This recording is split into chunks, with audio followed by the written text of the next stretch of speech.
Why kid ourselves? People have nothing to say to one another. They all talk about their own troubles and nothing else. Each man for himself, the earth for all of us.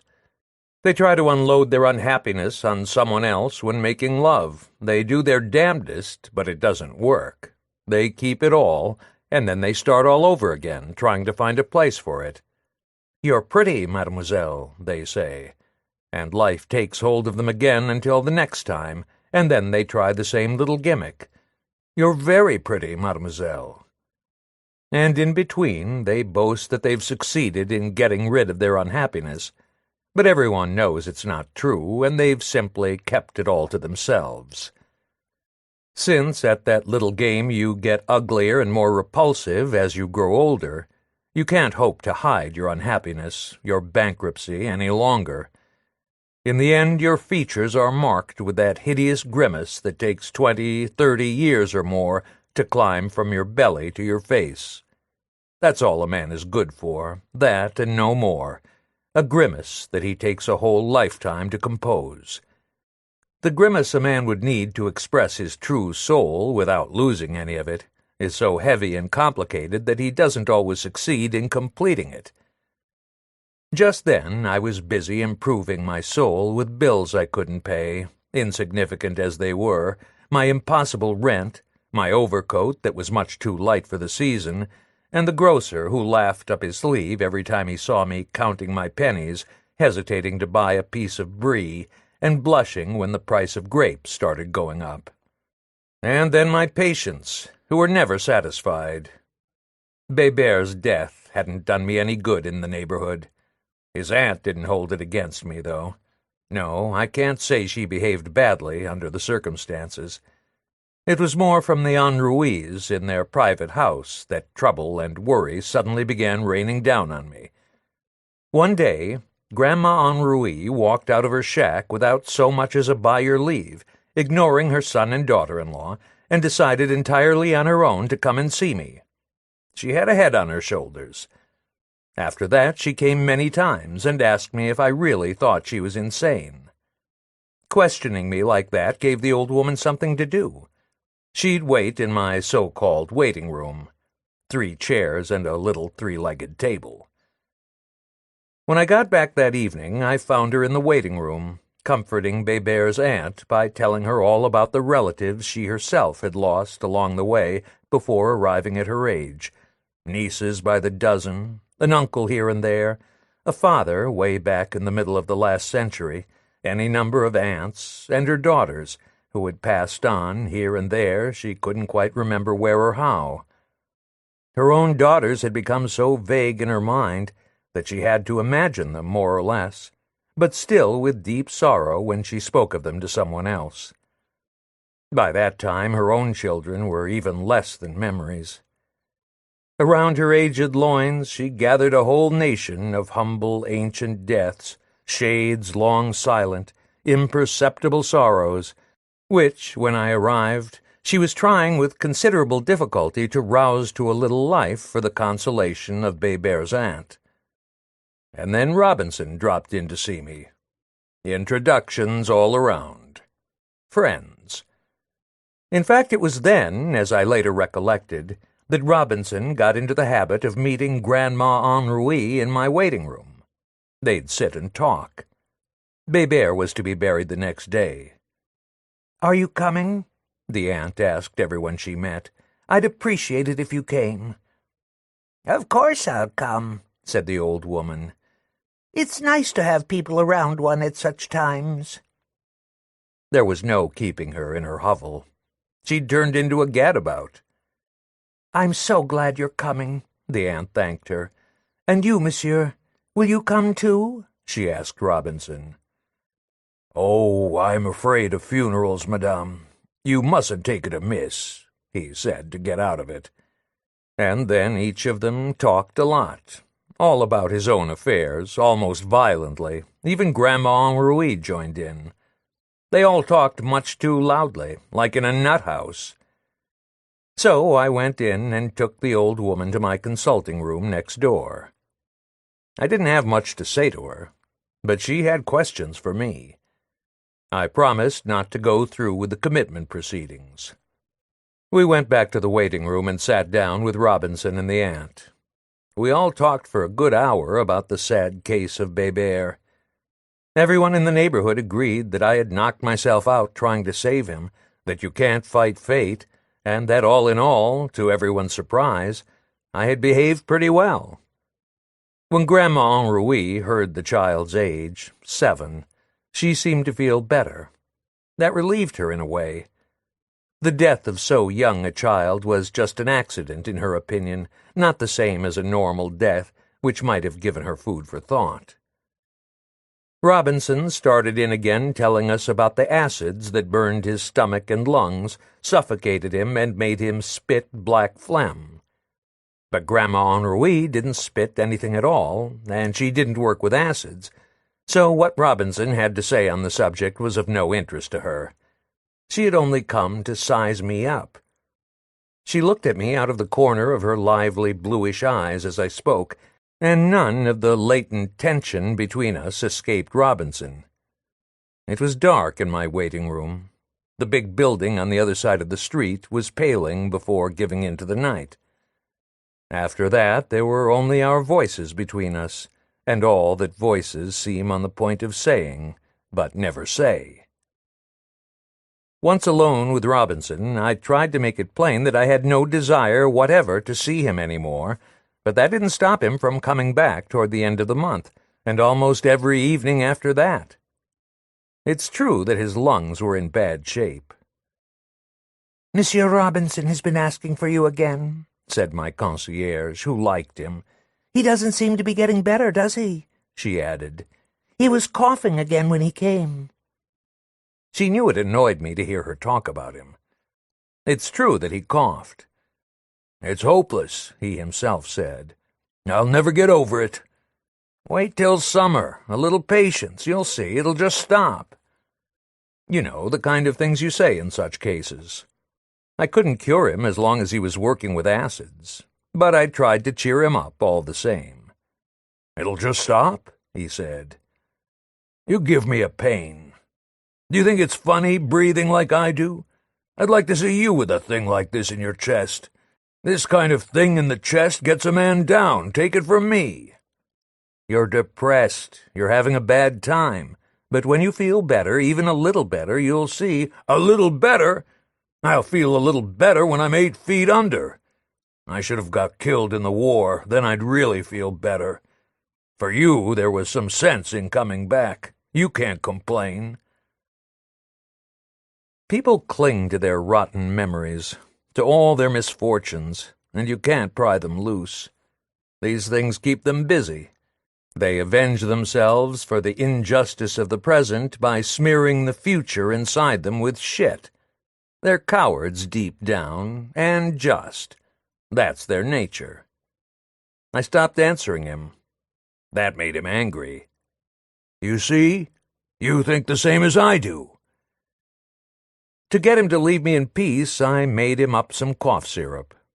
It seems his neighbors complained that he coughed all the time, and it kept them awake.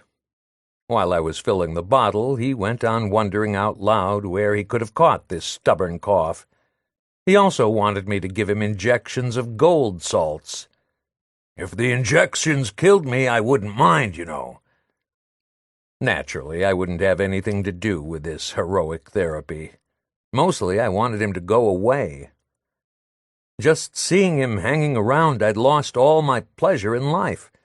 It was already hard enough for me to keep from drifting with the current of my own failure, from giving in to my impulse to close up shop once and for all. 20 times a day I'd say to myself, "What for?" So listening to his lamentations in addition was really too much. "You haven't any spirit, Robinson," I finally told him. "You ought to get married. Maybe that would give you some zest for life." If he'd got himself a wife, it would have taken him off my hands. The suggestion made him angry, and he left me. He didn't care for my advice, especially that kind. On the marriage issue, he didn't even answer me. And I must admit that was a pretty silly piece of advice. One Sunday, when I wasn't on duty, we went out together. We settled on the terrace of a café at the corner of the Boulevard Montyamin and ordered a small cassis and a diabolo. We didn't talk much. We didn't have much to say to each other. What good are words, anyway, when you know the score? You'll only come to blows. There aren't many buses on Sunday. Sitting on the terrace, it's almost a pleasure to see the boulevard so neat and clean, all rested like the people. The phonograph was playing in the café behind us. "Hear that?" says Robinson. "His phonograph is playing American tunes. I recognize them. It's the ones they played at Molly's place in Detroit." In the 2 years he'd spent there, he hadn't gone very far into American life. Still, he'd been touched in a way by their brand of music, where they, too, try to get away from the weight of routine and the crushing misery of having to do the same thing every day. While it's playing, they can shuffle about for a while with a life that has no meaning. Bears on both sides of the ocean. He was thinking so hard about all that he hardly touched his cassis. A little dust was rising on all sides.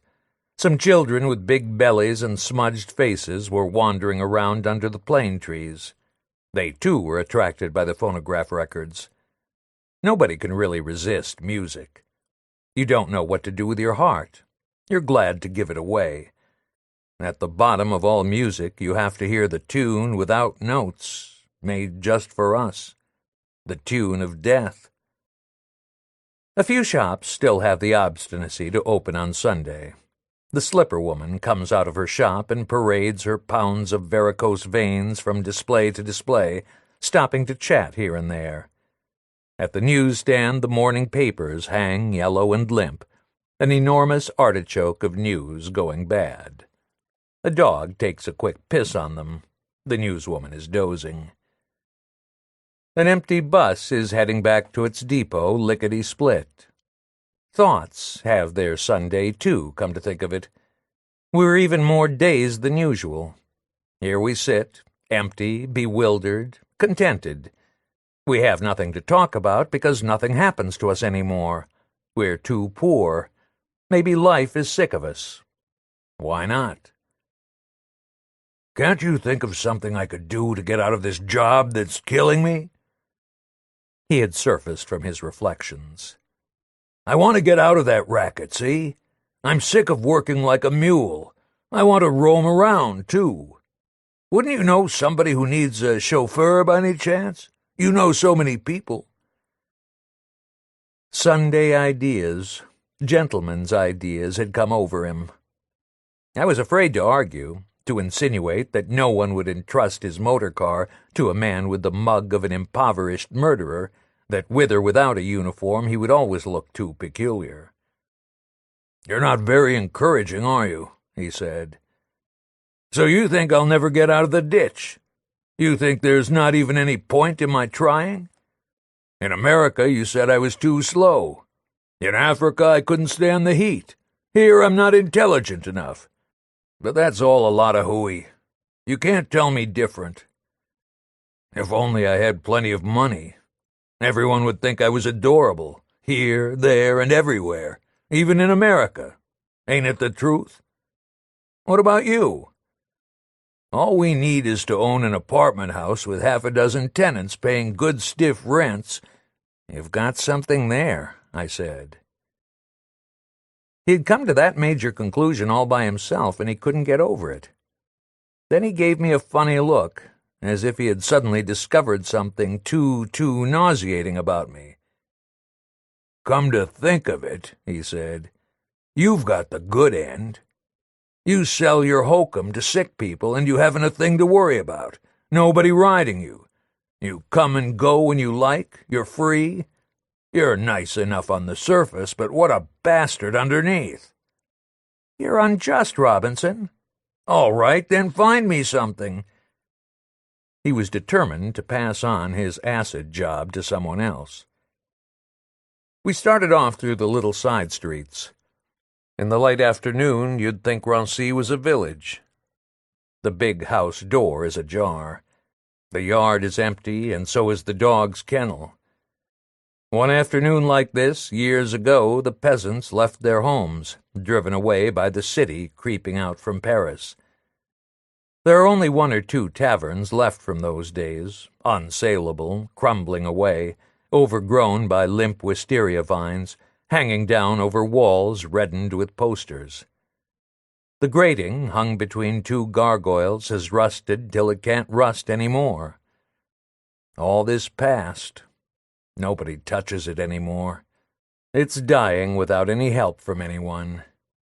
The present tenants are much too tired when they come home at night to do anything about the outside of their house. They just pile up, family by family, in what's left of the common rooms and drink. The ceiling is marked with rings of smoke left by the wobbly hanging lamps of those days. The whole neighborhood is shaken uncomplainingly by the continuous rumble of the new factory. Moss-covered tiles crash down on high, humpbacked cobblestones, the kind you'll find today only in Versailles and in venerable prisons. Robinson accompanied me to the little town park, hemmed in by warehouses, where all the strays in the neighborhood come and misbehave on the mangy lawn, on the senile boule ground, around the incomplete Venus, and on the sandpile for playing and peeing. The conversation started up again, about this and that. The trouble is that drink doesn't agree with me. A bee in his bonnet. When I drink, I get cramps. It's unbearable, worse. And by throwing up several times, he demonstrated that even our little cassis that afternoon hadn't agreed with him. See what I mean? He left me outside his door. The Palace of Draughts, he said, and vanished. I thought I wouldn't be seeing him for a while. That night it looked as if my business might be picking up. I got 2 urgent calls from the same house, the one over the police station. On Sunday evening, everybody lets go, their sighs, their feelings, their impatience. Human dignity goes on a holiday spree. After a whole day of alcoholic freedom, the slaves are stirring. There's no holding them. They sniff, they snort, they clank their chains. In the house over the police station, 2 tragedies were in progress at once. On the 2nd floor, a man was dying of cancer. On the 4th, there had been a miscarriage that was more than the midwife could handle. That worthy matron was giving everybody absurd advice, all the while washing out napkins and more napkins. Between 2 douches, she'd slipped away to give the cancer patient downstairs an injection, at 10 francs an ampule, of camphorated oil, if you please. A good day for her. Every family in the house had spent the day in dressing gowns and shirt-sleeves, lending a helping hand, well reinforced by highly seasoned food. Every stairway and corridor smelled of garlic and other more obscure odors. The dogs were having a fine time, running up as far as the 7th floor. The concierge was determined to keep abreast of events. You couldn't move without running into her. She only drank white wine, because red wine gives you discharges. The elephantine wife in her smock was directing both tragedies, on the 2nd floor and on the 4th, bounding, sweating, delighted, vindictive. My arrival infuriated her. She had been holding her audience since morning. She was the star. I tried my best to spare her feelings, to make myself as inconspicuous as possible, to approve of everything, when in reality everything she had done was preposterous. But my being there and every word I said went against her grain. It was to be expected. A supervised midwife is as friendly as a hangnail. You can't think of any place to put her where she'll do as little harm as possible. From the kitchen, the family overflowed through the apartment and out onto the staircase, where they mingled with the relatives of other tenants. And what multitude of relatives! Fat ones and thin ones gathered in somnolent clusters under the hanging lamps. It was getting late, and more were arriving from the provinces, where people go to bed earlier than in Paris. They were fed up.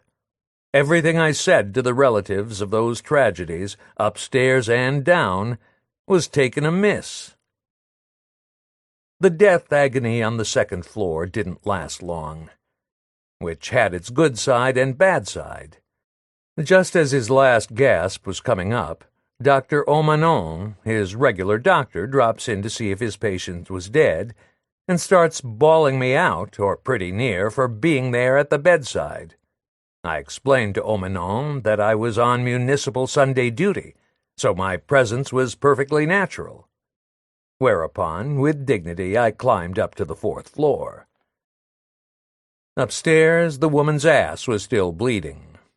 It wouldn't have surprised me if she, too, had taken it into her head to die without bothering to wait. A minute to give her an injection, and down again to Omanon's patient. It was definitely all over. Omanon had just left. But the bastard had pocketed my 20 francs. Another dud. After that, I was determined to stick to my post beside the miscarriage, so I ran upstairs as fast as I could. Her vulva was still bleeding, and I explained a few things to the family. Naturally, the midwife disagreed. It almost looked as if she were being paid for contradicting me. But there I was. I had to do something. Who cared if she was happy or not? So let's not fool around. This case was worth at least 100 francs to me if I handled it right and stuck to my guns. A man of science keeps his temper, damn it. It's hard work standing up to the remarks and questions steeped in white wine that hurtle implacably through the air over your innocent head. It's no joke. Belching and sighing, the family impart their opinions. The midwife is waiting for me to make a fool of myself, clear out, and leave her the 100 francs. But the midwife has another think coming. What about my rent? Who's going to pay it? This labor had been twiddling its thumbs since this morning, I won't deny it. She's bleeding, I won't deny that either, but it's not coming out. I've got to hold my ground. Now that the cancer patient has died downstairs, his deathbed audience has crept up here. As long as you're losing a night's sleep, as long as you're making the sacrifice, you may as well take in all the entertainment the neighborhood has to offer. The downstairs family comes up to see if maybe this tragedy is going to end as badly as theirs. 2 deaths in the same house on the same night would be a sensation to last them a lifetime, nothing less. Everybody's dogs can be heard tinkling their bells as they scamper up and down the stairs.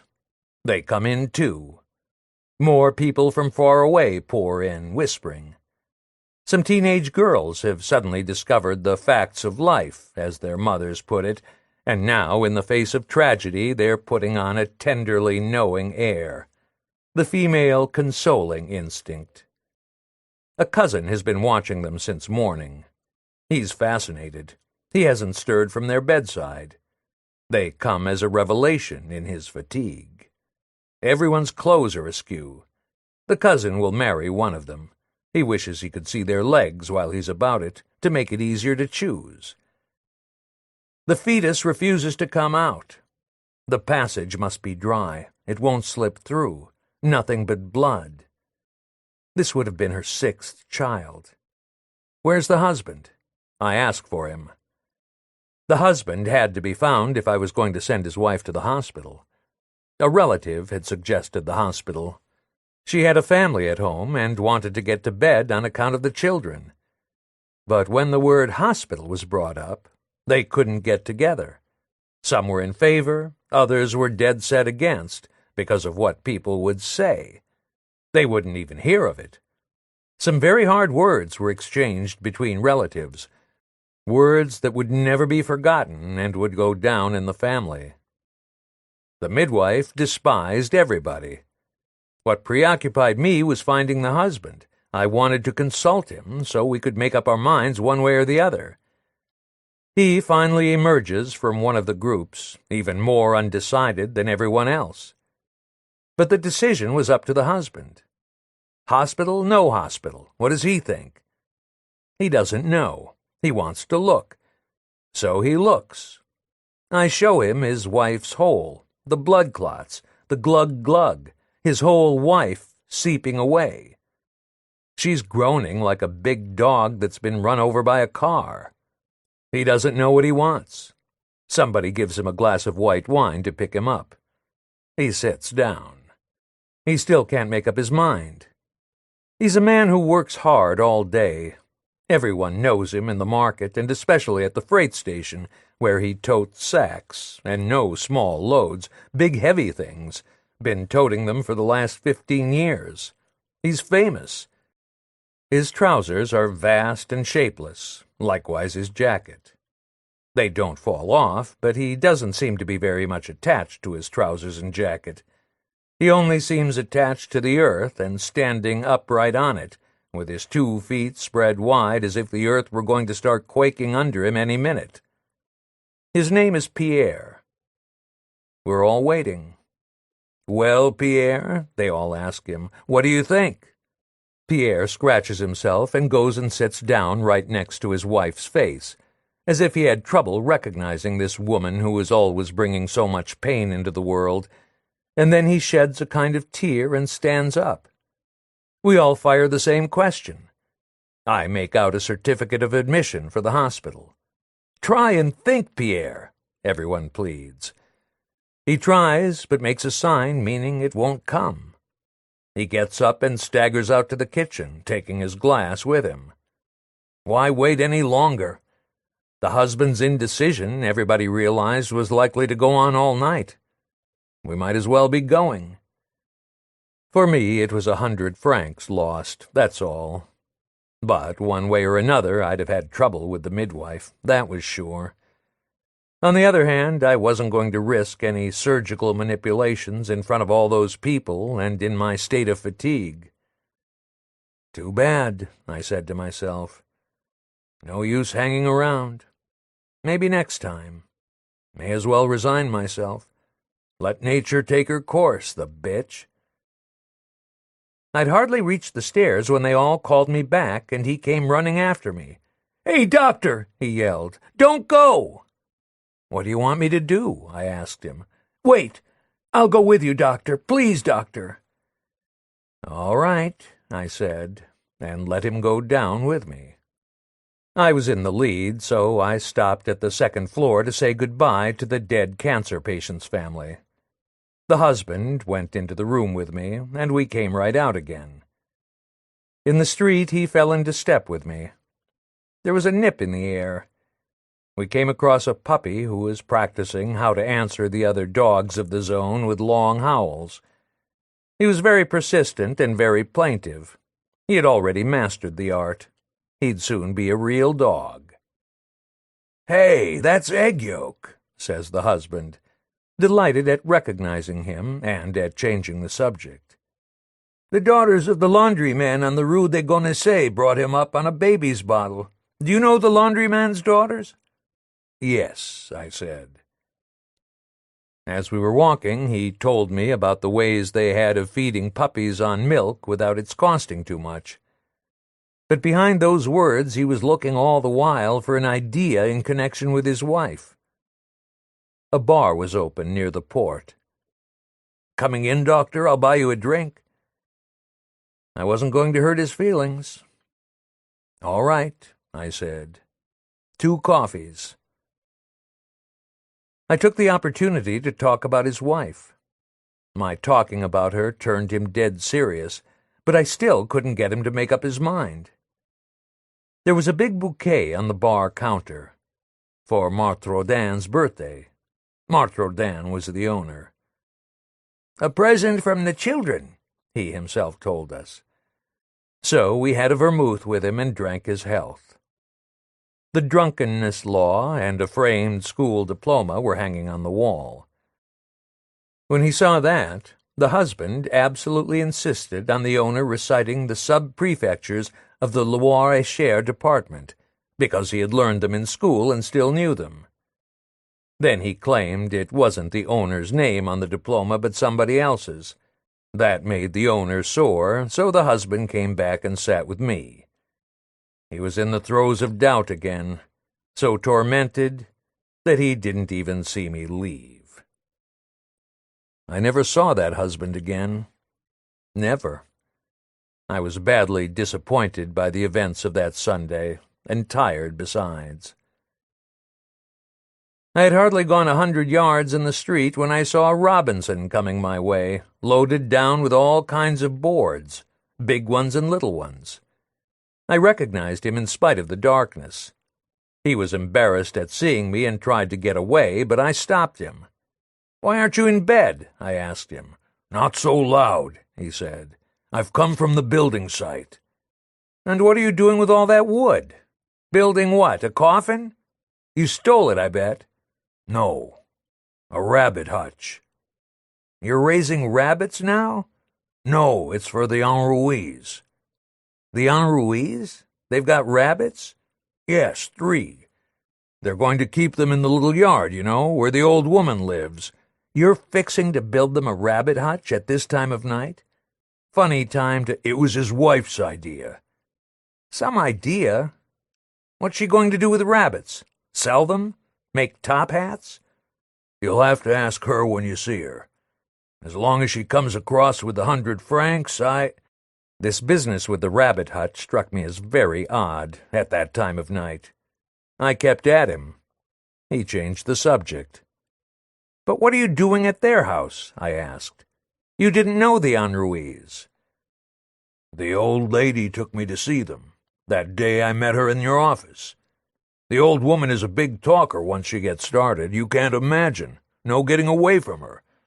So now I'm sort of pals with her and with them, too. Some people like me, you know." "You never said a word about all that. But since you see them, maybe you know if they're managing to get the old woman committed." "No, not from what they tell me." He wasn't enjoying this conversation at all. I could feel that. He didn't know how to get rid of me. But the slipperier he got, the more I wanted to know. "Life is hard, you got to admit it. The things a man has to do," he said vaguely. But I brought him back to the subject. I was determined to make him come clean. "They say the Enruis have more money than meets the eye. What do you think, now that you've been seeing them?" "Yes, maybe they have, but one thing is sure, they want to get rid of the old woman." Robinson had never been much good at deception. "It's because of the cost of living, you know, that keeps going up. That's why they want to get rid of her. They told me one time that you refused to certify her. Is that true?" Then, quickly, without insisting on an answer, he asked me which way I was going. "Been visiting a patient?" I told him something about my adventures with the husband I had just lost by the wayside. That gave him a good laugh. But it also made him cough. His cough doubled him up so bad I could hardly see him, though he was right next to me. All I could vaguely make out was his hands folded in front of his mouth like a big livid flower trembling in the night. He couldn't stop. "It's the drafts," he finally said when the cough had spent itself and we'd come to the door of his house. "One thing my pad is full of is drafts. And fleas. Have you got fleas in your place, too?" I had. "Naturally," I told him. "I bring them home from my patients." "Sick people smell of piss, don't they?" he said. "Yes, and sweat." "All the same," he said slowly after thinking it over, "I'd have liked to be a hospital orderly." "Why?" "I'll tell you. Because people with nothing wrong with them, you can't get around it, are frightening, especially since the war. I know what they're thinking. They don't always know it themselves, but I know what they're thinking. As long as they're up, they think about killing you. But when they're sick, no two ways, they're not as frightening. You've got to be prepared for anything, I tell you, as long as they're up. Don't you see it that way?" "Yes," I had to say. "Is that why you decided to become a doctor?" he asked. Thinking it over, I realized that maybe Robinson was right. But then he had another of his coughing fits. "Your feet are wet," I said. "You'll come down with pleurisy wandering around like this at night. Go home," I advised him. "Go to bed." His nerves were on edge from all that coughing. "I wouldn't be surprised if Grandma Henri came down with the flu," he said, laughing and coughing into my ear. "What makes you say that?" "You'll see," he said. "What have they dreamed up now?" "That's all I can tell you. You'll see." "Come on, Robinson, you stinker, tell me. You know I never repeat anything." Suddenly he wanted to make a clean breast of it, maybe in part to convince me that he wasn't as resigned and lily-livered as he looked. "Go on," I prodded him in a whisper. "You know I never talk." That was all the encouragement he needed. "That's a fact," he admitted. "You know how to keep your mouth shut." And right away he starts to come seriously clean. You wanted it, here it is. There wasn't a soul around us at that time of night on the Boulevard Cotumance. "Do you remember," he starts in, "the story about those carrot peddlers?" Offhand, I didn't remember any story about carrot peddlers. "Come off it," he insists. "You know. You told me the story yourself." That's right. All at once it came back to me. The brakeman on the Rue des Brumaires? The one who got his balls blown off while stealing rabbits? "Yes, that's it. From the grocer on the Quai d'Argenteuil." "Yes," I say. "I remember now. So what?" I still didn't see the connection between that ancient incident and Grandma Henri. He came out with it soon enough. "Don't you see?" "No," I said. But soon I was afraid to see. "You're being awfully slow." "It's just that it looks like a nasty business for you to be getting into. You can't be going to murder Grandma Henri just to please the daughter-in-law." "Of course not. I'm just building the rabbit hutch they asked for. The fireworks are up to them. They'll do the rest, if they want to." "How much have they given you for all this?" 100 francs for the wood and 250 for my work and 1,000 more for the idea. And you understand this is only a beginning. A story like that, if properly told, is as good as a pension. Well, son, now do you see?" I saw very well, and I wasn't surprised. It only made me sad, a little sadder than before. Anything you can say to dissuade people in a case like that is bound to be feeble. Has life been kind to them? So why would they take pity on anybody? What for? What are other people to them? Has anybody ever been known to go down to hell to take someone else's place? No. They send other people down, that's all. The vocation for murder that had suddenly come over Robinson struck me in a way as an improvement over what I'd observed up until then in others, always half hateful, half benevolent, always boring with their vagueness, their indirection. I had definitely learned a thing or two by following Robinson in the night. But there was a danger. The law. "The law is dangerous," I told him. "If you're caught, you, with the state of your health, you'll be sunk. You'll never leave prison alive. It'll kill you." "That's just too bad," he said.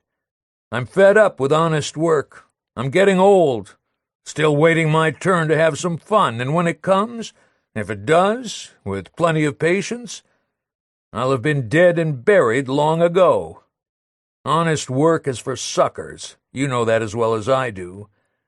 "Maybe, but crime, you know. Everybody'd go in for it if there weren't risks. And the police are rough. There's the pro and con." We examined the situation.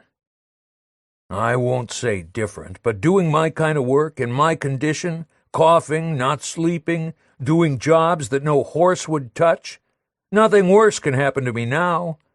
That's how I feel about it. Nothing. I didn't dare tell him that all in all he was right, because he'd have held it up to me later on if his new racket misfired. To cheer me up, he listed a few good reasons why I shouldn't worry about the old woman. First of all, because any way you looked at it, she hadn't long to live. She was already too old as it was. He would just be arranging her departure. All the same, it was a very nasty business.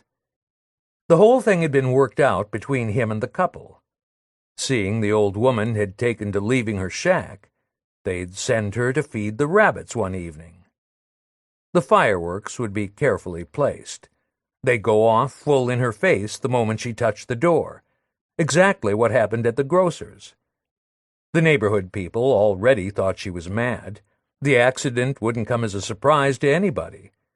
They'd say they had warned her never to go near the rabbits, and she disobeyed them. At her age, there was certainly no chance of her surviving an explosion like the one they were fixing for her, right square in the puss. No two ways. That was some story I had told Robinson.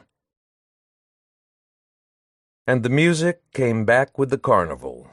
The music you've heard as far back as you remember, ever since you were little, that's always playing somewhere, in some corner of the city, in little country towns, wherever poor people go and sit at the end of the week to figure out what's become of them. Paradise, they call it. The music is played for them, sometimes here, sometimes there, from season to season. It tinkles and grinds out the tunes that rich people danced to the year before. It's the mechanical music that floats down from the wooden horses, from the cars that aren't cars anymore, from the railways that aren't at all scenic, from the platform under the wrestler who hasn't any muscles and doesn't come from Marseille, from the beardless lady, the magician who's a butter-fingered jerk, the organ that's not made of gold, the shooting gallery with the empty eggs. It's the carnival made to delude the weekend crowd. We go in and drink the beer with no head on it, but under the cardboard trees the stink of the waiter's breath is real, and the change he gives you has several peculiar coins in it, so peculiar that you go on examining them for weeks and weeks and finally, with considerable difficulty, palm them off on some beggar. What do you expect at a carnival? Gotta have what fun you can between hunger and jail and take things as they come. No sense complaining. We're sitting down, aren't we? Which ain't to be sneezed at. I saw the same old Gallery of the Nations, the one Lola caught sight of years and years ago on that avenue in the Park of Saint-Cloud. You always see things again at carnivals. They revive the joys of past carnivals. Over the years, the crowds must have come back time and again to stroll on the main avenue of the Park of Saint-Cloud, taking it easy. The war had been over long ago. And say, I wonder if that shooting gallery still belonged to the same owner. Had he come back alive from the war? I take an interest in everything. Those are the same targets, but in addition they're shooting at airplanes now. Novelty, progress, fashion. The wedding was still there, the soldiers too, and the town hall with its flag. Everything, plus a few more things to shoot at than before. But the people were getting a lot more fun out of the Dodgem cars, a recent invention, because of the collisions you kept having and the terrible shaking they gave your head and innards. More howling lunatics kept pouring in for the pleasure of smashing ferociously into one another and getting scattered in all directions and fracturing their spleens at the bottom of their tubs. Nothing would make them stop. They never begged for mercy. It looked as if they'd never been so happy. Some were delirious. They had to be dragged away from their smash-ups. If they'd been offered death as an extra attraction for their frank, they'd have gone right in. At about 4 o'clock, the town band was supposed to play in the middle of the carnival ground. It took some doing to collect the musicians because of the neighborhood bars, all of which wanted a turn at them. A last one was always missing. The rest waited. Some went looking for him. While waiting for them to come back, the others would be stricken with thirst, and 2 more would disappear. They had to start all over again. Encrusted with dust, the gingerbread pigs turned into relics and gave the prize winners a devastating thirst. Family groups are waiting for the fireworks before going home to bed. Waiting is part of the carnival, too.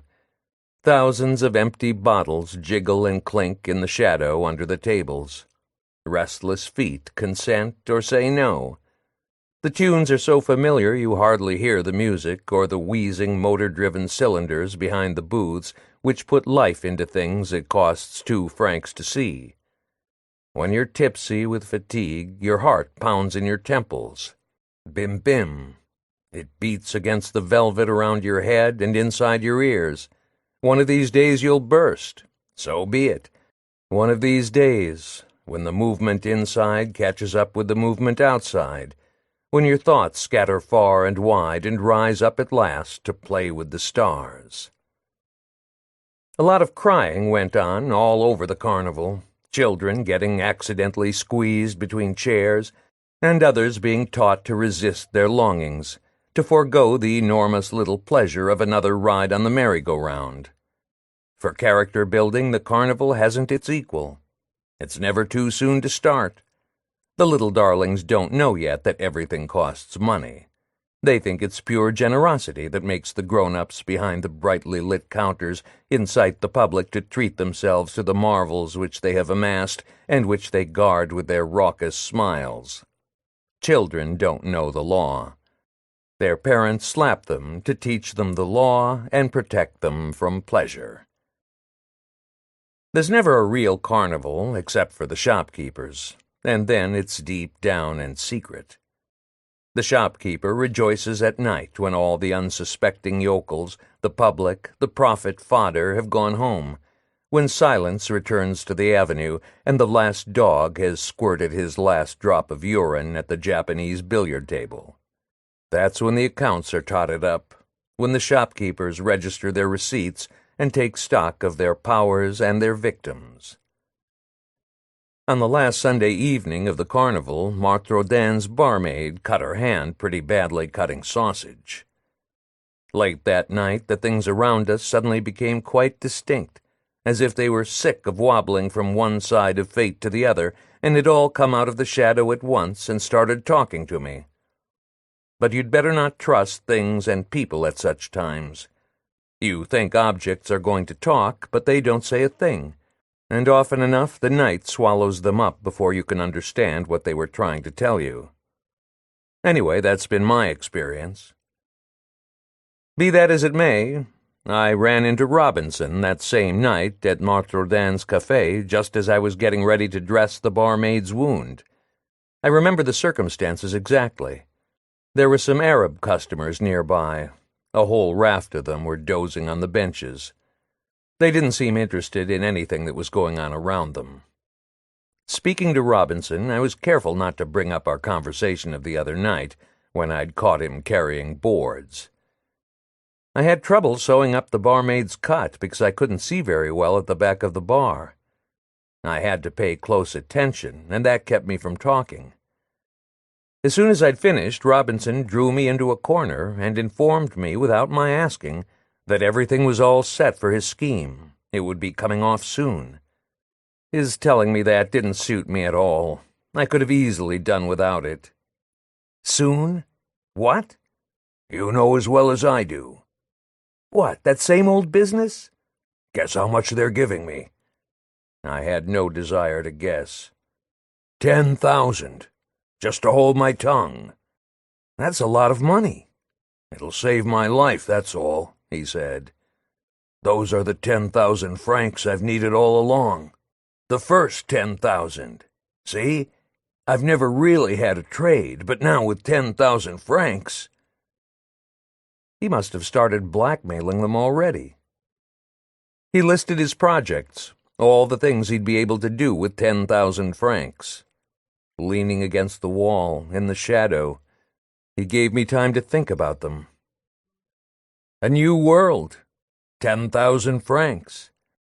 Yes, but thinking it over, I wondered if I wasn't running some risk myself. if I wasn't slipping into some sort of complicity by not trying to talk him out of his scheme. Actually, I should have reported him.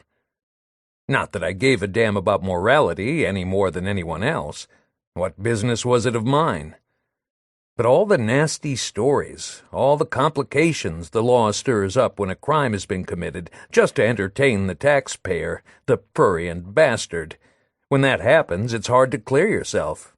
I'd seen it happen. Trouble for trouble. I preferred the quiet kind that's not splashed all over the newspapers. To make a long story short, I was fascinated and horrified at the same time. I'd gone this far, and once again I hadn't the courage to get really to the bottom of things. Now that the time had come to open my eyes in the darkness, I almost preferred to keep them shut. But Robinson seemed to want me to open them, to know all about it. To change the subject a bit, as we roamed around the room, I started talking about women. He didn't think much of women. "You know," he said, "I can get along fine without women. Their big asses, their fat thighs, their rosebud lips, their bellies that always have something growing in them. If it's not a brat, it's a disease. Their smiles won't pay your rent for you. Take me and my pad. If I had a woman, it wouldn't do me a bit of good to show the landlord her ass on the 15th of the month. He wouldn't reduce the rent." Robinson had a thing about independence. He said so himself. But Martrodin was getting sick of our private conversation, our little plots in the corner. "Robinson, damn it, the glasses!" he sings out. "Do you expect me to wash them for you?" Robinson starts up.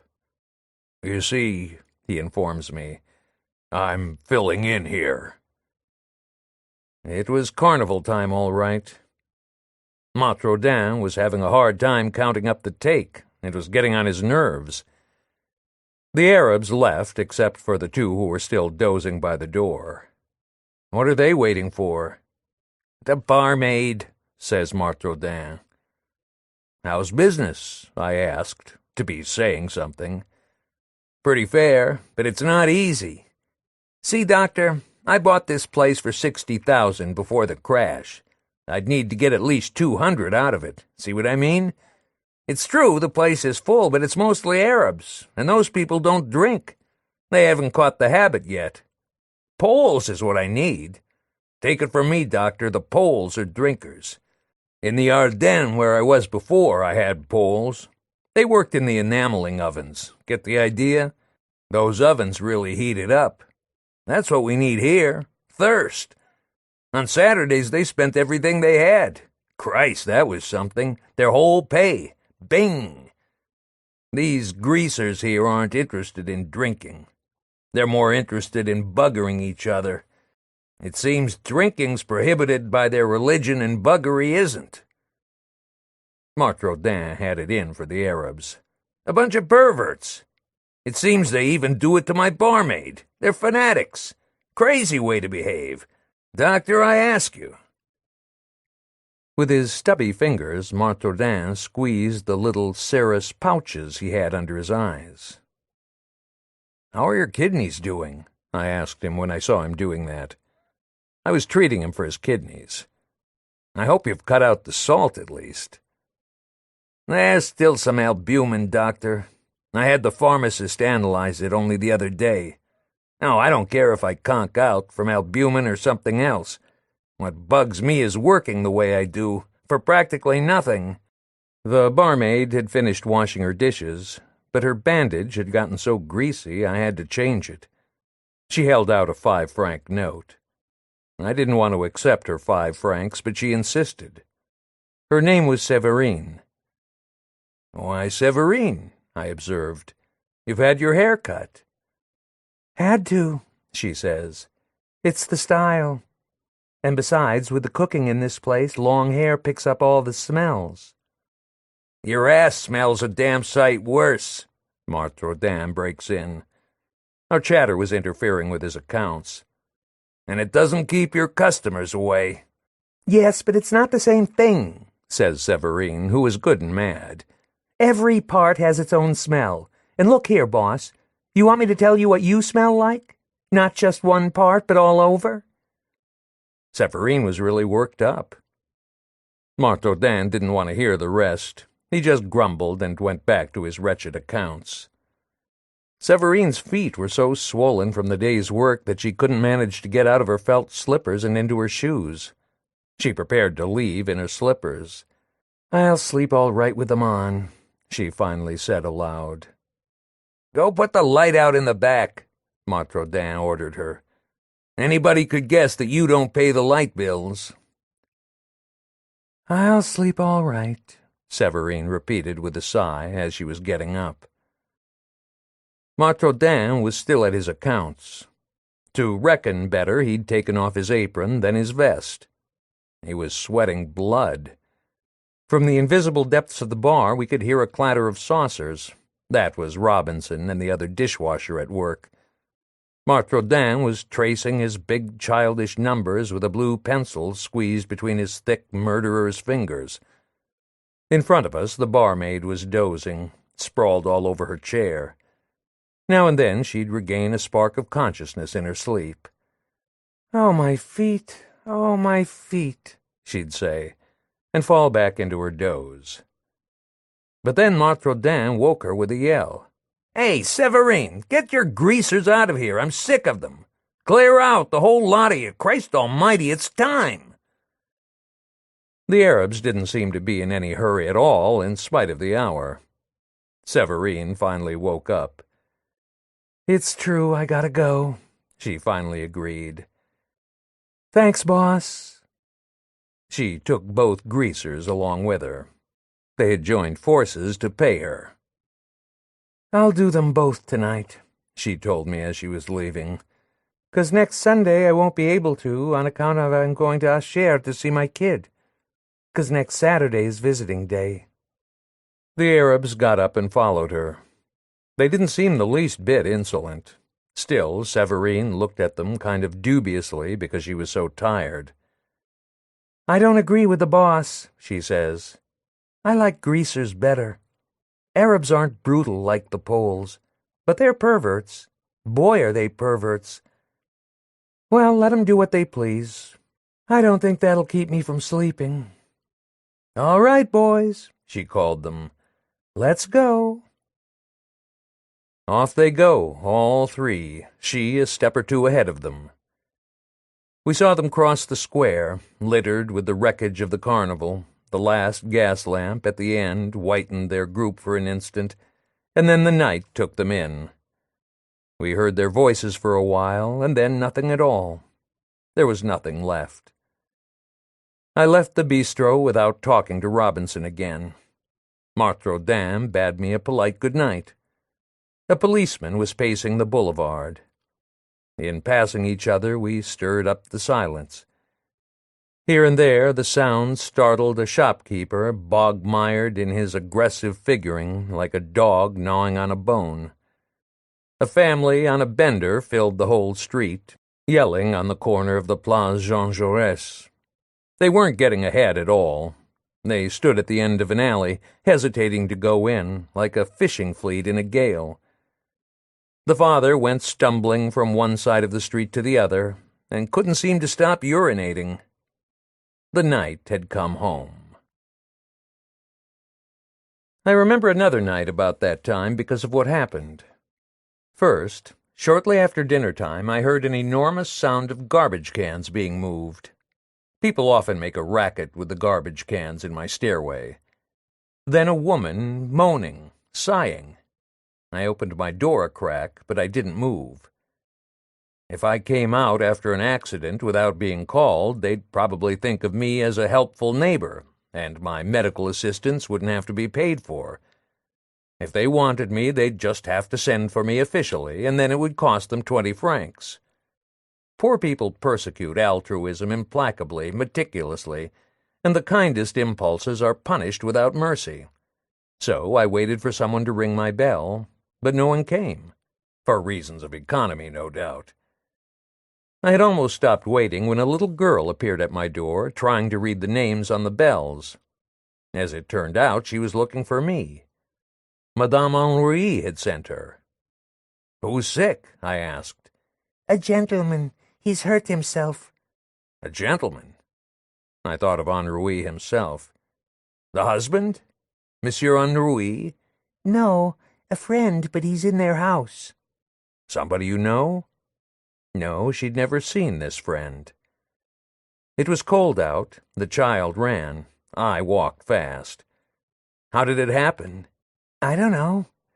We skirted a small park, the remains of an old forest, where at night the long, slow winter mists would catch between the trees. One little street after another. We soon came to the house. The child didn't say goodbye to me. She was afraid to go nearer. Madame Henri, the daughter-in-law, was standing on the front steps under the awning waiting for me. Her oil lamp was flickering in the wind. This way, Doctor, this way, she called out. Has your husband hurt himself? I asked her. Go right in, she said rather brusquely, without even giving me time to think. I ran smack into the old woman, who began to yap and light into me while I was still in the hallway, a broadside. Oh, the monsters, the bandits! Doctor, they tried to kill me! So they'd come a cropper. Kill you? I said with an air of surprise. Why would they want to do that? Because I was taking too long to die. Use your brains, damn it! Naturally, I don't want to die. Mother, the daughter-in-law broke in, you've taken leave of your wits. How can you say such awful things to the doctor? Awful things, is it? Well, you slut, you've got an all-fired nerve. Taken leave of my wits, have I? I've got wits enough to see the whole lot of you hanged, believe you me. But who's hurt? Where is he? You'll see who, the old woman puts in. The murderer. He's upstairs on their bed. A fine mess he's made of your bed, you hussy. Got his no-good blood all over your mattress. His blood, not mine. What filthy, rotten blood that must be. You won't wash that out in a hurry. Take it from me, that murderer's blood will stink for a long time to come. Some people go to the theater for excitement. Not us. We've got a theater right here. It's upstairs, Doctor. Real theater, no make-believe. Don't miss it. Hurry, hurry. Maybe the dirty dog will be dead before you get there, and then you won't see a thing. The daughter-in-law tried to hush her up, for fear she'd be heard on the street. In spite of the situation, the daughter-in-law didn't seem terribly upset, only put out that their scheme had misfired, but her opinions were unchanged. In fact, she was dead sure she'd been right. Oh, Doctor, listen to her. Isn't it shameful? When I've always tried so hard to make her life pleasant. You know that. Didn't I keep urging her to go and stay with the sisters? Hearing about the sisters again was too much for the old woman. To paradise! Yes, you slut! That's where you all wanted to send me. Oh, you bandits! That devil upstairs! That's why you and your husband brought him here, to kill me. That's right, not to send me to any sisters. He botched it. The man's all thumbs, if you ask me. Go on, Doctor. Go and see what that bastard upstairs has done to himself. Oh, yes, him and nobody else. I hope he croaks. Go on, Doctor. Go see him before it's too late. If the daughter-in-law didn't seem dejected, the old woman was even less so. The plot had almost wiped her out, but she wasn't as indignant as she put on. It was all an act. Actually, that bungled murder had revived her, raised her up from the creeping tomb she'd been shut up in all those years at the back of the moldering garden. Late in life, an indestructible vitality had come back and was running through her veins. She was indecently relishing not only her victory, but also the prospect of having something to torment her mean-hearted daughter-in-law with for the rest of her life. She had her where she wanted her now. She was bent on my knowing every detail of the miscarried plot and how it had all happened. And do you know where I met that murderer? She went on in the same exalted register, especially for my benefit. In your waiting room. That's right, Doctor. And I didn't trust him. I didn't trust him this far. Do you know what he first suggested to me? He wanted to bump you off, you bitch. That's right, you slut. And cheap, too, I assure you. He has the same propositions for everybody. It's common knowledge. So you see, you hussy, I know how he makes his living. I know all about him. His name is Robinson. Deny it if you dare. Tell me that's not his name. As soon as I saw him whispering in corners with you two, I had my suspicions, and a good thing, too. If I hadn't been suspicious, where'd I be now?" Over and over again the old woman told me how it had all happened. The rabbit had moved while he was fastening the fireworks to the door of the hutch. Meanwhile, she had been watching him from her shack. She'd had a ringside seat, as she put it. The contraption was loaded with buckshot. It had gone off in his face while he was connecting it up, right in his eyes. "A man's not easy in his mind when he's plotting murder," she concluded. "What would you expect?" Anyway, for butter-fingered incompetence, it took the cake. "That's what they've done to men lately," the old woman went on. "That's right. Matter of habit. They have to kill to eat. They're not satisfied any more to steal their daily bread, or kill their grandmothers. Nobody's ever seen anything like it. Never. It's the end of the world. Wickedness is all they're good for. And you now, up to your necks in it, and him gone blind. You'll have him on your hands for the rest of your days. What do you think of that? Him and his slimy tricks." The daughter-in-law didn't say a word, but she must have worked out her plan. She was a really concentrated villain. While we were busy with our reflections, the old woman went looking through the rooms for her son. "And you know, Doctor, I have a son. Where's he got to? What's he up to now?" She staggered down the corridor, shaken by non-stop laughter. Old people don't usually laugh so hard except in the bug house. When you hear a thing like that, you wonder what the world's coming to. She was bent on finding her son. He'd escaped into the street. "All right, let him hide. He can live forever for all I care. Now he'll have to live with that scum upstairs. Serves him right. Live with the two of them, including our friend who'll never see again. And support him. Hee. Square in the face. I saw it. I saw it from start to finish. Boom, boom. I saw it all right. And it wasn't a rabbit, I assure you. Damn it all, Doctor. Where's my son? Haven't you seen him? There's another dirty dog. Always been even deeper than her. But now, finally, the viciousness of his crummy character has come out. Oh, yes, it's come out all right. It takes a long time for a low character like his to come out, but when it does, it's rotten to the core. You can't deny it, Doctor. Something worth seeing." She was having a fine time. She wanted to impress me with her superiority to the situation and to confound us all, to humiliate us, so to speak. She'd hit on a good role and was working it for all it was worth. An emotional binge, which is always a pleasure. There's no limit to our happiness as long as we're capable of playing a part. She was sick of old folks' jeremiads, the only part she'd been given in the last 20 years. She'd never let go of this new, virulent, unhoped-for role that had come her way. Old age means not having a passionate role to play anymore, seeing your theater fold up on you, so there's nothing but death to look forward to. All of a sudden, the old woman's zest had come back to her with her new and ardent role, the Avenger. She didn't want to die anymore, not in the least. She radiated the desire to live, the affirmation of life. In melodrama, she had found new fires, real fire. She was warming herself. She had no desire to leave the new fire, to leave us. For a long while, she had almost ceased to believe there was any fire. She hadn't known what to do to stop herself from dying at the back of her dim-witted garden. And then suddenly this tempest of hard, hot reality had hit her. "My death!" Grandma Henri was shrieking now. "That's something I want to see. Do you hear? I've still got my two eyes. I want to get a good look at it." She never wanted to die. Never. That was definite. She had stopped believing in her death.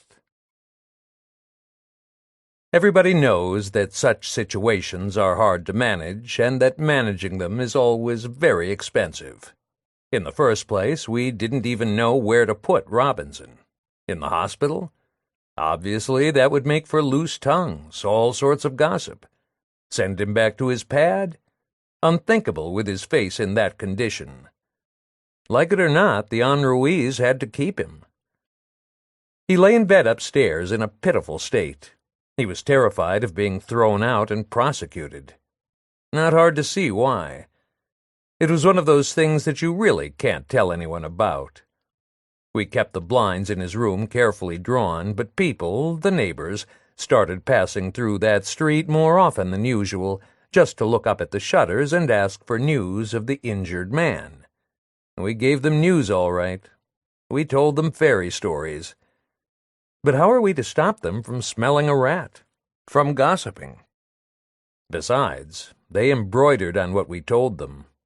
How could we stop them from speculating? Luckily, nobody had gone to the law. That was something. As far as his face was concerned, I was doing all right. The wound was very jagged, and a lot of dirt had got into it, but no infection had set in. As for his eyes, I foresaw scars in the corneas, through which light would pass with difficulty, if at all. We'd managed to patch up some sort of eyesight, if there was anything left to patch. For the moment, we'd concentrate on what was most urgent. Above all, we'd have to prevent the old woman from getting us all into trouble with her horrible yapping in front of the neighbors. True, most of them thought she was mad, but that doesn't always account for everything. If the police really started prying, God knew where it would lead us. Preventing the old woman from making a spectacle of herself in her little yard had become a ticklish business. We all took turns trying to calm her down. It was no good if she thought we were browbeating her, but gentleness didn't always work very well either. In a frenzy of vindictiveness, she was blackmailing us, neither more nor less. I went to see Robinson at least twice a day. He groaned under his bandages as soon as he heard me climbing the stairs. He was really in pain, but not as much as he wanted me to think. He'd have cause, I foresaw, for much worse distress when he realized exactly what had happened to his eyes. I was evasive about the future. He complained of stinging in his eyelids. He thought that was what prevented him from seeing anything. The Henri's were taking good care of him in accordance with my instructions. No trouble on that score. Nobody mentioned the plot anymore. We didn't speak of the future either. As I was leaving them in the evening, we all took turns looking at one another. So intensely, I always had a feeling that we were about to do away with one another once and for all. When I thought it over, that culmination struck me as logical and expedient. I could scarcely imagine the nights in that house. But there they would be in the morning, and together we'd face the world together just where we left it together the night before. Madame Henri would help me renew the dressing with permanganate, and we'd open the blinds a bit as a test. The result was always the same. Robinson didn't even notice that we had just opened the blinds.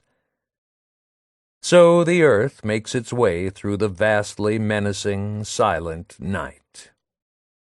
Every morning the sun would welcome me with a little pleasant phrase. "Well, well, Doctor, looks like another late frost," he would observe, glancing up at the sky from under the little peristyle. As if the weather mattered. His wife would go out and try again to parley with her mother-in-law, but only succeed in redoubling her fury. While we kept Robinson's eyes bandaged, he told me about his beginnings in life. When he was 11, his parents had apprenticed him to a high-class shoemaker. One day he delivered a pair of shoes to a lady customer, and she invited him to share a pleasure which up until then he had known only in his imagination. He was so horrified by what he had done that he never went back to his boss. In those days, fucking a customer was still an unforgivable crime. Especially the lady's chemise, all of chiffon, had had a phenomenal effect on him. 30 years later, he remembered that chemise in every detail. The lady swishing through her apartment full of cushions and fringed portieres, her pink and perfumed flesh, had given young Robinson food for interminable and despairing comparisons to last him the rest of his life. Yet a good many things had happened since.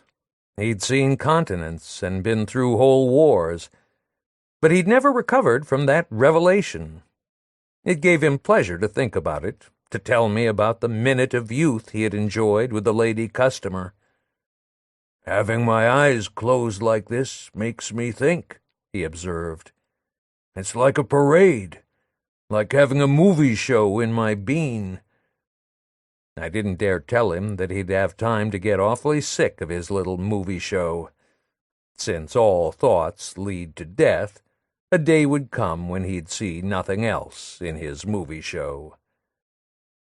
Not far from the Henri's house, there was a little factory with a big engine in it. It shook their house from morning to night. And there were other factories a little further away that thumped and pounded the whole time, even at night. "We'll be gone when the roof caves in," Henri would joke, but he was kind of worried all the same. "It'll happen sooner or later." It was true that bits of plaster were falling from the ceiling. An architect tried to reassure them, but whenever you stopped in that house to listen to what was going on, you felt as if you were on a ship sailing from one fear to another. Passengers shut up between decks, making plans even sadder than life, economizing and dreading the darkness as well as the light.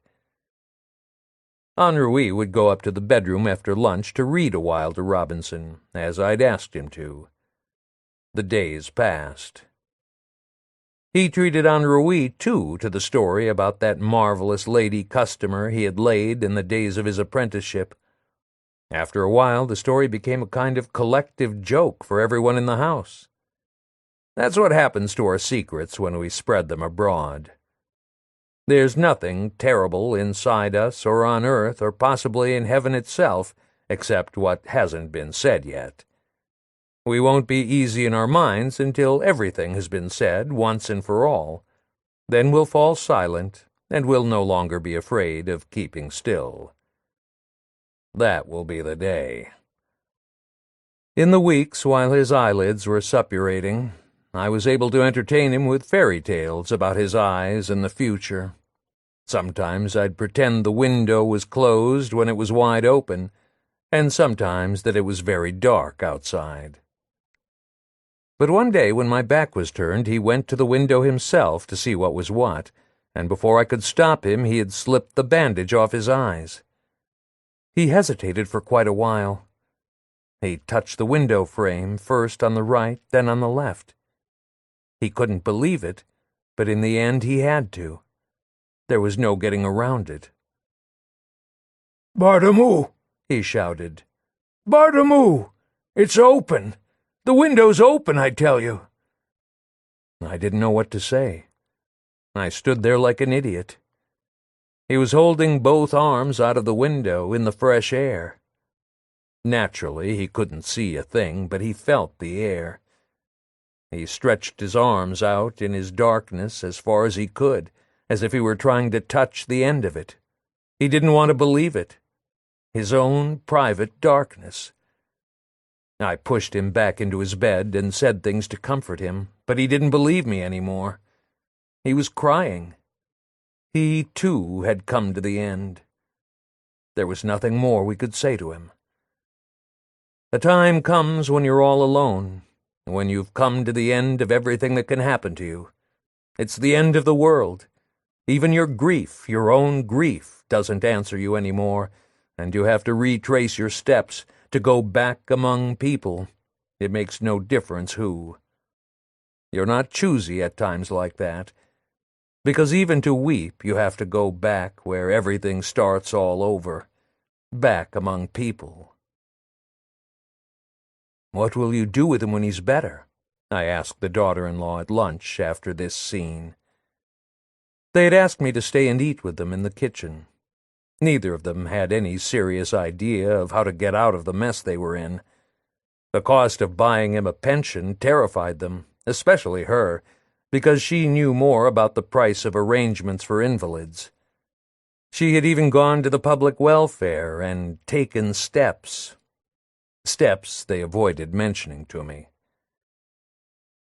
One evening after my second visit, Robinson did everything he could think of to keep me with him. He wanted me to stay a bit later than usual. He went on rehashing all the memories he could muster about the things we had done and the places we had been together, even things we had never tried to remember before. He remembered things we had never had time to bring up. In his seclusion, the world we had explored seemed to pour back on him with all the moans, the kindnesses, the old clothes, the friends we had left behind us. In his eyeless head, he had opened a shop full of outworn emotions. "I'll kill myself," he notified me when his misery seemed too great to bear. And yet he managed to bear his misery a little longer, like a weight that was much too heavy and infinitely useless, misery on a road where he met no one to whom he could speak of it. It was just too big and complicated. He couldn't have explained this misery of his. It exceeded his education. He was a natural-born coward. I knew it, and so did he. He kept hoping we'd save him from the truth. But on the other hand, I was beginning to wonder if there was anywhere such a thing as a real coward. It looks like any man has things he is willing to die for, quickly and gladly, except that a chance to die pleasantly, the chance he's looking for, doesn't always materialize. So he goes off somewhere to die as best he can. He sticks around on Earth, and everybody takes him for a jerk and a coward, but the truth is that he simply lacks conviction. He only seems to be a coward. Robinson was not prepared to die under the conditions offered. Under different conditions, he might have been delighted. All in all, death is something like a marriage. This particular death didn't appeal to him. That was the long and the short of it. Then he'd have to resign himself and accept his helplessness and distress. But for the moment he was frantically busy splotching his soul with misery and distress. Later he'd put order into his misery, and then a real new life would begin. He'd have to. "You may not believe me," he said to me that evening after dinner, piecing bits of memories together. "I've never had much of a gift for languages, but you know, toward the end in Detroit, I managed to carry on a bit of conversation in English. I've forgotten it now, all except one little phrase, 2 words. They've been coming back to me ever since this thing happened to my eyes. Gentlemen first. That's just about all I can say in English now. I don't know why. Of course, it's an easy thing to remember. Gentlemen first." To take his mind off his troubles, we tried talking English together. We kept repeating "gentlemen first" over and over again like idiots apropos of everything and nothing. A private joke. In the end, we even taught it to Henri, who'd come up for a while to keep tabs on us. While stirring up memories, we started wondering what might be left of all that, of all the things we'd known together. We wondered what could have become of Molly, our sweet Molly. As for Lola, I'd just as soon have forgotten her. But come to think of it, I'd have welcomed news of them all, even little Mousine while I was at it, who was probably living in Paris nearby, practically next door, in fact. Still, I'd have had to bestir myself to find out about her. There were so many people whose names, mannerisms, and addresses I had lost, whose friendliness and even their smiles, after so many years and years of trouble and worrying about the next meal, must have turned into pathetic grimaces, like old cheeses. Even memories have their youth. When you let them grow old, they turn into revolting phantoms dripping with selfishness, vanity, and lies. They rot like apples. So we talked about our youth, mulling it over. We didn't trust it. Which reminded me I hadn't been to see my mother in a long time. and those visits had never done my nervous system any good. When it came to sadness, my mother was worse than me. Still, in her little shop, she seemed, after all those years and years, to make a point of piling up disappointments around her. When I went to see her, she'd say, "You know, Aunt Hortense died 2 months ago in Coutances. Maybe you should have gone. And Clémentin, you remember Clémentin? The floor polisher who played with you when you were little. Well, they picked him up the day before yesterday on the Rue d'Aboukir. He hadn't eaten in 3 days." Robinson's childhood had been so dismal he didn't know what to say when he thought of it. Except for the episode with the lady customer, he couldn't find anything, even in the far corners, that didn't make him sick with despair. It was like a house full of repugnant, foul-smelling objects: brooms, slop jars, housewives, and smacks in the face. Monsieur Henri had nothing to say of his own youth, including his military service, except that he'd had his picture taken with a pom-pom, and that picture was still hanging over the wardrobe. When he'd gone back down, Robinson told me how worried he was that he'd never get the promised 10,000 francs now. "Don't count on them," was my advice. I thought it best to prepare him for that new disappointment. Some bits of shot, left over from the explosion, kept surfacing at the edges of his wound. I removed them in several installments, a few each day. The pain was bad when I probed just above the conjunctiva. We had taken every possible precaution, but the neighborhood people gossiped right and left all the same. Luckily, Robinson suspected nothing. It would have made him a lot sicker than he was. No doubt about it, there was suspicion all around us. Moving around the house in her slippers, Madame Henri was quieter and quieter. You weren't expecting her, and then she'd be right on top of you. What with the reefs all around us, the least doubt could wreck us all. Then the whole ship would crack, split, crash, come apart at the seams, and wash up on the shore. Robinson, the grandmother, the fireworks, the rabbit, his eyes, the unlikely son, the murdering daughter-in-law. We'd all end up with our garbage and our rotten secrets in the office of some furibund examining magistrate. I wasn't very pleased with myself. Not that I'd done anything positively criminal, I hadn't. But I felt guilty all the same. I was especially guilty of wishing deep down that this whole business would go on. In fact, I couldn't see any objection to all of us together drifting deeper and deeper into the night. To tell the truth, there was no need of wishing. Things were moving all by themselves, and moving fast. The rich don't have to kill to eat. They employ people, as they call it. The rich don't do evil themselves. They pay. People do all they can to please them, and everybody's happy. They have beautiful women, the poor have ugly ones. Clothing aside, they're the product of centuries. Easy to look at, well-fed, well-washed. After all these years, life can boast no greater accomplishment. It's no use trying. We slide, we skid, we fall back into the alcohol that preserves the living and the dead. We get nowhere. It's been proved. After all these centuries of watching our domestic animals coming into the world, laboring and dying before our eyes without anything more unusual ever happening to them other than taking up the same insipid fiasco where so many other animals had left off, we should have caught on.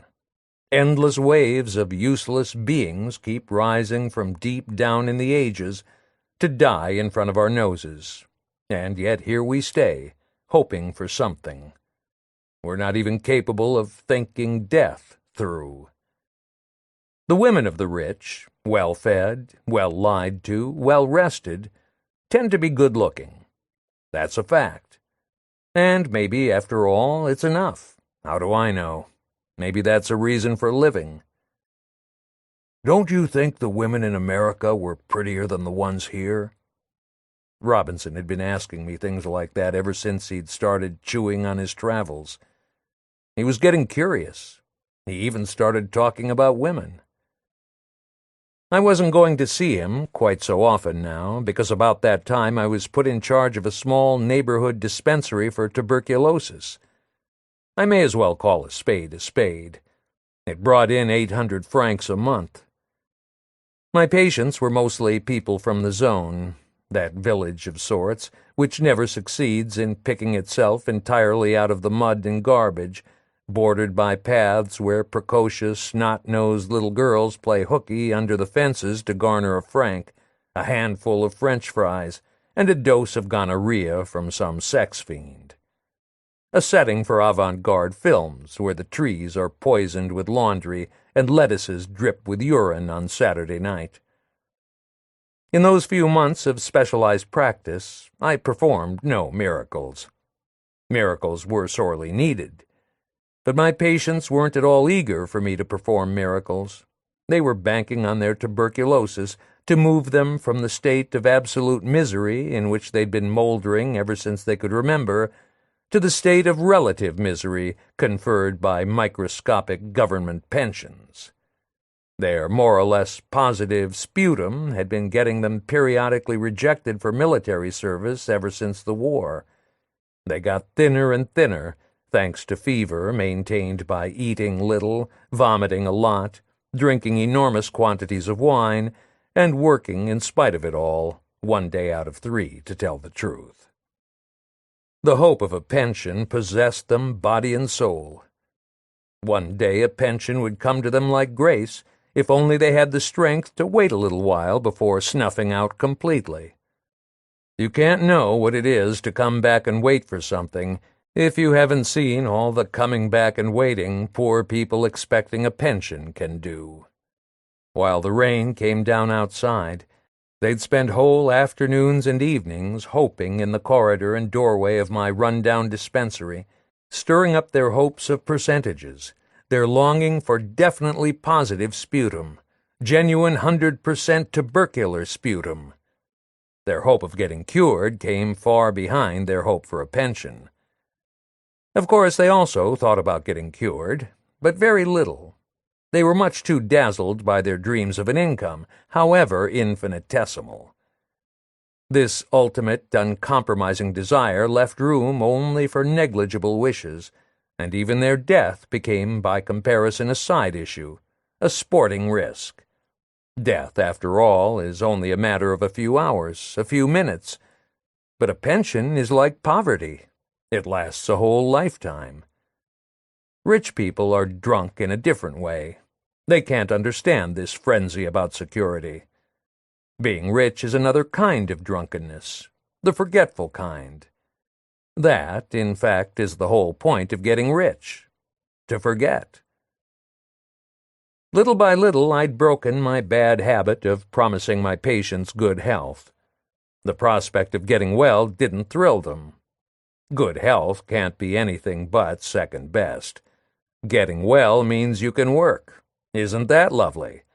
While a government pension, however negligible, is purely and simply divine. When you have no money to offer the poor, you'd better keep your trap shut. If you talk to them about anything but money, you'll almost always be deceiving them, lying. It's easy to amuse the rich. All you need, for instance, is mirrors for them to see themselves in, because in the whole world there's nothing better to look at than the rich. To keep the rich cheerful, all you've got to do is move them up a notch in the Legion of Honor every 10 years, like a sagging tit. That'll keep them busy for another 10 years. And that's the truth. My patients were poor and selfish.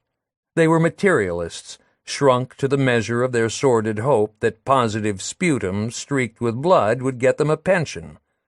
Nothing else meant a thing to them. Not even the seasons meant a thing.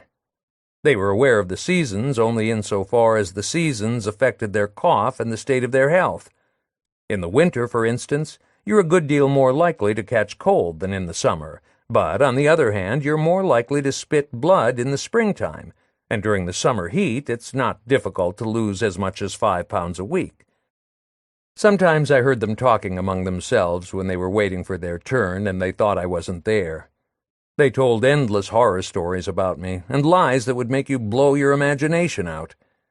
Running me down like that probably picked them up, gave them some sort of mysterious courage that they needed to be more and more ruthless, hard and vicious, to stick it out, to last. Having someone they could slander, despise, and threaten seems to have made them feel better. And yet I did all I could to please them.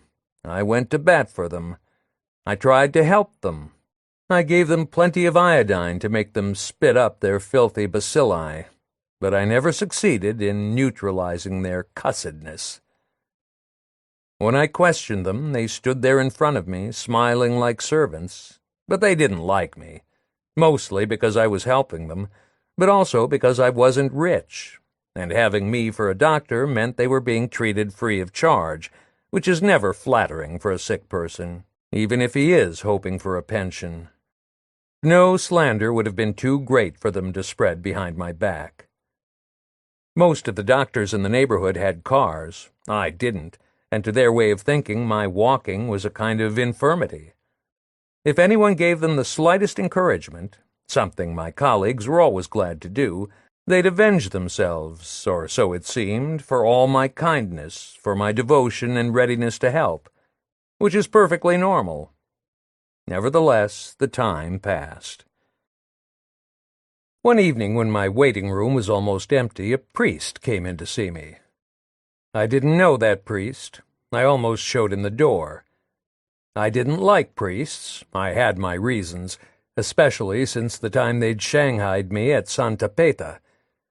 But hard as I tried to place this one, searching my mind for something definite to reproach him with, the fact is that I'd never seen him before. Still, he must, like me, have gone about quite a lot in Rancy by night. He lived nearby. Maybe he avoided me on his rounds. I thought it over. Maybe somebody had told him I didn't like priests. You could see that by the weaseling way he started his spiel. One thing is sure, we had never jostled each other around the same sickbeds. He had been officiating, he told me, at a church nearby for the last 20 years. Plenty of parishioners, but not many who paid. A kind of beggar, come to think of it. We had that much in common. The soutane he was wearing struck me as a most uncomfortable sort of drapery for plodding through the muck of the zone. I said as much. I went so far as to stress the extravagant discomfort of such a garment. "You get used to it," he said.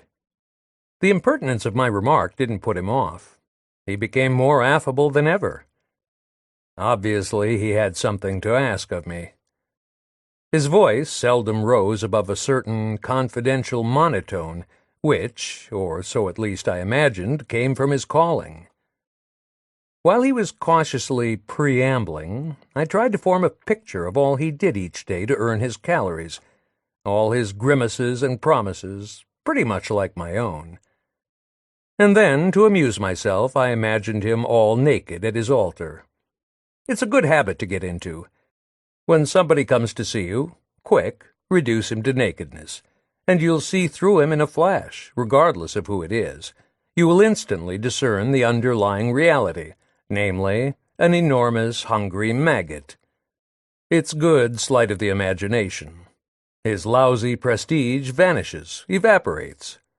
Once you've got him naked, you'll be dealing with nothing more than a bragging, pretentious beggar, talking drivel of one kind or another. It's a test that nothing can withstand. In a moment, you'll know where you're at. There won't be anything left but ideas, and there's nothing frightening about ideas. With ideas, nothing is lost. Everything can be straightened out. Whereas it's sometimes hard to stand up to the prestige of a man with his clothes on. Nasty smells and mysteries cling to his clothes. This abbé had very bad teeth, decayed, discolored, ringed with greenish tartar. In short, a fine case of alveolar pyorrhea. I was going to talk to him about his pyorrhea, but he was too busy telling me things. The things he was telling me kept squirting against the stumps of his teeth under the impulsion of a tongue, no movement of which escaped me. In a number of spots, the edges of his tongue were bruised and bleeding. This kind of meticulous observation was a habit, you might say a hobby, of mine. When you stop to examine the way in which words are formed and uttered, our sentences are hard put to it to survive the disaster of their slobbery origins. The mechanical effort of conversation is nastier and more complicated than defecation. That corolla of bloated flesh, the mouth, which screws itself up to whistle, which sucks in breath, contorts itself, discharges all manner of viscous sounds across a fetid barrier of decaying teeth. How revolting! Yet that is what we are adjured to sublimate into an ideal. It's not easy. Since we are nothing but packages of tepid, half-rotted viscera, we shall always have trouble with sentiment. Being in love is nothing. It's sticking together that's difficult. Feces, on the other hand, make no attempt to endure or to grow. On this score, we are far more unfortunate than shit. Our frenzy to persist in our present state, that's the unconscionable torture. Unquestionably, we worship nothing more divine than our smell. All our misery comes from wanting at all costs to go on being Tom, Dick, or Harry year in, year out. This body of ours, this disguise put on by common jumping molecules, is in constant revolt against the abominable farce of having to endure. Our molecules, the dears, want to get lost in the universe as fast as they can. It makes them miserable to be nothing but us, the jerks of infinity. We'd burst if we had the courage. Day after day we come very close to it. The atomic torture we love so is locked up inside us with our pride. Since I was silent, stunned by the thought of these biological ignominies, the abbé, thinking he had me in his pocket, assumed a benevolent, almost familiar manner. With infinite precautions, he broached the subject of my medical reputation in the neighborhood. My reputation, he gave me to understand, might have been better if I had taken a very different course at the start, during the first few months of my practice in Rannais. Don't forget, my dear doctor, that the sick are basically conservative. As you must doubtless know, they live in fear that heaven and earth will fail them. In other words, I should have made my peace with the Church from the start. That was his eminently practical as well as spiritual conclusion. Not a bad idea. I was careful not to interrupt him, but waited patiently for him to come to the point of his visit. The weather couldn't have been gloomier or more confidential. It was so vile, so coldly and emphatically vile, it gave you the feeling that if you went out you'd never see the rest of the world again, that the world would have melted away in disgust. My nurse had finally brought her case histories up to date, every last one. She had no excuse whatever for staying there to listen to us, so she left, but miffed, slamming the door behind her, and plunged into a furious downpour. In the course of our conversation, this priest told me his name. Abbé Protiste, he called himself.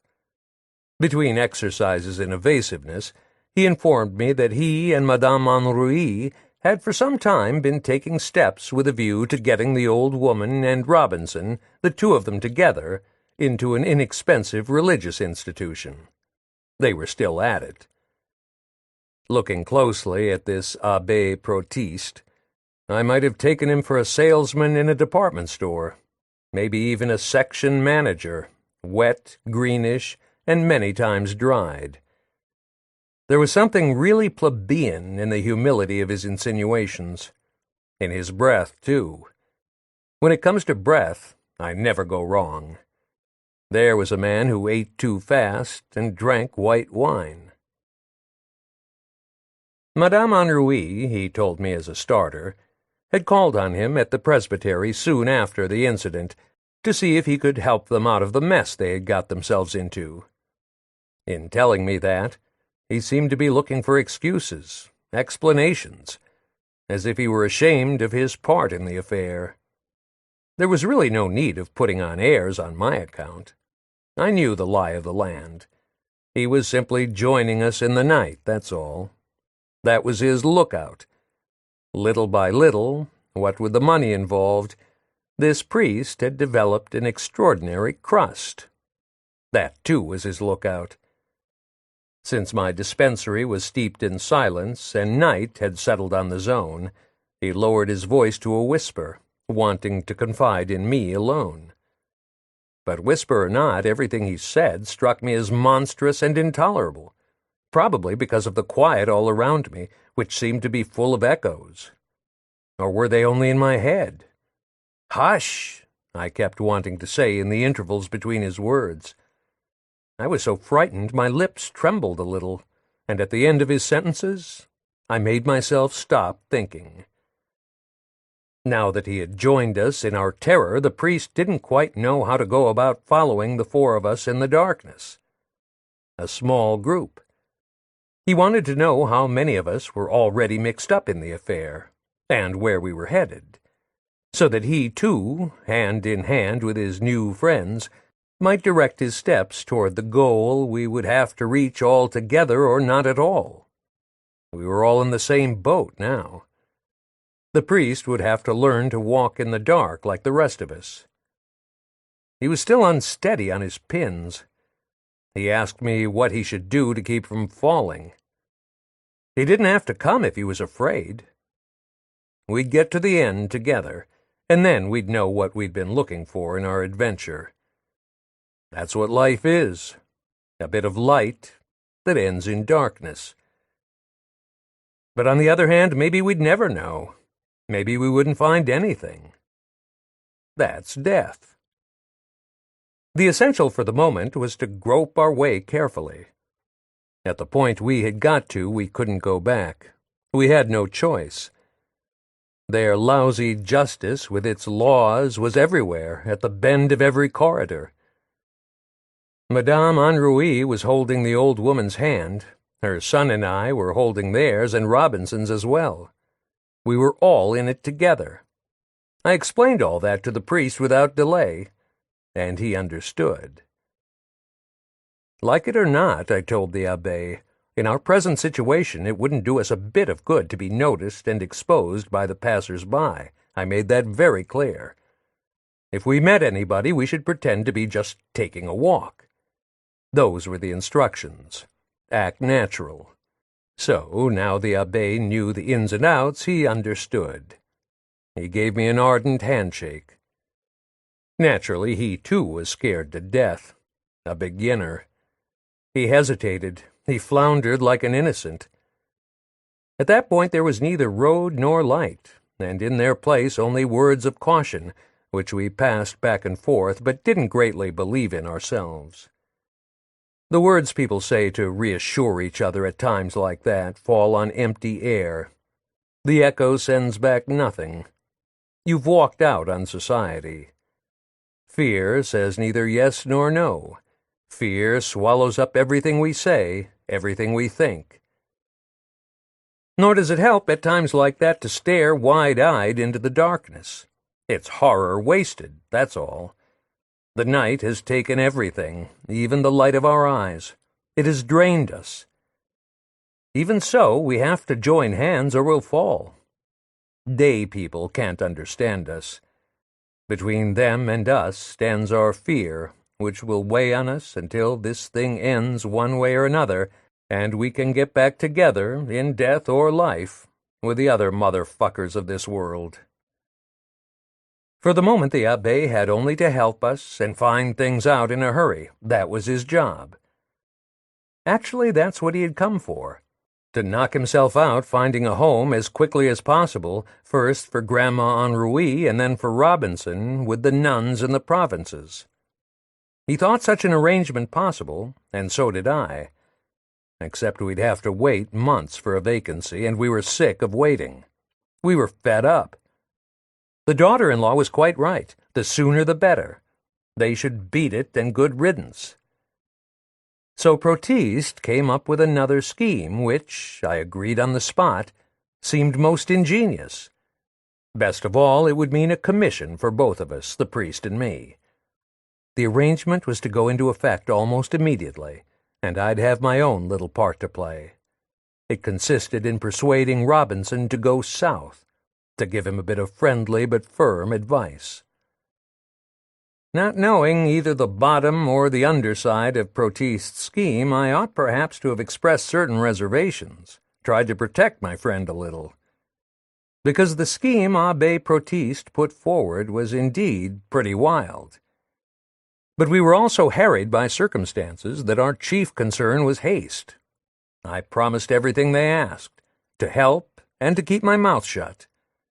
Ticklish situations of this kind seemed to be nothing new to this Protiste, and something told me that he would make things a lot easier for me. But where were we to begin? We'd have to arrange for Robinson to leave quietly for the South. How would Robinson feel about the South? Not to mention leaving with the old woman, who he had come very close to murdering. I'd insist. That's all. He'd simply have to, for all sorts of reasons. Not all of them very good, but sound. Yes, sound. The job that had been found for Robinson and the old woman in the South was certainly weird. In Toulouse. A beautiful city, Toulouse. We'd be seeing Toulouse. We'd go visit them down there. I promised I'd go to Toulouse as soon as they were settled in their lodgings and their work and all. Then, thinking it over, it bothered me a little that Robinson should be leaving so soon. But at the same time I was glad, mostly because for once I was making a bit of real profit on the deal. 1,000 francs they were giving me. It was all settled. All I had to do was work up Robinson's enthusiasm for the South, convince him that there was no better climate for damaged eyes, that he'd be blissfully well off down there, and that all things considered he was pretty damn lucky to get off so easily. That ought to do it. After 5 minutes of rumination along these lines, I myself was steeped in conviction and prepared for a decisive interview. Strike while the iron is hot, that's my opinion. After all, he'd be no worse off down there than here. Protiste's idea, when I thought it over, seemed perfectly reasonable. You've got to admit it. Those priests know how to bury the worst scandals. All things considered, the deal being offered Robinson and the old woman wasn't so bad. If I wasn't mistaken, it was some sort of mummy show. The mummies were in the cellar of some church, and tourists could visit them for a fee. A fine business, Protiste assured me. I almost believed him, and that made me a little jealous. It's not every day that you can get the dead to work for you. I locked up the dispensary and started resolutely through the sludge with the priest, heading for the Henri's. This was really something new. 1,000 francs worth of hope. I had changed my mind about the priest. When we got to the house, we found the Henri's, man and wife, with Robinson in his room on the second floor. But what a state Robinson was in! "So there you are," he screeches frantically as soon as he hears my steps on the stairs. "There's something going on, I can feel it. Tell me the truth," he gasps. He starts sniveling before I can say a word. The Henri's are making signs while he appeals to me for help. A pretty mess, I say to myself. They're in too much of a hurry, always have been. They've broken it to him cold, without preparation, without waiting for me. Luckily, I was able to retell the whole story, so to speak, in different words. Robinson was more than willing to see the same facts in a different light. All right by him.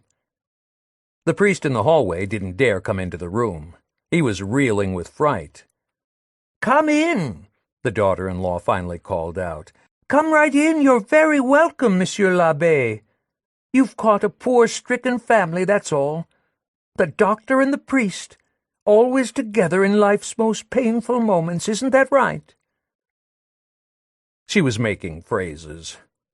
Her newfound hope of extricating herself from the shit and the darkness was making the old bag lyrical in her repulsive way.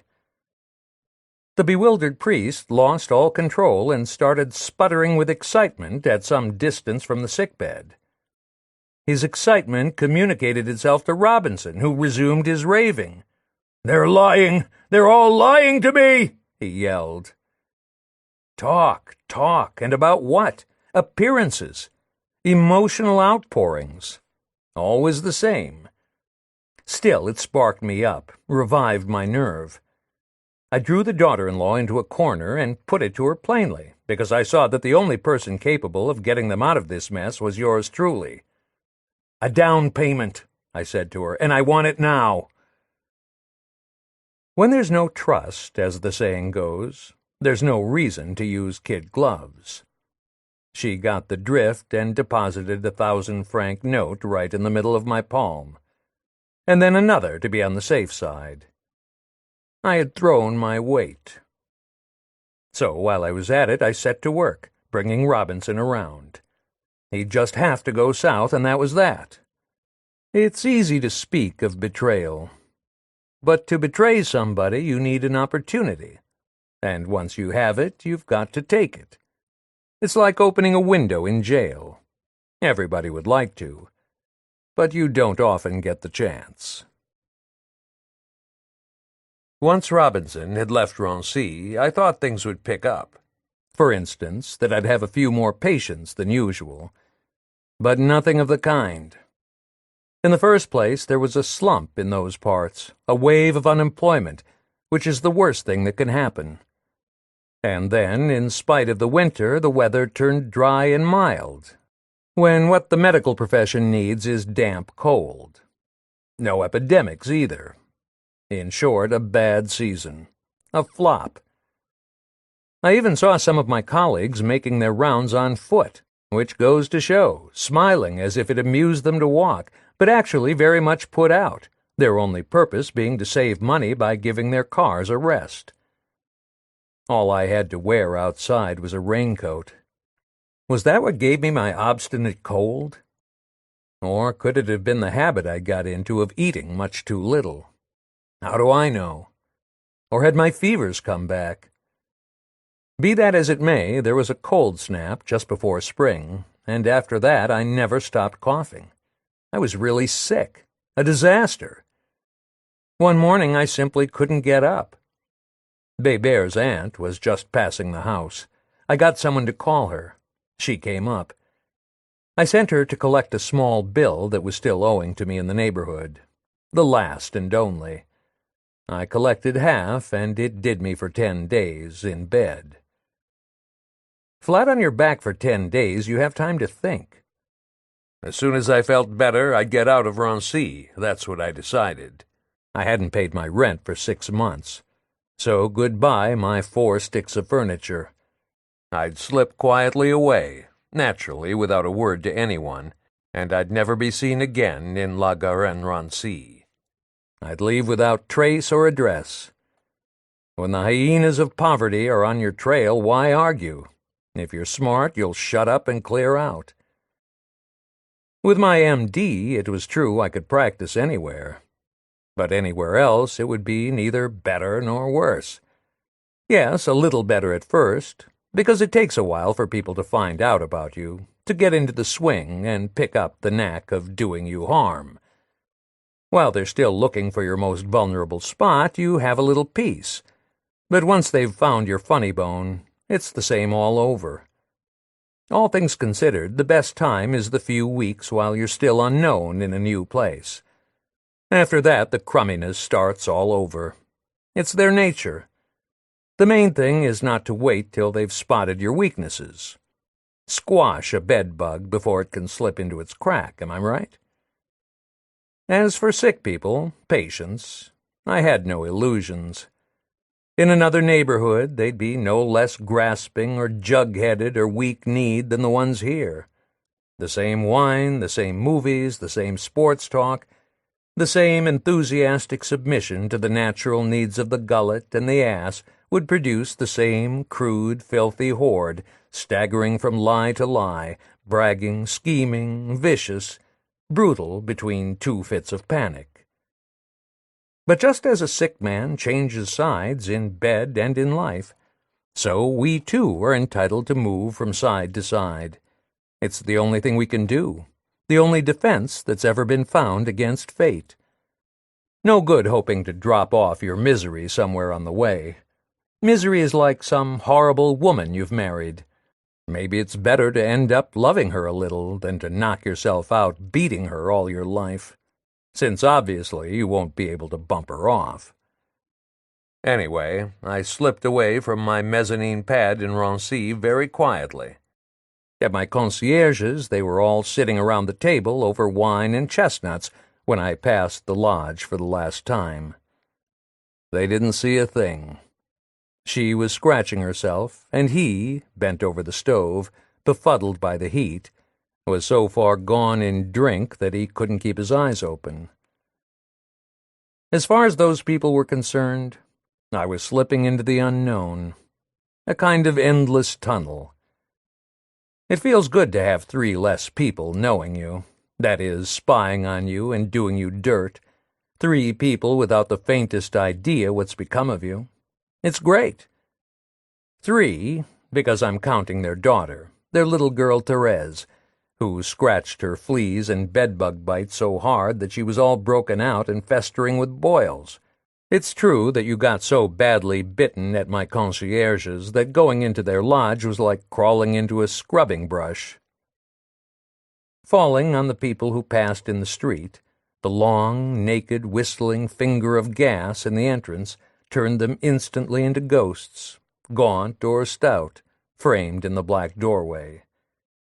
The same passers-by would then go and find themselves a bit of color here and there in the light of windows or street lamps, and finally lose themselves, as black and shapeless as myself, in the night. I was no longer under any obligation to recognize these passers-by. Still, I'd have liked to stop them for just 1 second in their aimless roaming, just long enough to tell them once and for all that I was clearing out, getting lost far, far away, so far that I didn't give a shit for any of them, and they had no way of hurting me now. It was no use trying. When I got to the Boulevard de la Liberté, the vegetable wagons were bumping along the road to Paris. I went the same way. I was almost out of Rancy. It was kind of chilly, so to warm myself I made for Béber's aunt's lodge, which was a little out of my way. Her lamp was a spot in the darkness at the end of the corridor. I really have to say goodbye to his aunt, I said to myself. Then it'll really be over. She was sitting as usual in her chair among the smells of her lodge. A small stove warmed the room, and there was her old face that always seemed about to burst into tears now that Bébert was gone. On the wall over her sewing box hung a big school photo of Bébert in his school smock, with his beret and his cross. It was an enlargement. She'd paid for it with coffee coupons. I woke her. She started up. "Good morning, Doctor." I still remember her exact words. "You look sick," she said, first thing. "Sit down. I'm not very well myself." "I was taking a little walk," I said, feeling silly to be turning up like that. "It's late for a little walk, especially being you're headed for Place Clichy. There's a cold wind on the avenue at this time of night." She stood up and, stumbling this way and that way, started making us a hot grog, at the same time talking about everything under the sun, but mostly the Henri's and Bébert. There was nothing I could do to make her stop talking about Bébert, though it made her miserable and was bad for her, and she knew it. I listened without interrupting. I was in a torpor. She wanted to remind me of all Bébert's endearing qualities. She set them out in a kind of display, taking a great deal of trouble because she was determined not to forget a single one of Bébert's qualities. She kept starting over. and when she had them all in order and had told me everything that could possibly be told about bottle-feeding him as a baby, she'd remember some little quality that would have to be lined up beside the others. She'd start once again from the beginning, and even so she'd forget something, and when that happened she had no recourse but to burst into tears of frustration. She was so tired her mind wandered. She sobbed herself to sleep.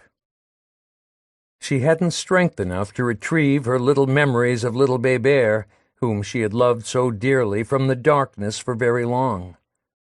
Nothingness was always close to her now, and to some extent upon her. A bit of grog and fatigue, and there it was.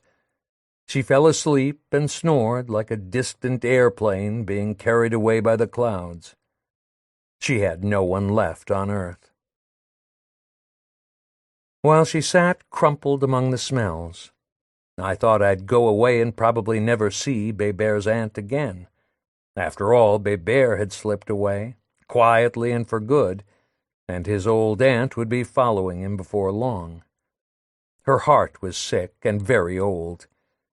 It pumped blood into her arteries as best it could, but then the blood had a hard time climbing back into the veins. She'd be going to the big cemetery nearby, where the crowds of dead are waiting. That's where she took Bébert to play before his illness. And then it would really be over. They'd come and repaint her lodge, and then it would seem as if we had all retrieved ourselves like Japanese billiard balls on the brink of the hole, shilly-shallying before they end it all. Billiard balls also start out with vigor and brio, but they never get anywhere in the end. Neither do we, and the whole earth is good for nothing else than to help us all get together. Bébert's aunt no longer had far to go. There was practically no vigor left in her. We can't get together while we're alive. There are too many colors to distract us, and too many people moving around us. We can only get together in silence when it's too late, like the dead. I knew all that, but it didn't help. I, too, had to move and go somewhere else. I couldn't stay there with her.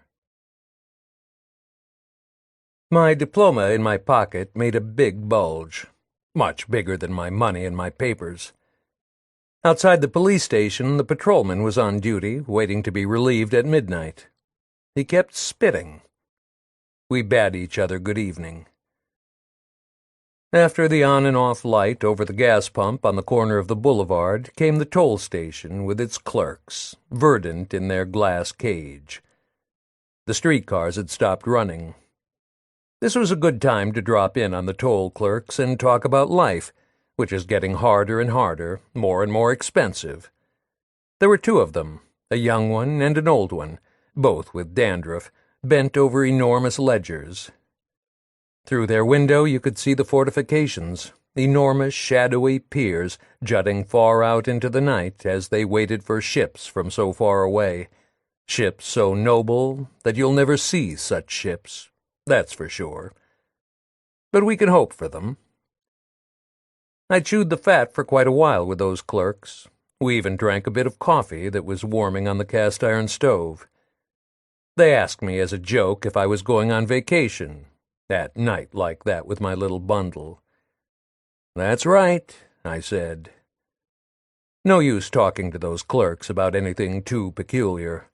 They couldn't have helped me to understand. Still, I was miffed at their little joke and felt the need of saying something striking, of impressing them, sort of. So I started talking off the cuff about the campaign of 1816, the one that brought the Cossacks to the exact spot where we were then, to the barrier, on the heels of the great Napoleon. All this, of course, as nonchalantly as you please. Having convinced those lugs of my superior culture and sprightly erudition, I felt reassured and started down the avenue to the Place Clichy. You've doubtless noticed the two prostitutes waiting at the corner of the Rue des Dames. They fill in the very few weary hours separating deep night and early dawn. Thanks to them, life perseveres through the darkness.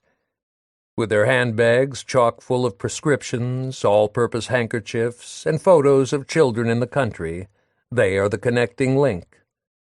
Be careful when approaching them in the darkness, for those women are so specialized, barely alive enough to respond to the 2 or 3 sentences which sum up everything one can do with them, that they barely exist. They are insect ghosts in buttoned boots. Don't speak to them. Don't go too near them. They're dangerous. I had plenty of room. I started running between the car tracks. The avenue is long. At the end of it you'll see the statue of Marshal Moncey. He has been defending the Place Clichy since 1816 against memories and oblivion, against everything and nothing, with a wreath of riot, very expensive beads. I came running down the deserted avenue and got there 112 years too late. No more Russians, no more battles, no more Cossacks, no more soldiers. Nothing except a ledge of the pedestal that you could sit down on just under the wreath, and the little brazier with 3 shivering derelicts around it, squinting into the acrid smoke. Not a very good place to be. A few cars now and then raced desperately for the exits. In times of crisis, you remember the Grand Boulevard as a place that's not as cold as other places. What with my fever, it cost me an effort of the will to make my brain function. Under the influence of Béber's aunt's grog, I descended the slope in flight from the wind, which isn't quite so cold when it comes at you from behind. Near the Saint-Georges metro station, an old woman in a little round hat was wailing about her granddaughter in the hospital, stricken with meningitis, so she said. With that as an excuse, she was taking up a collection. With me, she was out of luck.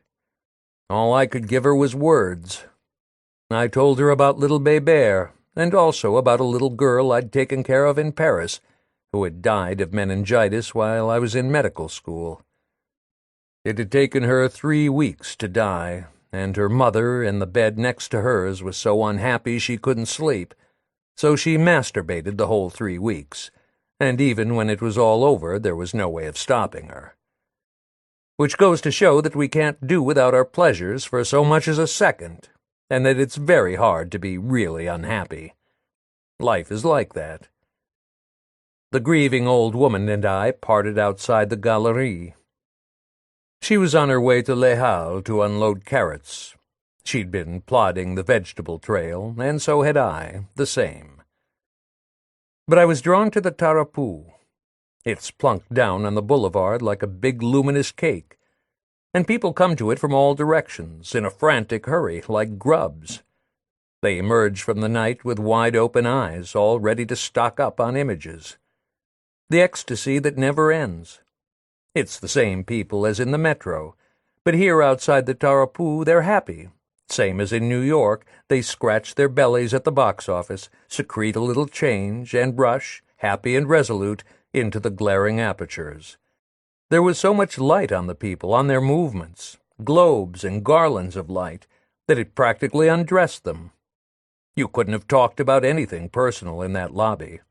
It was the exact opposite of night. Rather dazed myself, I went to a café nearby. At the table next to mine, when I looked up, who should I see but Parapine, my one-time professor, having a beer with his dandruff and all. We get together. There have been big changes in his life.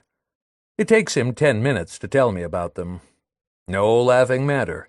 Professor Jonesset had been so mean to him, had so persecuted him, that he, Parapine, had been obliged to leave, to resign, and give up his laboratory. And then the mothers of the little girls at the lycée had waylaid him at the gates of the institute and beaten him up. Scandal, investigation, trouble. At the last moment, thanks to an ambiguous advertisement in a medical journal, he had managed in the nick of time to secure another paltry means of support. Nothing much, of course, but down his alley and not fatiguing.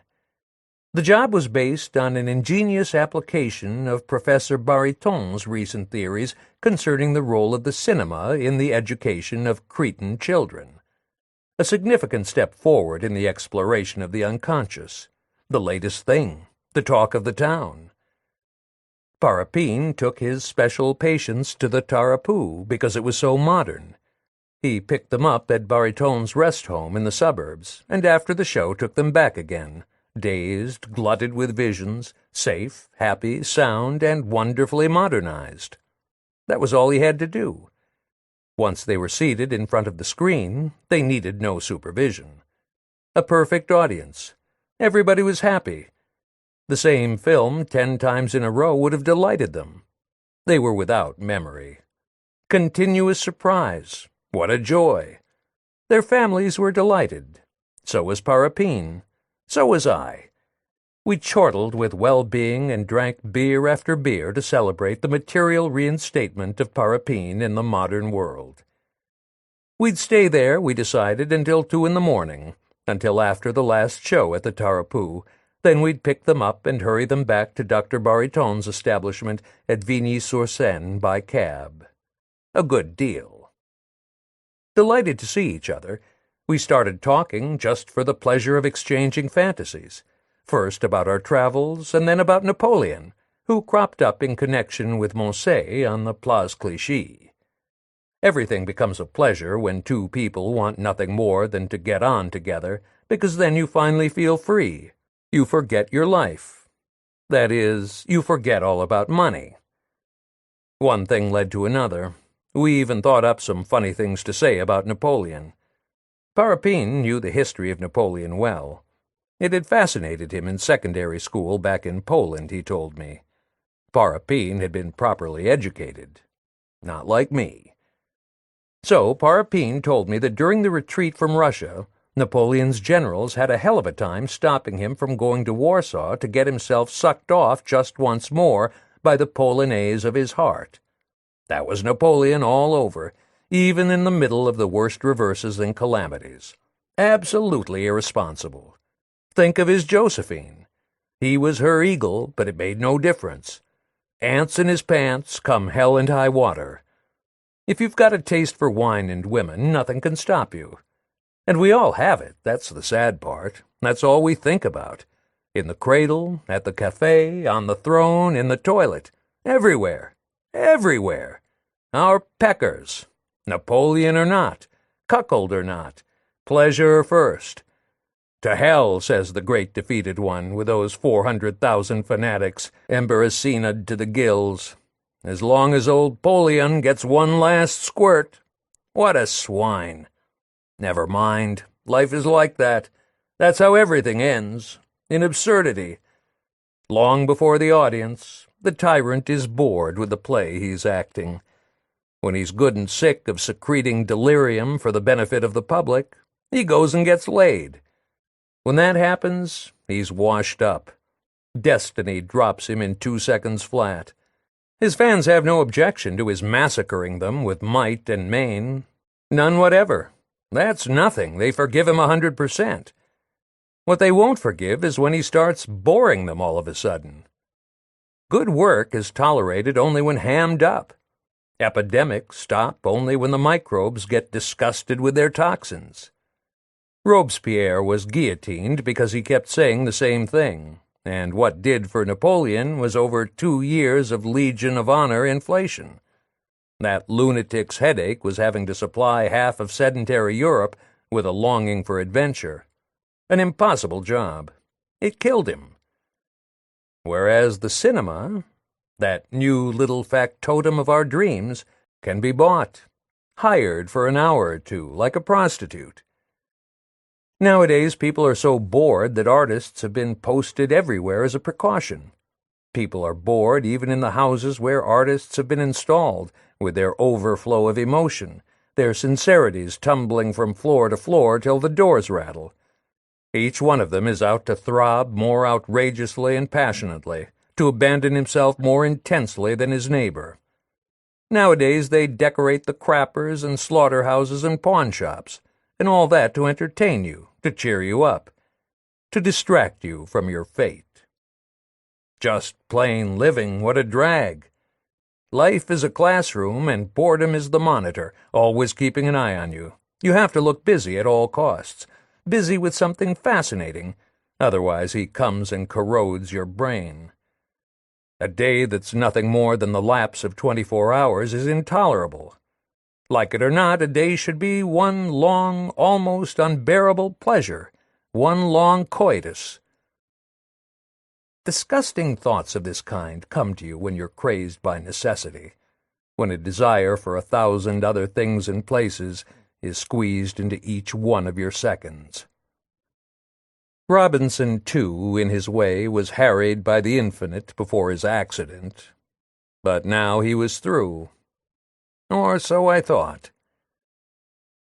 Seeing we were quietly settled at the café, I talked. I told Parapine everything that had happened since our last meeting.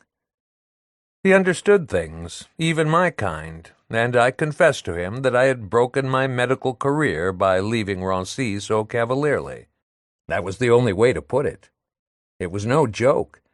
Under the circumstances, I couldn't dream of going back to Rancy. Parapine agreed. While we were talking thus pleasantly, confessing as it were, the Tarapoo had an intermission, and all in a heap the movie-house musicians came over to the bistro. So we all had a drink together. Parapine was well known to the musicians.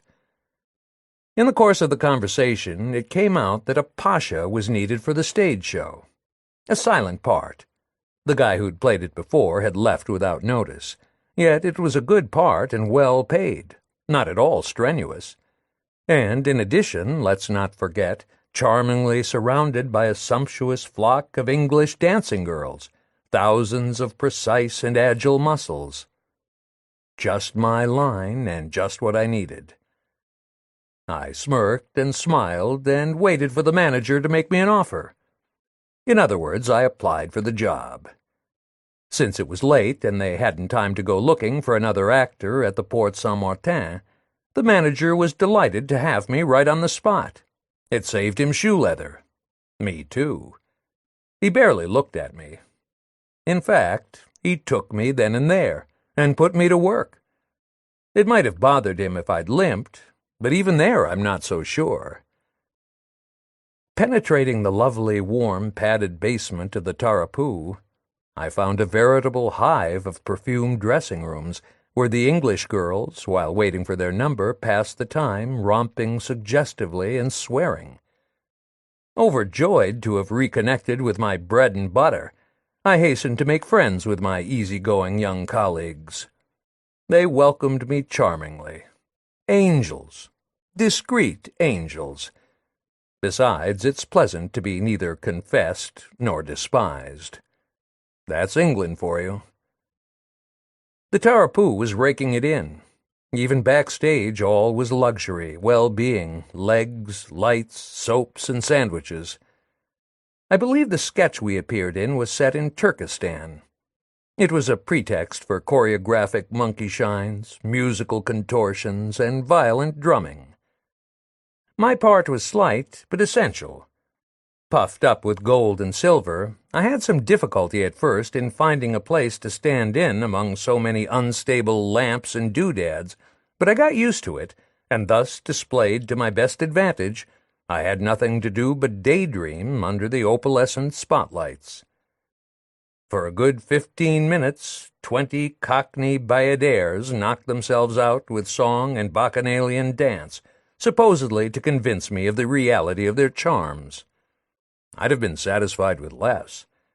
It seemed to me that going through that routine 5 times a day was a lot to expect of a poor girl. Those girls never weakened.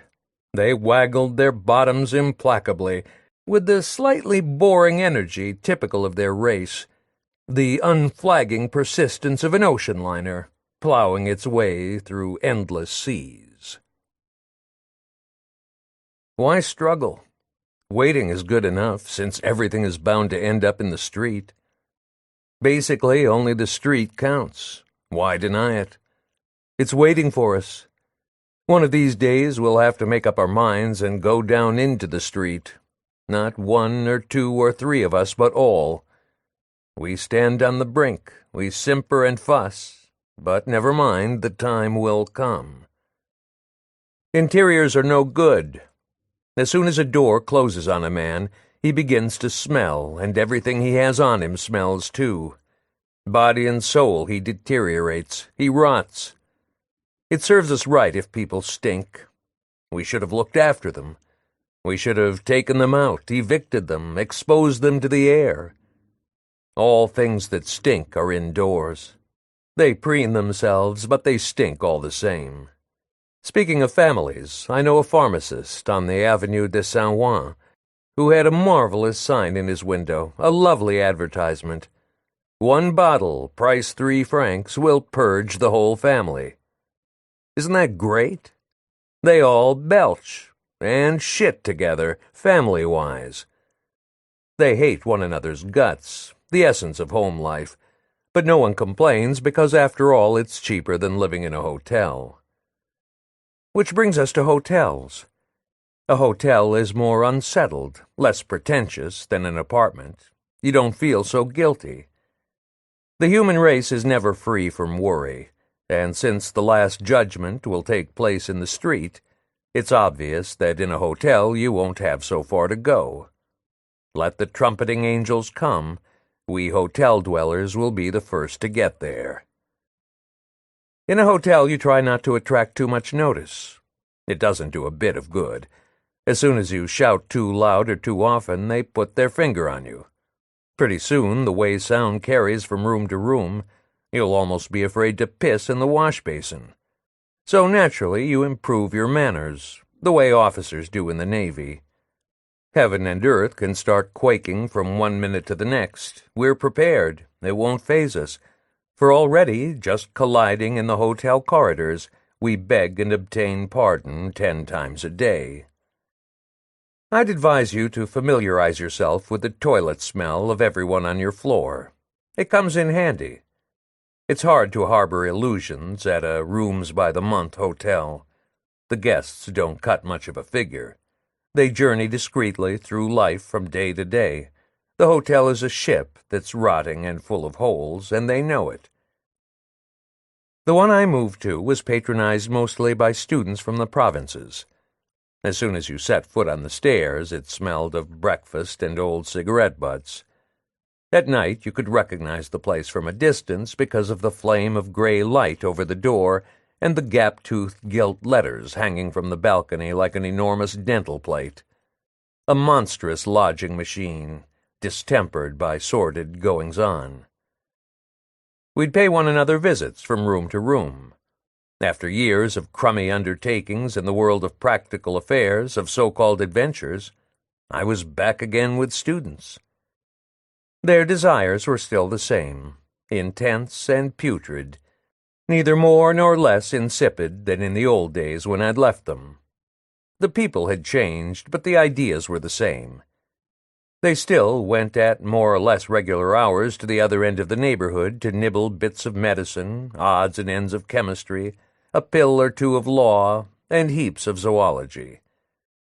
The war, in passing over their age group, hadn't changed a thing, and if out of sympathy you took an interest in their dreams, they led you straight to their 40th birthday. These young men gave themselves 20 years, 240 months of dogged thrift in which to achieve happiness. Their notions of happiness and success were conventional images, but carefully drawn. They saw themselves at the last square, surrounded by a small but incomparably precious family. Yet they would seldom have looked at this family. What for? One thing a family isn't meant for is to be looked at. And a father's distinction and happiness consist in kissing his family, his poetry, without ever looking at it. By way of novelty, they'd have motored to Nice with their dowered bride, and possibly have adopted the use of checks for making payments. As for the shameful reaches of the soul, they would no doubt have taken their wife to a whorehouse one evening. No more. The rest of their world would be shut up in their daily papers and guarded by the police. Staying at that flea-bitten hotel made my friends a trifle shameful and irritable for the moment. The young bourgeois student feels that he's being punished, and since it's taken for granted that he can't start saving yet, he drowns his sorrow in bohemia and more bohemia, in coffee-house despair. At the beginning of each month we went through a short but acute fit of eroticism. The whole hotel shook with it. We washed our feet. An erotic expedition was arranged. Money orders arrived from the provinces, and that is what made up our minds. I might have obtained just as good coituses from my English chorus girls at the Tarapoo, and free of charge at that, but thinking it over, I rejected the easy way because of the complications and the rotten, jealous little pimps who were always hanging around backstage waiting for the girls. Since we read several pornographic magazines at our hotel, we knew the ropes and addresses needed for getting fucked in Paris. You have to admit that addresses are fun. You let yourself be tempted. Even I, who had known the Passage des Bercinas and traveled and experienced no end of complications in the pornographic line, never seemed to have exhausted the hope of intimate revelations. Where the ass is concerned, there's always a residue of curiosity.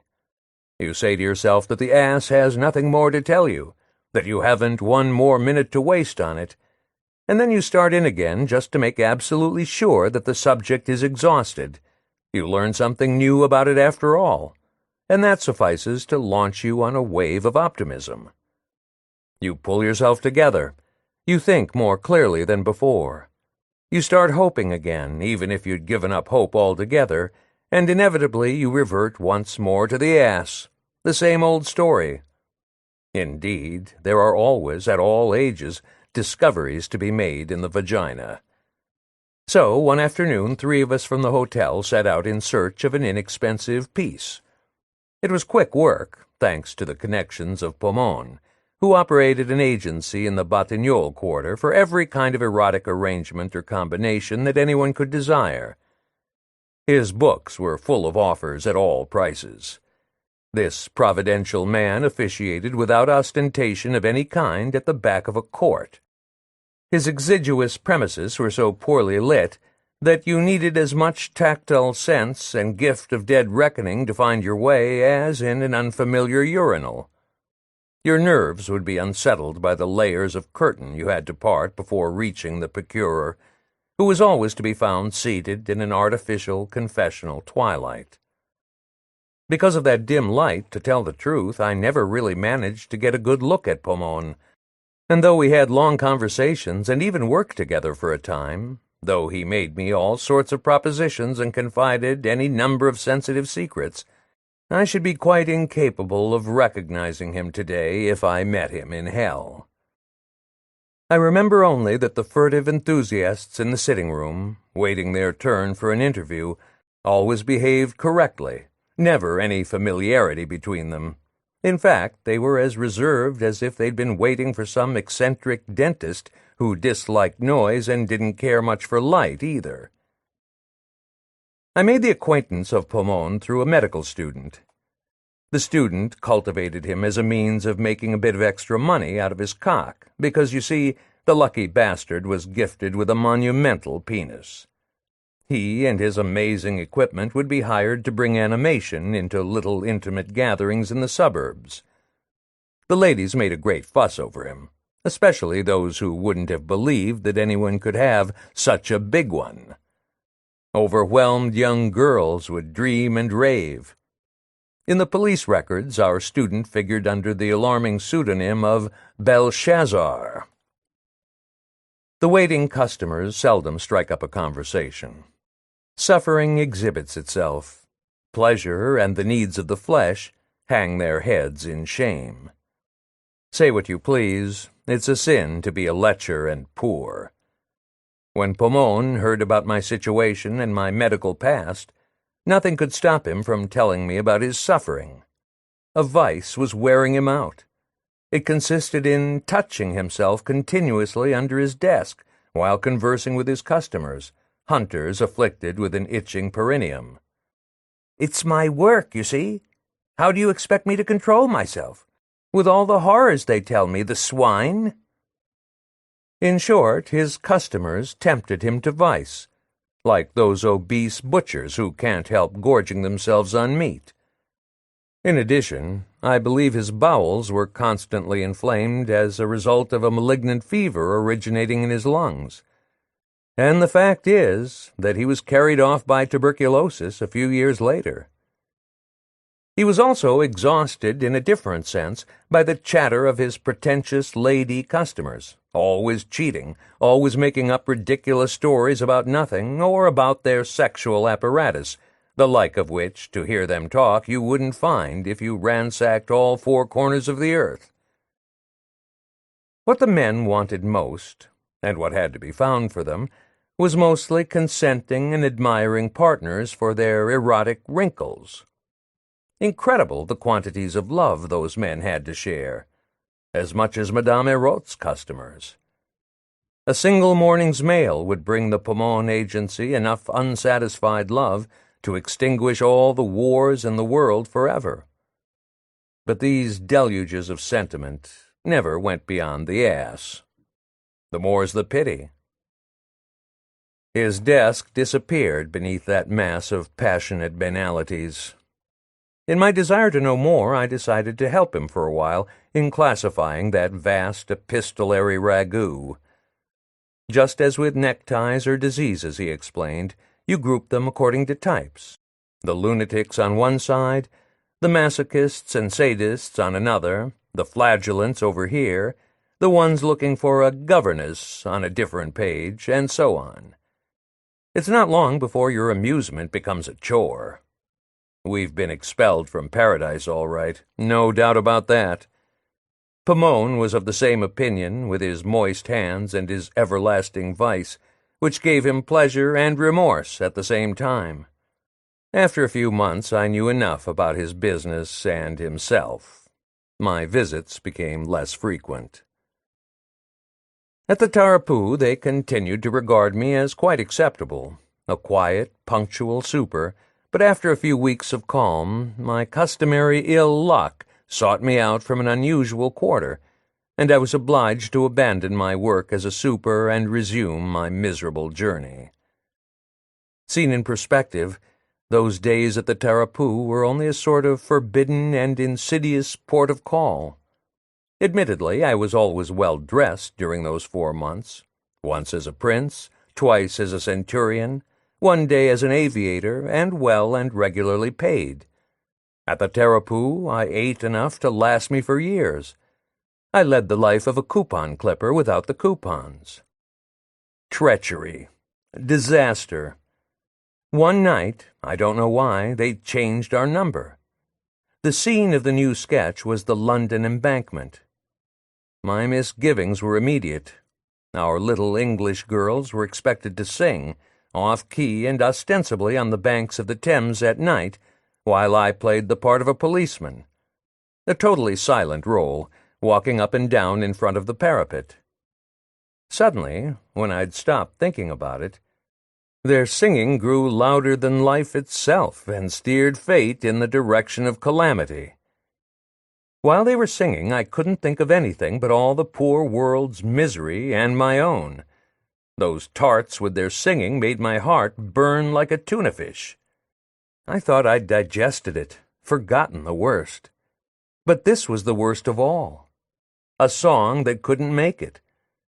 And as they sang, they wiggle-waggled to try and bring it off. A fine mess. All of a sudden we were knee-deep in misery. No mistake. Mooning about in the fog. Their lament was dripping with misery. It made me grow older from minute to minute. Panic oozed from the very stage set. And nothing could stop them. They didn't seem to understand all the harm their song was doing us all.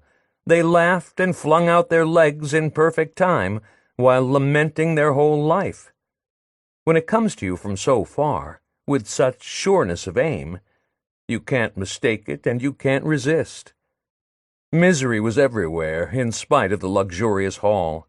It was on us, on the set. It overflowed. It drenched the whole earth. Those girls were real artists. Abject misery poured out of them, and they made no attempt to stop it or even understand it. Only their eyes were sad. The eyes aren't enough. They sang the calamity of existence, and they didn't understand. They mistook it for love, nothing but love. The poor little things had never been taught anything else. Supposedly, they were singing about some little setback in love. That's what they thought. When you're young and you don't know, you mistake everything for love trouble. Where I go, where I look, it's only for you, ooh. Only for you, ooh. That's what they sang. It's a mania with the young to put all humanity into one ass. Just one, the dream of dreams. Mad love. Maybe later they would find out where all that ended, when their rosiness had fled, when the no-nonsense misery of their lousy country had engulfed them, all 16 of them, with their hefty mare's thighs and their bobbing tits. The truth is that misery already had the darlings by the neck, by the waist. They couldn't escape. By the belly, by the breath, by every chord of their thin, off-key voices. Misery was inside them. No costume, no spangles, no lights, no smile could fool her, delude her about her own. Misery finds her own wherever they may hide. It just amuses her to let them sing silly songs of hope while waiting their turn. Those things awaken misery, caress and arouse her. That's what our unhappiness, our terrible unhappiness, comes to. An amusement. So to hell with people who sing love songs. Love itself is misery and nothing else. Misery lying out of our mouths, the bitch, and nothing else. She's everywhere, don't wake her, not even in pretense. She never pretends. And yet those English girls went through their routine 3 times a day, with their backdrop and accordion tunes. It was bound to end badly. I didn't interfere, but don't worry, I saw the catastrophe coming. First, one of the girls fell sick. Death to cuties who stir up calamity. Let 'em croak, we'll all be better off. And while we're at it, don't hang around street corners near accordion players. As often as not, that's where you'll catch it, where the truth will strike. A Polish girl was hired to take the place of the sick one in their act. The Polish chick coughed too when she wasn't doing anything else. She was tall and pale, powerfully built. We made friends right away. In 2 hours, I knew all about her soul. As far as her body was concerned, I had to wait a while.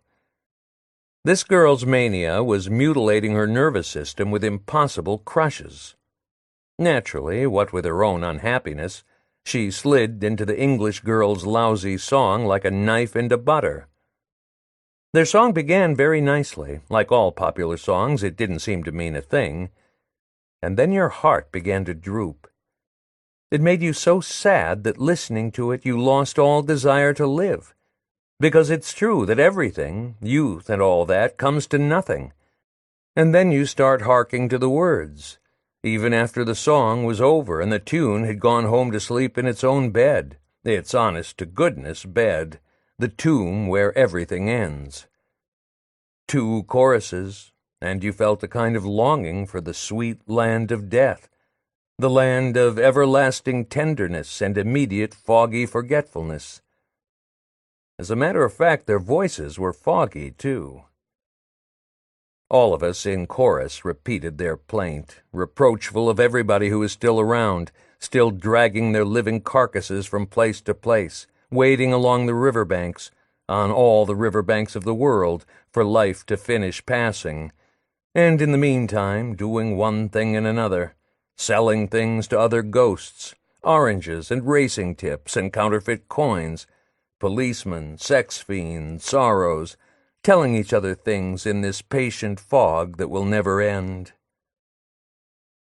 Tanya was the name of my new pal from Poland. Her life at the moment, I gathered, was one compact frenzy because of a little 40-year-old bank clerk whom she had known since Berlin. She wanted to go back to Berlin and love him in spite of everything and at all costs. She'd have done anything to get back to him. She pursued theatrical agents, those promisers of engagements, to the ends of their pissy stairways. While waiting for answers that never came, those rotters pinched her buttocks. But she was so totally enthralled by her faraway love that she hardly noticed their manipulations. This state of affairs hadn't prevailed for a week when disaster struck. For months she had been loading destiny with temptations like a cannon. Flu carried off her marvelous lover. The news came to us one Saturday afternoon. Disheveled and haggard, she dragged me to the Gare du Nord. That in itself was nothing unusual, but in her frenzy she clamored at the ticket window, insisting that she had to be in Berlin in time for the funeral. It took 2 station masters to dissuade her, to get her to understand that it was much too late. In the state she was in, I couldn't think of leaving her. She was intent on her tragedy, and still more intent on exhibiting it to me in full flood. What an opportunity! Love, thwarted by poverty and distance, is like a sailor's love. No 2 ways. It's irrefutable and sure-fire. In the first place, when you're unable to meet too often, you can't fight, which is that much gained. Since life consists of madness spiked with lies, the farther you are from each other, the more lies you can put into it, and the happier you'll be. That's only natural and normal. Truth is inedible. Nowadays, for instance, it's easy to talk about Jesus Christ. Did Jesus Christ go to the toilet in front of everybody? It seems to me his racket wouldn't have lasted very long if he'd taken a shit in public. Very little presence, that's the whole trick, especially in love. Once Tanya had been thoroughly assured that there was no possible train to Berlin, we made up for it in telegrams. At the Bourse post office, we composed an extremely long one because we didn't know whom to address it to. We didn't know anybody in Berlin except the dead man. From that moment on, there was nothing we could do but exchange words about the dead man's death. Words helped us to walk around the Bourse 2 or 3 times. Then we had to do something to soothe Tanya's sorrow, so we strolled slowly up toward Montmartre, garbling words of grief. On the Rue Le Pic, you start meeting people on their way to the top of the city in search of merriment. They're in a hurry. When they get to Sacré-Cœur, they look down at the night, a big, dense hollow with houses piled at the bottom. On the little square, we went into the café that looked the least expensive. By way of consolation and gratitude, Tanya let me kiss her wherever I pleased. She also liked to drink. Tipsy merrymakers were already asleep on the benches around us. The clock at the top of the little church started striking the hours, and more hours, and on and on. We had reached the end of the world. That was becoming obvious. We couldn't go any further because further on there were only dead people. The dead began on the Place du Théâtre, 2 steps away. From where we were, it was easy to see them. They were passing over the Galerie du Fayel to the east of us. Even so, you've got to know how to find them, namely from inside, with your eyes almost closed, because the electric signs with their great copses of light make it very hard to see the dead, even through the clouds. I realized at once that these dead had Bébert with them. Bébert and I even gave each other the high sign, and then not far from him I saw the pale girl from Rancy. She had finally finished aborting. This time her guts had been taken out of her, and we too signaled to each other.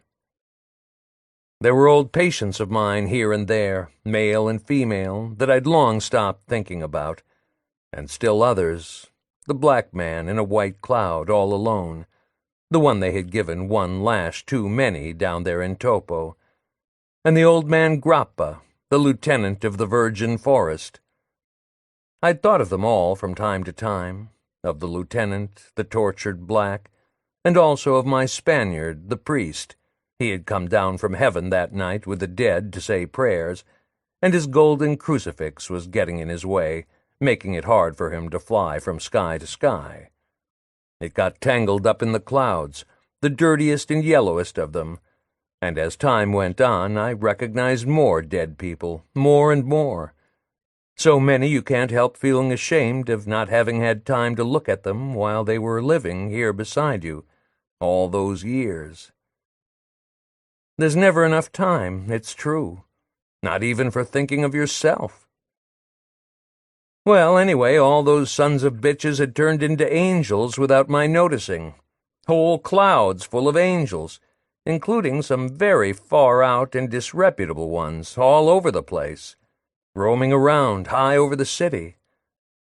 I looked for Molly among them, a golden opportunity, my sweet, my only friend, but she hadn't come with them. She'd always been so nice that she probably had a little heaven all to herself, right next to God. I was glad not to find her with all those thugs. Oh, yes, the ghosts assembled over the city that night were really just the dregs of the dead, just scoundrels, scum and riffraff. Especially from the cemetery nearby they came, more and more of them, though it's not a big cemetery, not at all high class. There were even communards, all drenched with blood, with their mouths wide open as if they wanted to yell some more and couldn't. The communards were waiting with the others, waiting for La Perouse of the islands, who was in command of the whole rally that night. La Perouse was taking a hell of a long time to get ready because of his wooden leg, which he'd put on backwards. He'd always had trouble with that wooden leg, and besides, he couldn't find his big spyglass. He refused to come out of the clouds without his spyglass around his neck. Crazy idea. The famous spyglass of his adventures. A laugh. It made you see people and things far away, further and further away through the small end, and naturally becoming more and more desirable because and in spite of your getting closer to them. Some Cossacks, who were tucked away not far from the moulin, couldn't manage to get clear of their graves. They were trying so hard it was terrifying, but they had tried many times before. They kept toppling back into their graves. They'd been drunk since 1820. Nevertheless, a shower made them shoot up, and there they were over the city, refreshed. Then they scattered far and wide and painted the night with their turbulence from cloud to cloud. The Opera, in particular, seemed to attract them, with its enormous brazier of electric signs in the middle.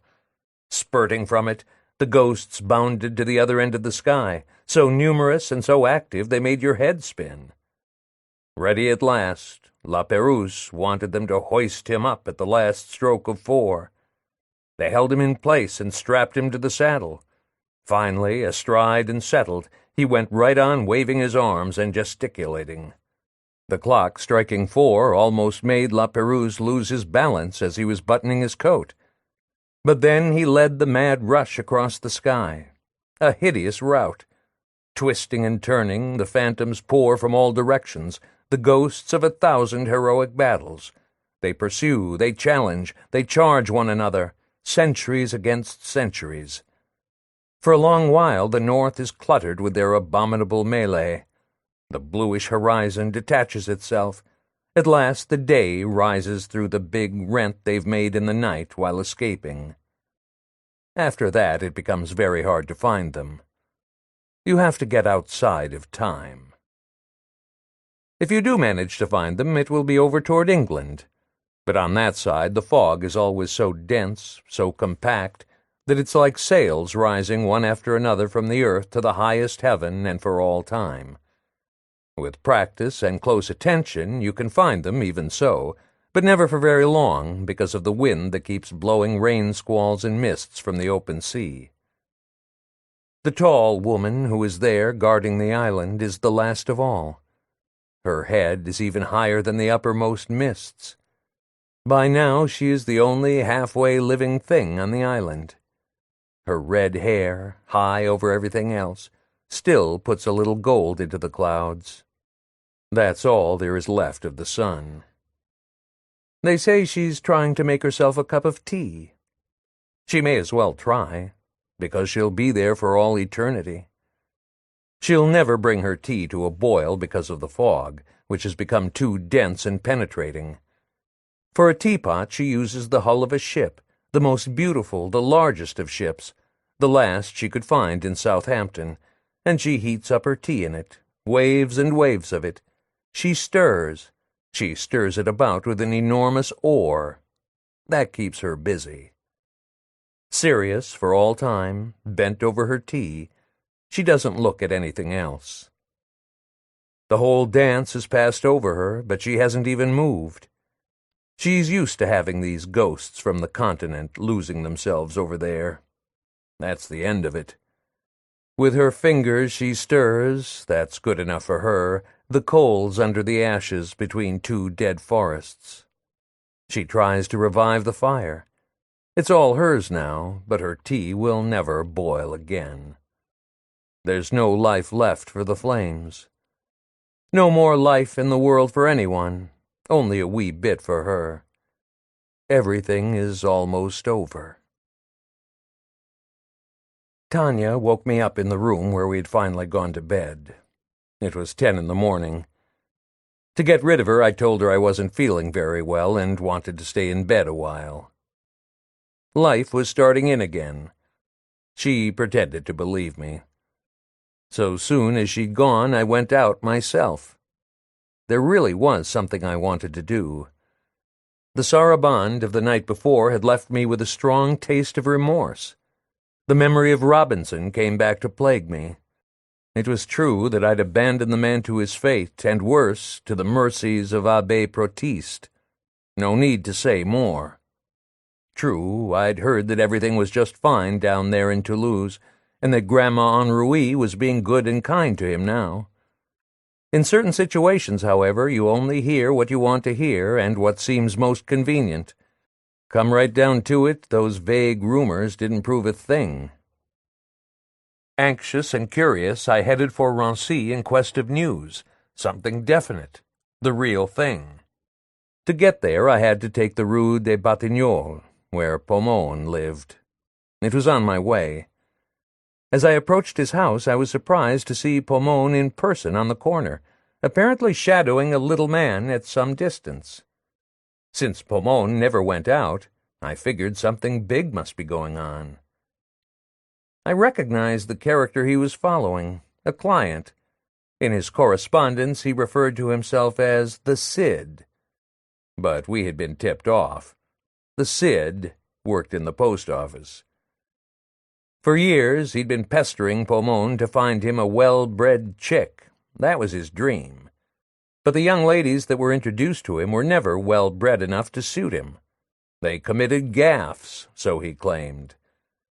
On close consideration, there are two main classes of chick, the broad-minded ones and the ones who've had a good Catholic upbringing. Two equally crummy ways of feeling superior, two ways of titillating anxious, frustrated men, the shrinking violet type and the girl about town. This search had gone on month after month and engulfed all the Cid's savings. His transactions with Pomone had brought him to the end of his resources and the end of his hopes.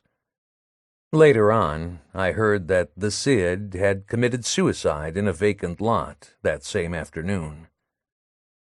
Actually, I knew something cockeyed was afoot the moment I saw Pomone leave his house. So I followed them quite a way through that neighborhood, which loses its shops as it goes along, and even its colors one after another, till there's nothing left but ramshackle bistros as you approach the toll gate. When you're not in a hurry, it's easy to get lost in those streets, befogged by the sadness and utter indifference of the place. So great is your ennui that if you had a little money, you'd jump into a cab and escape. The people you pass are burdened with a fate so heavy that you feel embarrassed on their account. It's practically certain that behind their curtained windows, some of those small pensioners have left their gas on. Nothing you can do about it. Christ, you say, which isn't much. There's not even a bench to sit down on. Everywhere you look, it's brown and green. When it rains from all directions, from the front and sides, and the street is as slippery as the back of a big fish, with a parting of rain in the middle. You can't even speak of disorder in that neighborhood. It's more like an almost well-kept prison, a prison that has no need of doors. Roaming around like that, I finally lost Pomone and his suicide, right after the Rue des Vinaigriers. That put me so near La Garenne-Rancy, I couldn't resist the temptation to cast a glance across the fortifications. From a distance, La Garenne-Rancy doesn't look bad, you can't deny it, because of the trees and the big cemetery. You could swear you were right in the Bois de Boulogne. When you really want information about someone, you have to go to the people who know. After all, I said to myself, what have I got to lose by paying the Henri's a little visit? They must know what's going on in Toulouse. So then I made a mistake. You can never be careful enough. Before you know it, you're deep in the noisome regions of the night. It doesn't take long for disaster to strike. The merest trifle can bring it on, and besides, in the first place, there are certain people you shouldn't dream of going back to see, especially those people. Once it's done, you're sunk. Roaming at random, I was finally drawn by habit to the vicinity of the Henri's house. Still in the same place, I couldn't get over it. Suddenly the rain was coming down. There was no one in the street but me. I didn't dare go any closer. I was about to turn back when the door of the house opened just enough for the daughter-in-law to motion me to come in. That woman saw everything. She'd seen me on the opposite sidewalk looking befuddled. I had lost all desire to go closer, but she insisted. She even called me by my name. "Doctor, oh, hurry!" That's how she called me, not a moment's hesitation. I was afraid of attracting attention, so I hurried up her front steps. Again, I saw the little corridor with the stove in it, the whole layout. I have to admit it gave me the same old uneasy feeling. Then she started telling me that her husband had been very sick for 2 months and was getting steadily worse. Naturally, I had my suspicions. "What about Robinson?"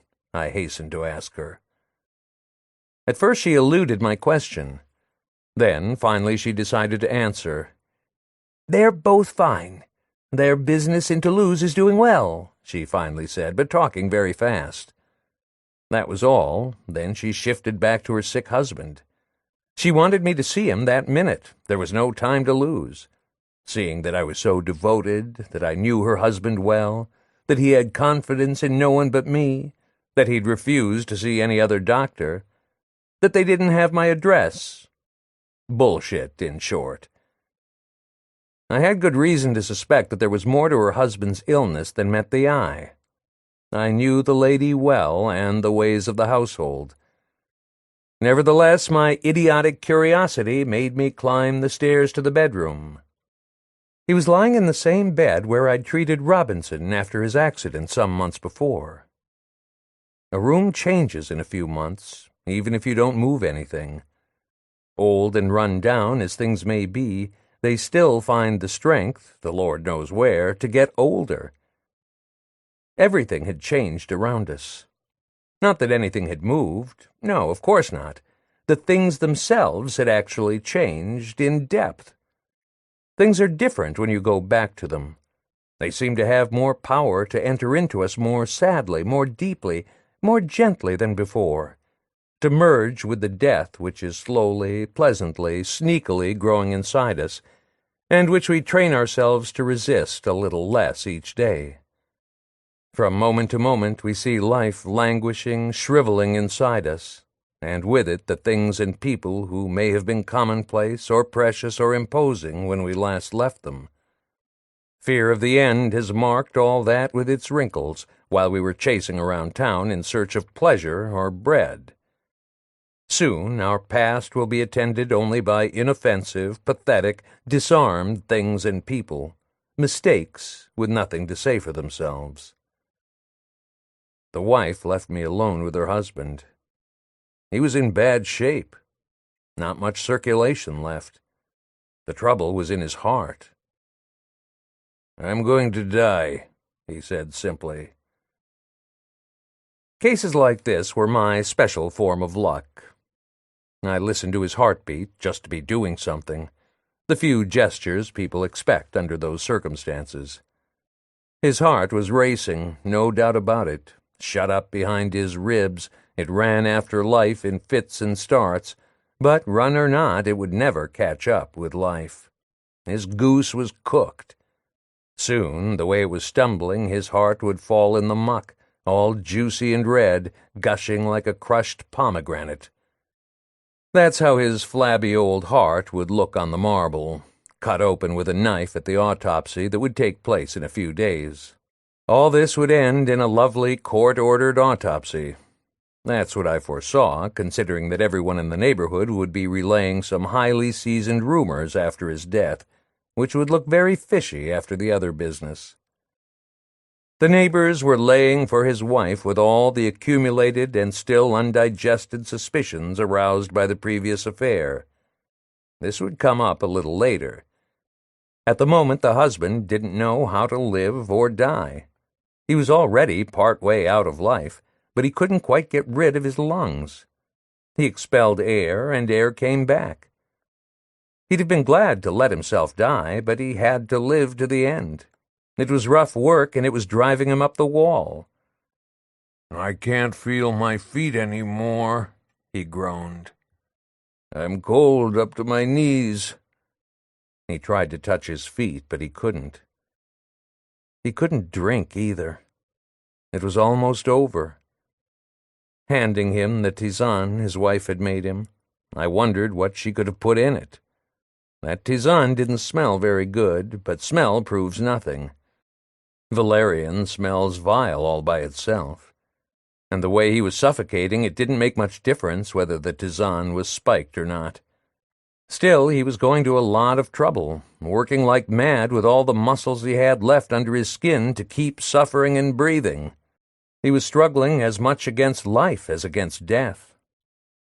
In a case like that, the right thing would be to burst. When nature stops giving a damn, there wouldn't seem to be any limits. Behind the door, his wife was listening to our consultation, but I knew his wife like a book. I tiptoed over and caught her. "Caught I said. She wasn't the least bit put out. She even whispered something in my ear. "You should get him to remove his plate," she murmured. "It must interfere with his breathing." It was all right with me. Why indeed shouldn't he remove his plate? "But you tell him," I advised her. It was ticklish saying a thing like that to someone in his condition. No, it would be better coming from you," she insisted. "Coming from me, it would upset him to know I knew." "Really?" I asked in amazement. "Why?" "He's been wearing it for 30 years and never said a word about it to me." "In that case," I suggested, "why not let him keep it? As long as he's used to breathing with it in." "Oh, no, I'd never forgive myself," she replied with a kind of quaver in her voice. I went quietly back into the room. He heard me approaching. He was glad I'd come back. Between fits of suffocation, he spoke to me. He made an effort to be friendly, asked how I was getting along, if I had built up a new clientele. "Oh, yes," I said in reply to all his questions. It would have been much too long and complicated to go into detail. Not the right time. Hidden behind the door, his wife made signs at me, meaning I should ask him to remove his plate. I went close to his ear and whispered, advising him to remove it. "Mistake." "I threw it down the toilet," he said, his eyes more frightened than ever. Vanity, that's what it was. After that, he let out a long rail. An artist makes do with what happens to be at hand. All his life, Ennui had taken aesthetic pains with his dental plate. That was a good time for confessions. I'd have liked him to take advantage and give me his opinion about his mother and what had been done to her. But he couldn't. His mind was wandering. He began to drool copiously. The end. Impossible to get another sentence out of him. I wiped his lips and went back downstairs. His wife in the corridor wasn't at all pleased. She almost lit into me about the plate, as if it were my fault. "It was gold, Doctor. I know how much he paid for it. They don't make them like that anymore." She went on and on. She made me so nervous I offered to go up and try again, but only if she went with me. That time the husband hardly recognized us. Just a little. The rails weren't as loud when we were both with him. It was as if he wanted to hear everything his wife and I said to each other. I didn't go to the funeral. The autopsy that I had kind of feared never came off. It was all done on the quiet. But after that, the widow Henri and I were on the outs for good because of the dental plate. Young people are always in such a hurry to go and make love, in such a rush to grab hold of anything that's been advertised as a pleasure. When it comes to sensation, they never think twice. It's a little like those travelers who go and eat anything that's given them at the station buffet while waiting for the whistle to blow. As long as you provide young people with the 2 or 3 phrases likely to steer a conversation in the direction of fucking, that's all they need. They'll be as happy as larks. Happiness comes easy to the young. Why wouldn't it, when they come as often as they please? Youth is a glorious beach at the edge of the water, where women seem at last to be freely available, where they're so beautiful they don't need the falsehood of our dreams. So, naturally, when winter comes, it's hard for us to go home, to tell ourselves that it's all over, to admit it. We'd be glad to stay on, even in the cold of age. We go on hoping. That's not hard to understand. We're contemptible. No one's to blame. Pleasure and happiness come first. I think so, too. When you start hiding from people, it's a sign that you're afraid to play with them. That in itself is a disease. We should try to find out why we refuse to get cured of loneliness. A character I met in the hospital during the war, a corporal, spoke to me about that kind of feeling. Too bad I never saw him again. "The earth is dead," he said to me. "We people are just worms on top of it, worms on its fat, revolting carcass, eating its entrails and all its poisons. Nothing can help us, we were born rotten. There you have it." True, they hauled this thinker off to the fortress one night, proof that he was still good enough to be shot. I even remember that it took 2 MPs to hold him, a tall one and a short one. At the court-martial, they said he was an anarchist. Sometimes, when you think about it years later, you wish you could retrieve the words certain people said, and the people themselves, so as to ask them what they were trying to tell you. But they're as gone can be. We weren't educated enough to understand them. We'd like to know if maybe they've changed their minds. But it's much too late. It's over and done. Nobody knows anything about them anymore. So we just have to go on alone in the night. We've lost our true companions, and we didn't even ask them the right question, the real one, when there was still time. When we were with them, we didn't know. Lost men. Anyway, we're always late. Vain regrets won't make the kettle boil. Well, luckily, at least Abbé Protiste came to see me one fine morning to split the commission we'd made on Grandma Henri's crypt. Actually, I'd given up expecting that priest. He dropped like a gift from heaven. We each had 1,500 francs coming to us. At the same time, he brought me good news of Robinson. It seems his eyes were a good deal better. The lids had even stopped suppurating. And they were all asking for me down there. True enough, I'd promised to go and see them. Even Protiste insisted. From what he told me, I also gathered that Robinson was going to be married soon to the daughter of the woman who sold candles in the church next to the burial vault, the one that had jurisdiction over Grandma Henri's mummies. The thing was as good as done. Naturally, all this started us talking about the death of Monsieur Henri, but we didn't go into it very deeply. More pleasantly, the conversation came back to Robinson's future, and then to the city of Toulouse, that I didn't know at all, and that Grappa had talked about in the old days, and then to the weird business the two of them were engaged in down there, and finally to the young girl who was due to marry Robinson. In other words, we talked about everything under the sun, a little of this and a little of that. 1,500 francs. That made me indulgent and optimistic, so to speak. Everything he told me about Robinson's plans struck me as wise, sensible, judicious, and well suited to the circumstances. Everything would be all right. So at least I thought. And then the priest and I started talking about age. We had both spent more than 30 years on inhospitable and little regretted shores. There was no point in even turning around to look back on those shores. We hadn't lost much by growing older. A man, after all, must be very degraded, I concluded, to regret 1 year more than another. You and I, Mr. Priest, can grow old with gusto and enthusiasm. Was yesterday such a bargain? Or last year? What did you think of it? Regret what? I ask you. Youth? You and I never had any youth.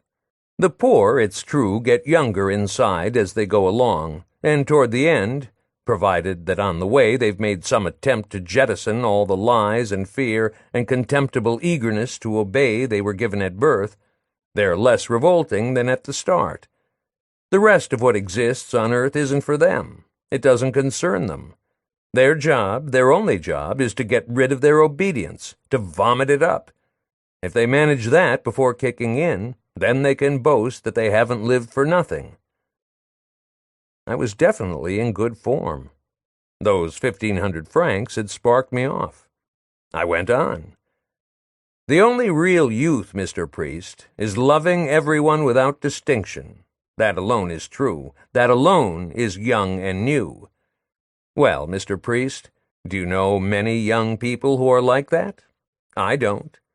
All I see is crusty old stupidities fermenting in more or less recent bodies, and the more these sordid absurdities ferment, the more they stimulate the young and the more they boast how fantastically young they are.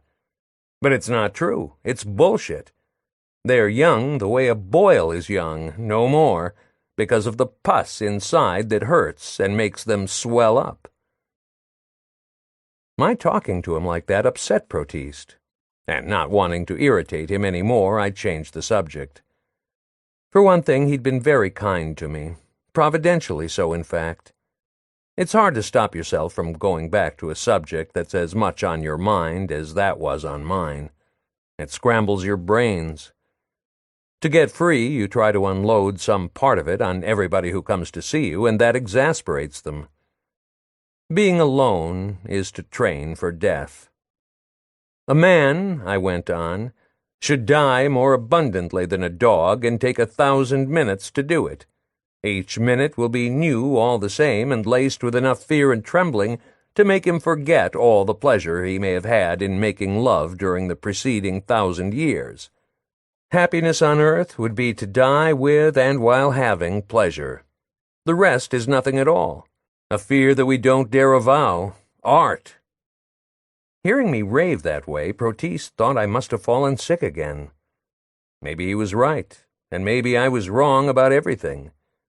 In my isolation, searching for a way to punish man's universal egoism, it's true that I was jerking off my imagination, looking for punishment everywhere, even in death.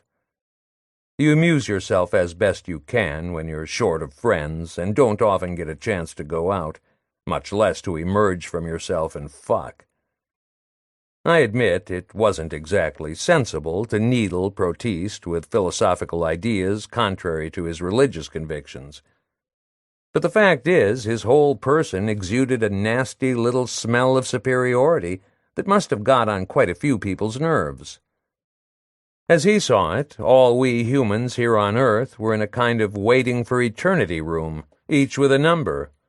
His number, I don't have to tell you, was first class, good for paradise. He didn't give a shit about anything else. Such convictions are unbearable.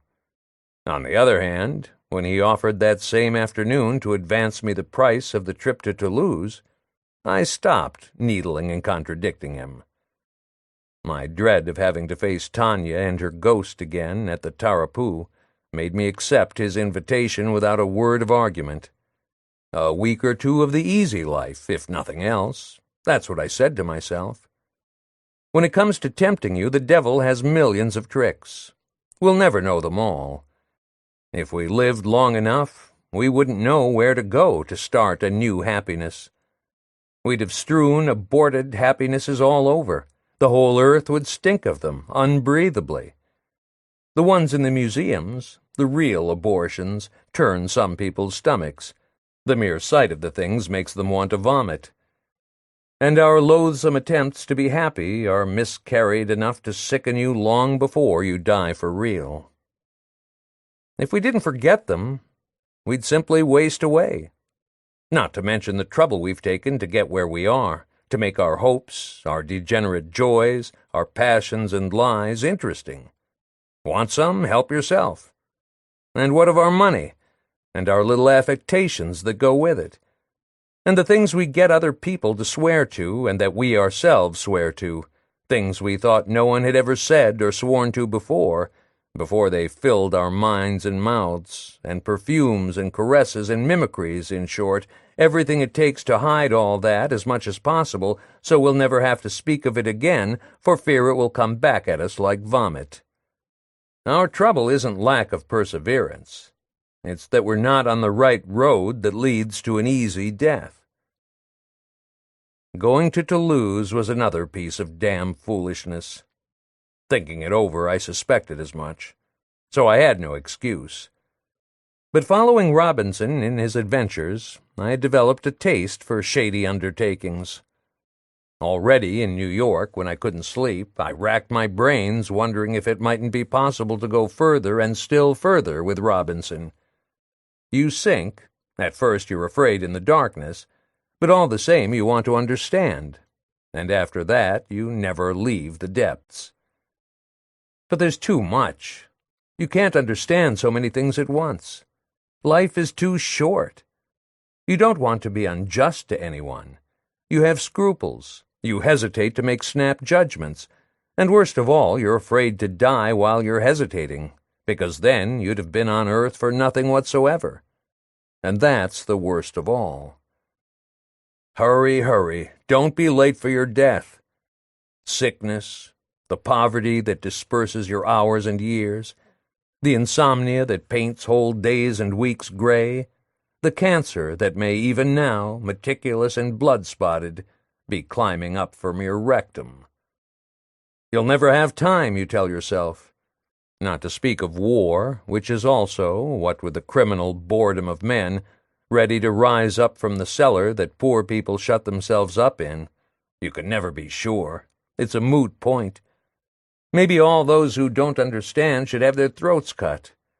And perhaps other new poor people should be born, and so forth and so on, until we get a crowd who understand the joke, the whole joke, just as you mow a lawn until the grass is really right, really soft. On leaving the train at Toulouse, I was in doubt what to do. But a bottle of beer at the station buffet set me strolling through the streets. An unfamiliar city is a fine thing. That's the time and place when you can suppose that all the people you meet are nice. It's dream time. And because you're in a dream, you can afford to waste a little time in the park. Still, after a certain age, unless you have gilt-edged reasons, people will think you've gone to the park to chase little girls like Parapine. So, better not. You'll be safer in the pastry shop just before the park gate, the beautiful shop on the corner, as fancy as a brothel stage set, beveled mirrors studded with little birds. Deep in thought, you catch yourself eating burnt almonds ad infinitum, a place for seraphim. The young ladies who work there babble furtively about their private affairs as follows. So I told him he could call for me on Sunday. My aunt heard him and made a terrible stick because my father—" "But hasn't your father remarried?" her friend breaks in. "What has that got to do with it? Even if he's remarried, he still has a right to know who his daughter's going out with." The other young lady in the shop was of the same opinion. The consequence was an impassioned controversy involving all three. Not wanting to disturb them, I sat quietly in my corner, stuffing myself uninterruptedly with tarts and cream puffs, which were excellent, by the way, hoping that my discretion would help them solve their delicate problem of family priorities more quickly, but they made no progress. Nothing came of their discussion. Their speculative incompetence restricted them to an imprecise sort of hatred.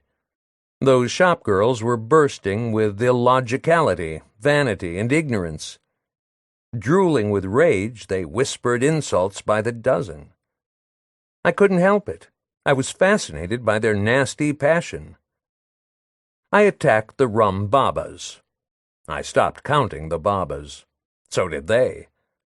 I was hoping they'd come to some conclusion before I had to leave, but passion made them deaf and soon dumb. Tense, their venom spent, they rested in the shelter of the pastry counter, each one invincible, shut up in her shell, pinched, ruminating plans for a still more embittered comeback. At the first opportunity, she would, promptly this time, spew out all the angry, cutting absurdities she happened to know about her little friend. And the occasion wouldn't be long in coming. She'd see to that. Scrapings of arguments aimed at nothing at all.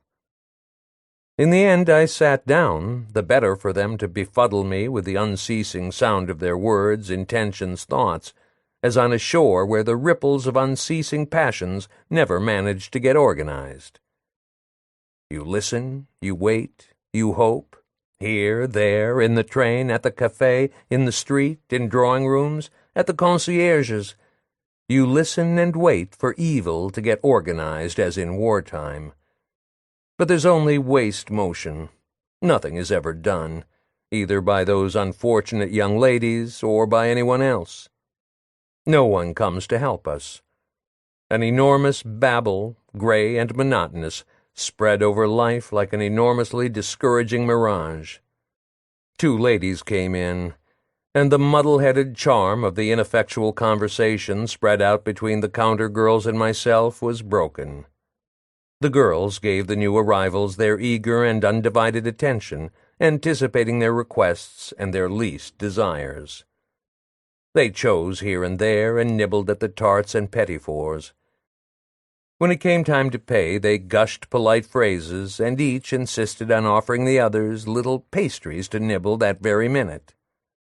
One declined most graciously, explaining at length and in confidence to the other ladies present, who took a keen interest, that her doctor had forbidden her all sweets, that her doctor was a genius, that he had done wonders in combating constipation in Toulouse and elsewhere, that he was well on his way to curing her of a retention of number 2, from which she had been suffering for more than 10 years, thanks to a very special diet and a miraculous medicine known to him alone. The other ladies were not going to let themselves be outdone so easily in matters of constipation. Their own constipation defied comparison. They were up in arms. They demanded proofs. In response to their doubts, the lady observed simply that when moving her bowels she now broke wind, that it sounded like fireworks, that because of her new-style bowel movements, all well-molded, solid, and substantial, she was obliged to take extra precautions. Sometimes these marvelous new feces of hers were so hard they gave her excruciating pain in the rectum, a tearing sensation. So now she had to use Vaseline before moving her bowels. Irrefutable. Thus convinced, the voluble ladies left the Petit Oiseau pastry shop, accompanied to the threshold by the smiles of the entire staff. The park across the way was a good place in which to rest, meditate briefly, and put my thoughts in order before going to look for my friend Robinson. In provincial parks, the benches, offering a view of flower beds overstuffed with cannas and daisies, are almost always empty on weekday mornings. Near the rock garden, on strictly captive waters, a small tin boat, encircled by floating ashes, was moored to the shore by a moldy rope.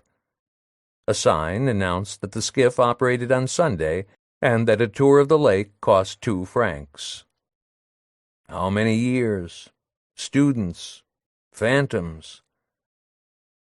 In the corners of all parks there lie forgotten any number of little coffins engarlanded with dreams, thickets charged with promises, handkerchiefs full of everything. All a big joke. But that's enough daydreaming. Let's go look for Robinson and his church of Saint Eponyme, and that crypt where he and the old woman are taking care of mummies. That's what I'd come for, so I'd better get going. I took a carriage, and we meandered this way and that at a leisurely sort of trot through the dark, sunken streets of the old town, where the light catches between the roofs. Over cobbles and bridges we drove with a great clatter of wheels behind a horse that was all shoes. They haven't burned any cities in the South for a long time. They've never been so old. Wars don't pass that way anymore. We pulled up in front of Saint Eponyme on the stroke of noon. The crypt was a little further on, under a calvary. It was pointed out to me in the middle of a small parched garden. You entered the crypt through a sort of barricaded hole. From a distance I saw the caretaker, a young girl, and asked for news of my friend Robinson.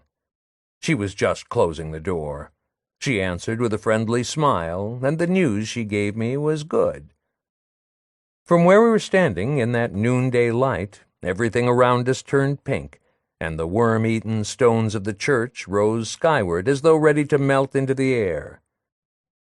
Robinson's little friend must have been about 20, with firm, wiry legs, a small, perfectly charming bust, and surmounting it a delicate, precisely etched face. Just the eyes might have been a little too black and attentive for my taste. Not at all the dreamy type. It was she who wrote Robinson's letters, the ones I had received. She went ahead of me to the vault with her precise gait, her shapely feet and ankles. She had the build of a good lay, and must have spread her legs very nicely when circumstances demanded. Short, hard hands with a strong grip, the hands of an ambitious working girl. A brisk little movement to turn the key. Shimmering heat all around us. Once she had the door open, she decided, in spite of the lunch hour, to show me through the vault. I was beginning to feel a little more relaxed. Behind her lantern we descended into increasing coolness. It was real nice. I pretended to stumble between 2 steps as an excuse for grabbing her by the arm. That made us laugh, and when we reached the clay floor at the bottom, I kissed her a little on the neck. She protested at first, but not very much. After a brief moment of affection, I wriggled round her belly like a love-worm. Lecherously we moistened and re-moistened our lips for our soul conversation. With one hand I crept slowly up her tense thighs. It's fun with the lantern on the floor, because at the same time you can watch the muscles rippling over her legs. It's a position I can recommend. Ah, such moments are not to be missed. They put your eyes out of joint, but it's worth it. What gusto! What sudden good humor! The conversation resumed in a new tone of confidence and simplicity. Now we were friends. Asses first. We had just saved 10 years. "Do you often show people around?" I asked, puffing and putting my foot in it. But I quickly covered up. "Doesn't your mother sell candles at the church next door? Father Protiste has told me about her." "I only take Madame Henri's place during lunch hour," she answered. "In the afternoon I work for a dressmaker, on the Rue du Théâtre. Did you pass the theater on your way here?"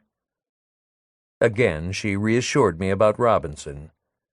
He was much better, In fact, the specialist thought he'd soon see well enough to go out by himself. All that was most encouraging. As for Grandma Henri, she seemed delighted with the vault. She was doing good business and saving money. Only one difficulty. In the house where they were living, the bedbugs kept everybody awake, especially on stormy nights. So they burned sulfur. It seemed that Robinson often spoke of me, pleasantly, what's more. One thing leading to another, we came around to the projected marriage, the circumstances and all. I have to admit that with all that talk I still hadn't asked her name. Her name was Madelon. She'd been born during the war. Their marriage plans, after all, suited me fine. Madelon was an easy name to remember. I figured she must know what she was doing in marrying Robinson. Even if he was getting better, he'd always be an invalid. And besides, she thought only his eyes were affected. But his nerves were shot, and so was his morale and everything else. I was almost going to tell her so, to warn her. I've never known how to steer conversations about marriage, or extricate myself from them. To change the subject, I expressed a keen and sudden interest in the cellar and its occupants. People came a long way to see it, so as long as I was there, why not take a look? With her little lantern, Madelon and I made the shadows of the corpses emerging from the wall one by one. They must have given the tourists food for thought. Those ancient stiffs were lined up against the wall as if a firing squad had worked them over. They weren't exactly skin and bone anymore, or clothing either, just a little of that, in a very grimy state and full of holes. Time had been gnawing at their skin for centuries and was still at it. Here and there it was still tearing away bits of their faces, enlarging all the holes and even finding long strips of epidermis that death had left clinging to their cartilage. Their bellies had emptied of everything, and now there were little cradles of shadow where their navels had been. Madelon explained that to get into this condition the bodies had had to spend more than 500 years in a quicklime cemetery. You wouldn't have taken them for corpses. Their corpse days were far behind them. By easy stages they had come closer and closer to dust. In that cellar there were big ones and little ones, 26 in all, who asked for nothing better than to enter into eternity. They weren't being admitted yet. 2 women with bonnets perched on top of their skeletons, a hunchback, a giant, and even a complete baby with a kind of bib, lace if you please, around his tiny dried-out neck, and some bits and pieces of swaddling clothes. Grandma Henri was making a lot of money out of these scrapings of the centuries. To think that when I last saw her, she herself had looked very much like these spooks. So then Madelon and I went slowly back, passing them by again. One by one their so-called heads stood silent in the harsh circle of lamplight. It's not exactly night they have in their eye sockets. It's almost a gaze, but gentler, like the gazes of those who know. More disturbing is their smell of dust. It catches in your nose. Whenever a party of tourists showed up, Grandma Henri was on the spot. She made those stiffs work like circus performers. At the height of the summer season, they brought her in 100 francs a day. "Don't they look sad?" Madelon asked me, a ritual question. Death didn't mean a thing to that cutie. She had been born during the war, when death came easy. But I knew well how people die, something I had learned. It's very painful. It's all right to tell the tourists that these dead are happy. They can't speak for themselves. Grandma Henri even clouted them on the belly when there was enough parchment left on it, and it went boom, boom. But even that's no proof of good cheer. Finally, Madelon and I got back to our own affairs. So it was true that Robinson was better. That was good enough for me. Our little friend seemed bent on this marriage. She must have been bored to death in Toulouse. You didn't often meet a man who had traveled as much as Robinson. What stories he had to tell, true ones and not so true. He'd already spoken to them at length of America and the tropics. Lovely. I'd been in America and the tropics, too. I knew stories about them, too, and proposed to tell her some. Come to think of it, I had traveled with Robinson, and that's how we'd got to be friends. The lantern went out. We lit it 10 times while arranging the past and the future. She wouldn't let me touch her breasts, said they were much too sensitive. But seeing that Grandma Henri would be coming back from her lunch any minute, we had to climb back to the daylight over the steep, rickety staircase, which was as difficult to negotiate as a ladder. I made a note of those stairs. Because of the treacherous narrow stairs, Robinson didn't often go down to the mummy cellar. Most of the time he stood at the door, giving the tourists a bit of sales talk and getting used to taking in a few specks of light here and there. Meanwhile, in the depths, Grandma Henri managed very well. She knocked herself out with the mummies, enlivening the tourists' visit with a little speech about her parchment stiffs. They're not at all repulsive, ladies and gentlemen, because, as you see, they were preserved in quicklime for more than 5 centuries. Our collection is the only one of its kind in the whole world. The flesh is gone, of course. Only the skin is left, but it's tanned. They're naked, but not indecent. You will observe that a baby was buried at the same time as its mother. The baby is also extremely well preserved, and that tall man with the lace shirt that he still has on, he's got every one of his teeth. You will observe. At the end of the tour, she clouted them all on the chest. It sounded like a drum. Observe, ladies and gentlemen, that this one has only one eye left, all dried out, and the tongue, too. It's like leather. She gave it a pull. He's sticking his tongue out, but he's not nasty. You can give what you like as you leave, ladies and gentlemen, but the usual is 2 francs each, and half price for children. You can touch them before you go. Convince yourself. But please, ladies and gentlemen, don't pull too hard. They're extremely fragile. Grandma Henri had wanted to raise the prices as soon as she got there. She applied to the diocese. But it wasn't so simple because of the priest at Saint Eponyme, who demanded 1/3 of the take all for himself, and also because of Robinson, who kept griping because, in his opinion, she wasn't giving him a big enough rake-off. "I've been took," he concluded. "Took for a sucker, again. I never have any luck. The old bag cellar, you know, it brings in a fortune. Believe you me, she's raking it in." "But you didn't put any money into the business," I argued to calm him down and put some sense into him. "And you're well fed, well taken care of." But Robinson was as stubborn as a mule. He felt persecuted, and that was that. He refused to understand, to resign himself. "All in all," I said, "you've come out of a nasty business pretty well, so don't complain. You'd have gone straight to Cayenne if they'd nabbed you. Here, nobody's bothering you. And you've found little Madelon, who's a sweet kid and willing to put up with you, despite the state of your health. So what have you got to complain about? Especially now that your eyes are getting better." "You seem to be saying I don't know what I'm complaining about," he said then. "But I feel I've got to complain. That's the way it is. It's all I've got left. That's right. It's the only thing they let me do. Nobody's forced to listen." True enough, he did nothing but complain whenever we were alone. I had come to dread those confidential moments. I looked at him with his blinking eyes, which still oozed a little in the sunlight, and I said to myself that, all things considered, Robinson was not endearing. There are animals like that.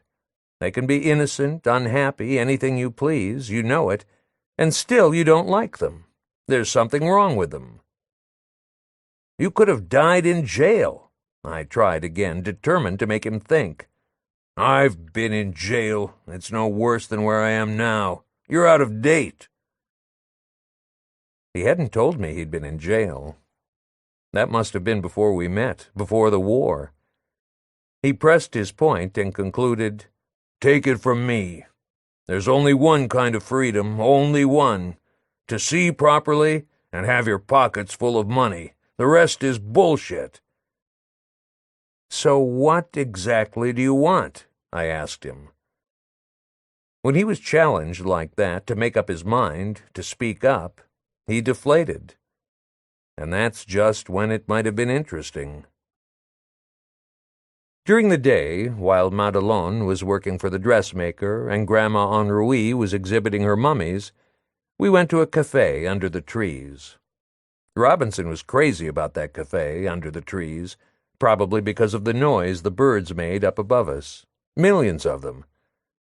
Especially about 5 o'clock when they came home to their nests, all keyed up by the summer. They swooped down on the square like a storm.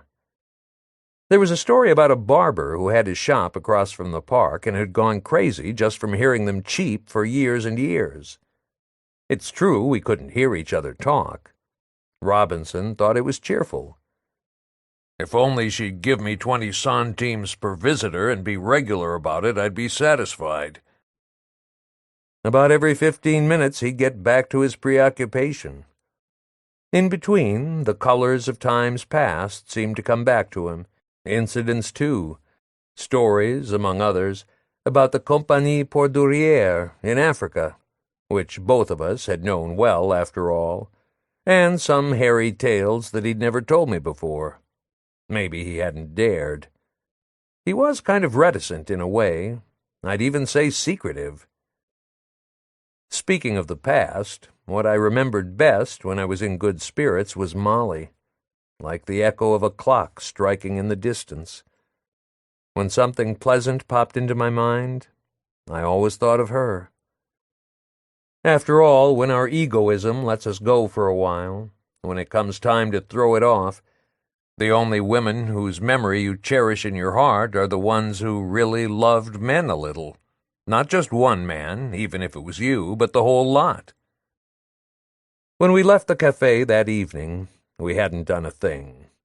We could have been retired non-coms. During the season, there was a steady flow of tourists. They hung around the crypt, and Grandma Henri always got them to laugh. Her jokes weren't exactly to the priest's taste, but since he was collecting more than his share, he didn't say boo. And besides, smutty jokes were over his head. Be that as it may, Grandma Henri was worth seeing and hearing in the midst of her corpses. She looked you straight in the eye. She wasn't in the least afraid of death. Wrinkled and shriveled as she was, you'd have thought she was one of them, coming along with her lantern to shoot the shit right in what passed for their faces. When we got back to the house and foregathered for dinner, we discussed the day's take, and Grandma Henri called me her little old Dr. Jackal because of the dealings we'd had in Rancy. All in a bantering tone, of course. Madelon bustled about in the kitchen. That joint where we were staying got only the measliest light. It was an annex of the sacristy, very cramped, all cluttered with joists and struts and dusty crannies. "Yes," said the old woman, "it's practically always night in here, so to speak. But you can still find your bed, your pockets, and your mouth. That's good enough for me." She hadn't grieved for long after her son's death. "He was always very delicate," she said to me one evening. "Look, I'm 76, and I've never complained. He complained all the time. It was his way, exactly like your Robinson, just to give you an example. Take the stairs to the crypt, for instance. They're tough, you'll agree. You've been down there. They knock me out, of course they do. But some days they're worth as much as 2 francs a step to me. I figured it out. Well, for that price I'd climb up to heaven if anyone asked me to." Madelon put lots of spices in our food, and tomatoes as well. It was great. And we drank rosé. Even Robinson had taken to wine, now that he was living in the South. He had already told me everything that had happened since his arrival in Toulouse, so I had stopped listening. To tell the truth, I was kind of disappointed in him, and disgusted. "You're a bourgeois," I told him finally. At that time I could think of no worse insult. "All you ever think of is money. Once you recover your eyesight, you'll be the worst of the whole bunch." Hard words couldn't get him down. They seemed, on the contrary, to give him a lift. Besides, he knew it was true. "The man's all set," I said to myself. "No need to trouble my head about him. You can't get around it. A little woman like that, slightly on the violent, depraved side, will change a man beyond recognition." For a long time, I said to myself, I thought this Robinson was made for adventures. But, cuckold or not, blind or not, he's only a cheap punk, neither more nor less. In addition, Grandma Ennui had contaminated him with her mania for saving, and so had Madelon with her desire to be married. That settled it. He was washed up, especially as he got to like the girl more and more. I knew something about that. I'd be lying if I said I wasn't a little jealous. It wouldn't be true. Madelon and I got together for short moments now and then before dinner in her room, but those interviews were hard to arrange. We never spoke of them. We were as discreet as could be. Don't go thinking on that account that she didn't love her Robinson. There's no connection. It was just that he was playing at being engaged, so naturally she played at being faithful. That's how it was between them. As long as they saw eye to eye, that was the main thing. As he told me, he wasn't going to touch her until they were married. It was his idea. So he'd have eternity, and I'd have the here and now. He was also planning, so he told me, to set himself up in a small restaurant with Madelon and run out on Grandma Ennui. He really meant business. "She's nice. The customers will like her," he foresaw in his more cheerful moments. "And say, you've tasted her cooking. When it comes to the eats, she hasn't her equal." He even thought he could touch Grandma Ennui for a bit of capital to start with. All right with me, but I suspected that he'd have a hard time persuading her. "You see everything through rose-colored glasses," I said, just to calm him down and make him think a little. At that, he began to cry and call me a heartless bastard. To tell the truth, you should never discourage anybody. I admitted that I was wrong, that my trouble was my black thoughts, and that all things considered, they were what had wrecked my life. Robinson's gimmick before the war had been copperplate engraving, but he wouldn't have anything more to do with it, not at any price. That was his business. "With my lungs, I need fresh air, and anyway, my eyes will never be the same." In a way, he was right. What could I say? When we walked through busy streets together, people turned around to pity the blind man. People have plenty of pity in them for the infirm and the blind. They really have love in reserve. I'd often sensed that love they have in reserve. There's an enormous lot of it, and no one can say different. But it's a shame that people should go on being so crummy with so much love in reserve. It just doesn't come out, that's all. It's caught inside, and there it stays. It doesn't do them a bit of good. They die of love inside. After dinner, Madelon would devote herself to her little Léon, as she called him. She read the newspaper out loud. She was wild about politics at the time, and the papers in the South postulated with politics of the juiciest kind. Around us in the evening, the house would sink into the dilapitude of the centuries. That's the time, after dinner, when the bedbugs come out for the corrida, and also the time to test the corrosive formula, which I hope to sell to some pharmacist at a small profit later on. A modest racket. My invention amused Grandma Ennui, and she helped me with my experiments. Together we went from nest to nest, from crack to cranny, and sprayed their swarms with my vitriol. They scurried and vanished in the light of the candle that Grandma Ennui conscientiously held for me. While at our work, we talked about Rancy. Just thinking about the place gave me the collywobbles. I'd have stayed in Toulouse for the rest of my life. What more did I want, after all, than my daily bread and some time to myself? Happiness, in short. Still, I had to think about going back to work. Time was passing, and so were the Abbé Protiste's bonus and my savings. Before leaving, I thought I'd teach Madelon a thing or two and give her a bit of advice. Of course, it's better to give money when you can afford it and you want to help. But you can also do good by warning a person, telling them exactly what's what, and especially about the risks of fucking right and left. That's what I said to myself, because I was really worried about Madelon catching something. She was a smart little number, but no one could have been more ignorant about microbes. So I started explaining in great detail that she should take a close look before responding to advances. If it was red, if there was a drop at the end. In short, the classical and exceedingly useful things that everyone should know. After listening attentively and hearing me out, she protested for the sake of form. She even made something of a scene, assuring me that she was a respectable girl, that I should be ashamed of myself, that I had a foul opinion of her, because she'd done it with me, that I despised her, that all men were beastly.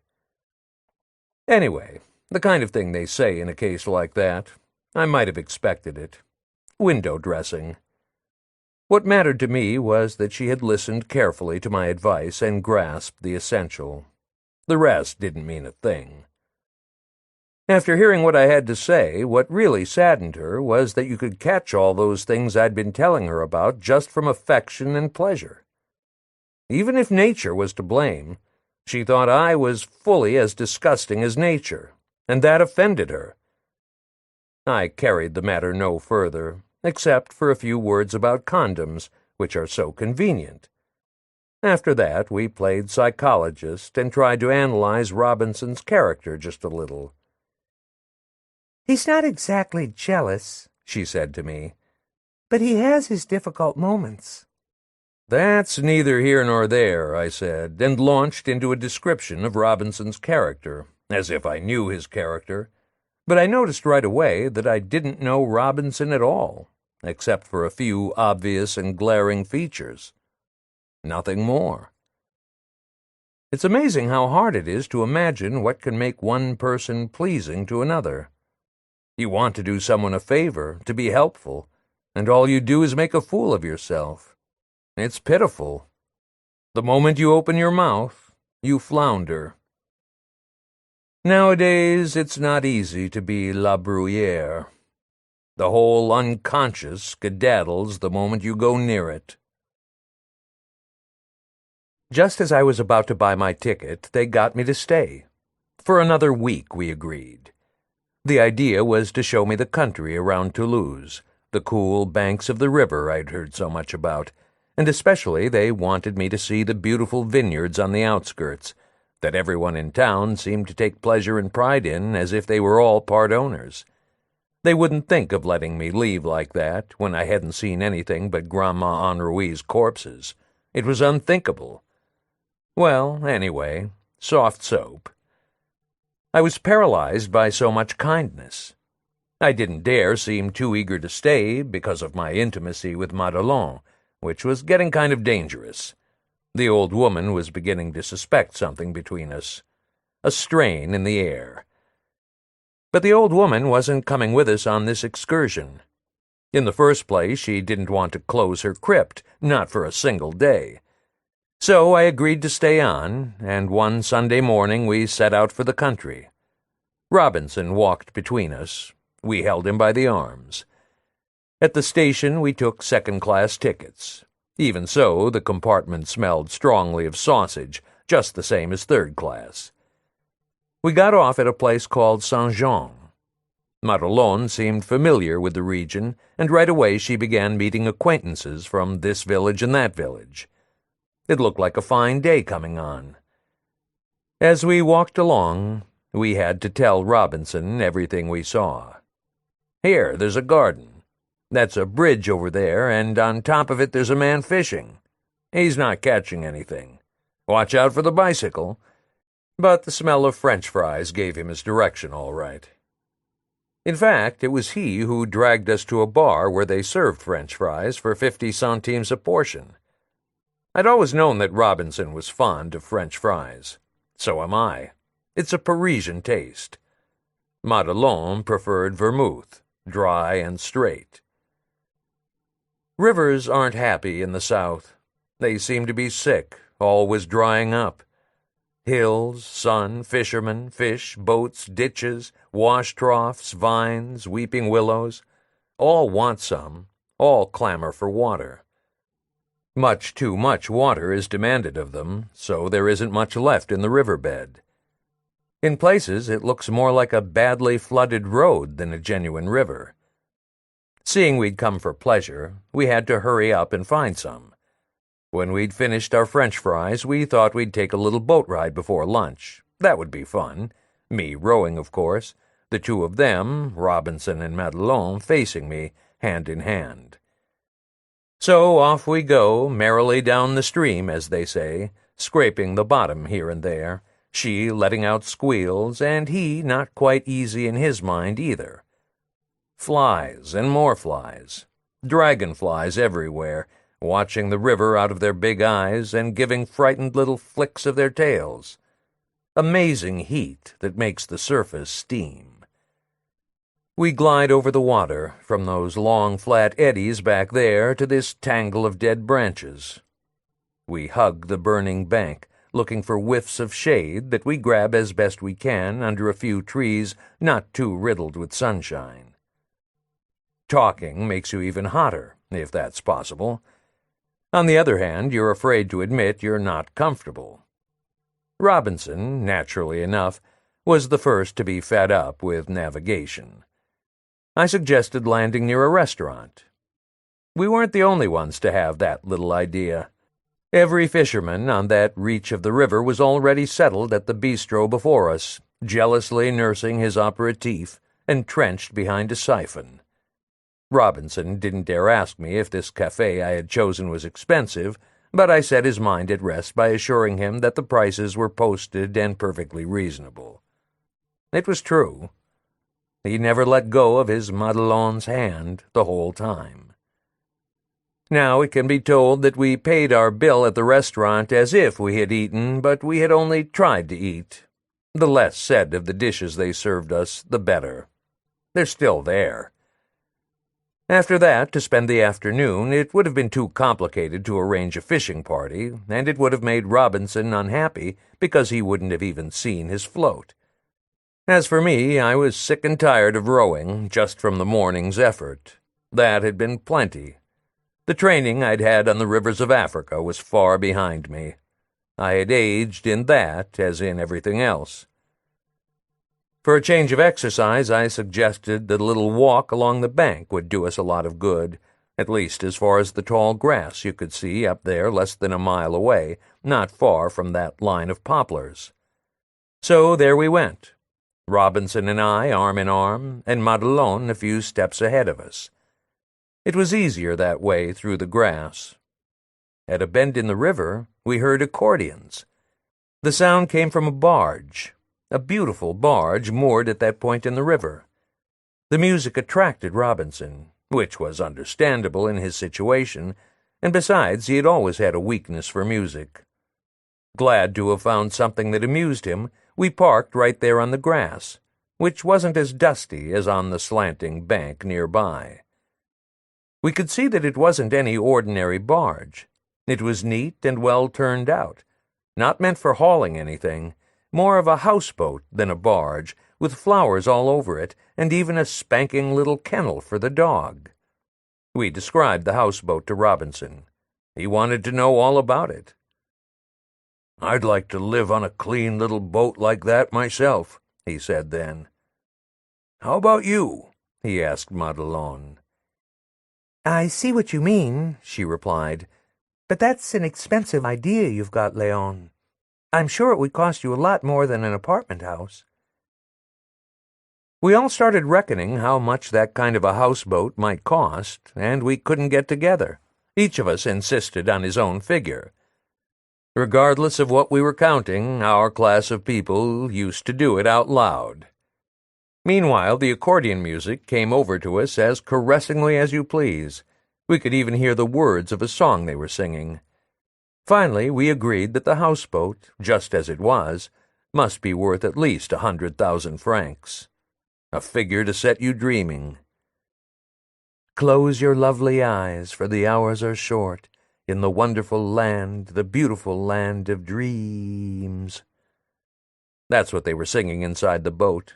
Men's and women's voices mixed, a little out of tune, but very pleasant all the same because of the setting. It went with the heat and the country and the time of day and the river. Robinson persisted in driving his estimates sky high.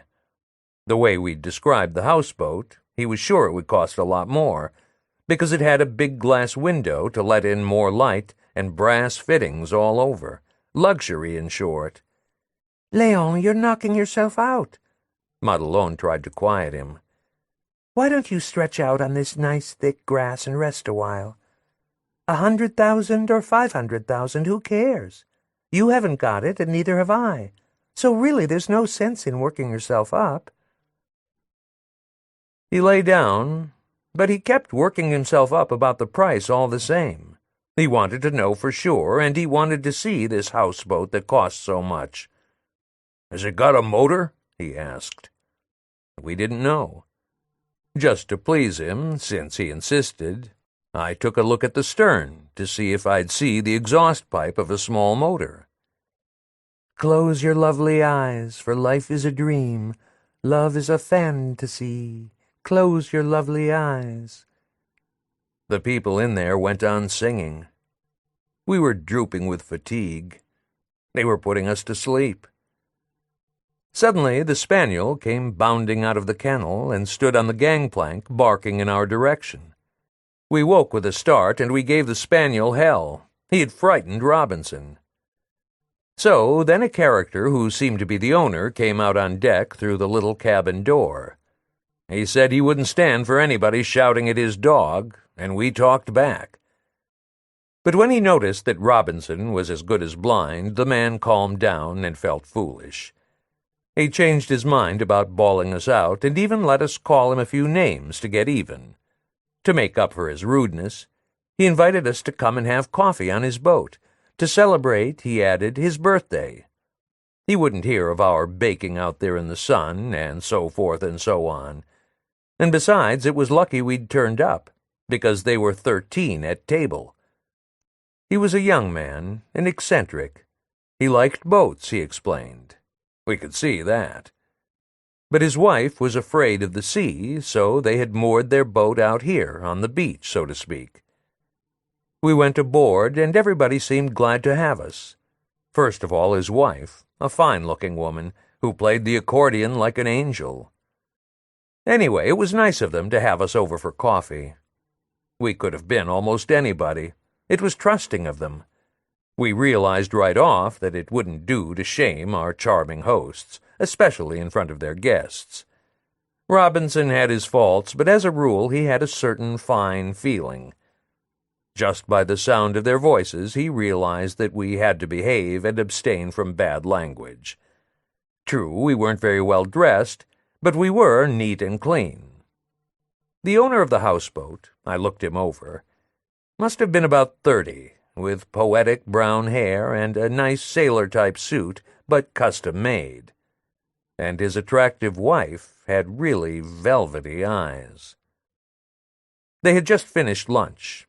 Plenty of leftovers. We didn't say no to a piece of cake, certainly not, or a glass of port to go with it. I hadn't heard such high-class voices in a long time. High-class people have a certain way of talking that intimidates you and frightens me personally, especially their women. It's really just a lot of half-baked, pretentious phrases, but as highly polished as antique furniture. Meaningless as they are, their phrases are terrifying. When you try to answer, you're afraid of slipping up. And even when they take the tone of the gutter and amuse themselves singing the songs of the poor, they hang on to that high-class accent, which inspires suspicion and antipathy. That accent always has the kind of whiplash that's needed for talking to servants. It's sexy, but it makes you want to tumble their women just to see their dignity, as they call it, melt away. In a whisper, I told Robinson about the furniture, all antiques.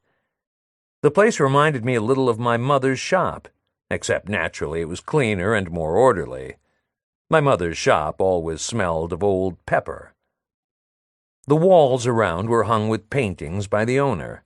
A painter, as his wife told me, with lots of simper and gush. His wife loved her man, all right. He was an artist. Nice penis, nice hair, nice income. Everything needed to make a woman happy. In addition, she had her accordion, her friends, her reveries on the meager, swirling water. She was quite content never to go anywhere. Here they had all that, plus all the sweet coolness in the world, enclosed between the half-curtains and the breath of the ventilator.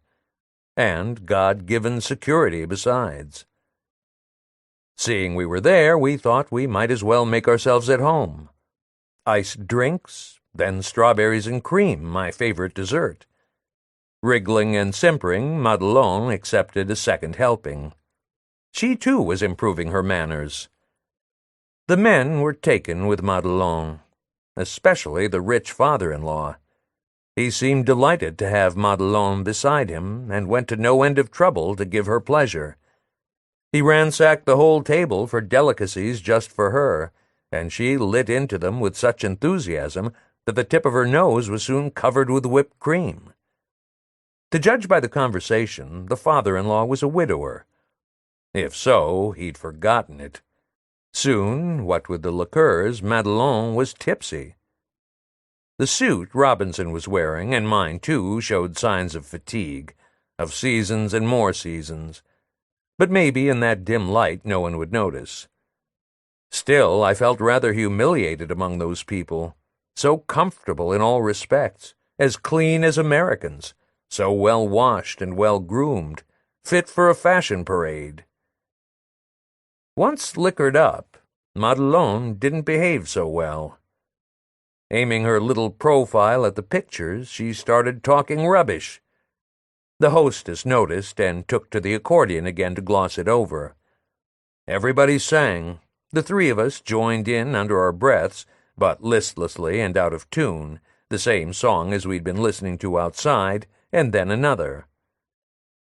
Robinson had managed to strike up a conversation with an elderly gentleman who seemed to know all there was to know about growing cacao trees. A splendid subject. A get-together between colonials.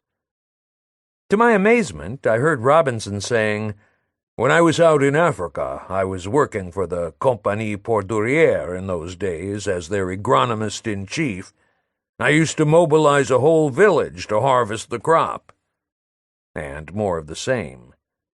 He couldn't see me, so he gave himself free rein. The sky was the limit. Phony memories. He really gave the old gentleman an earful. A pack of lies. Anything he could think of to put himself in the class of the old gentleman, who was really an expert. It exasperated and dismayed me to hear Robinson, who had always been rather reserved in company, shooting off his mouth like that. They'd given him a place of honor in the depths of a big scented sofa.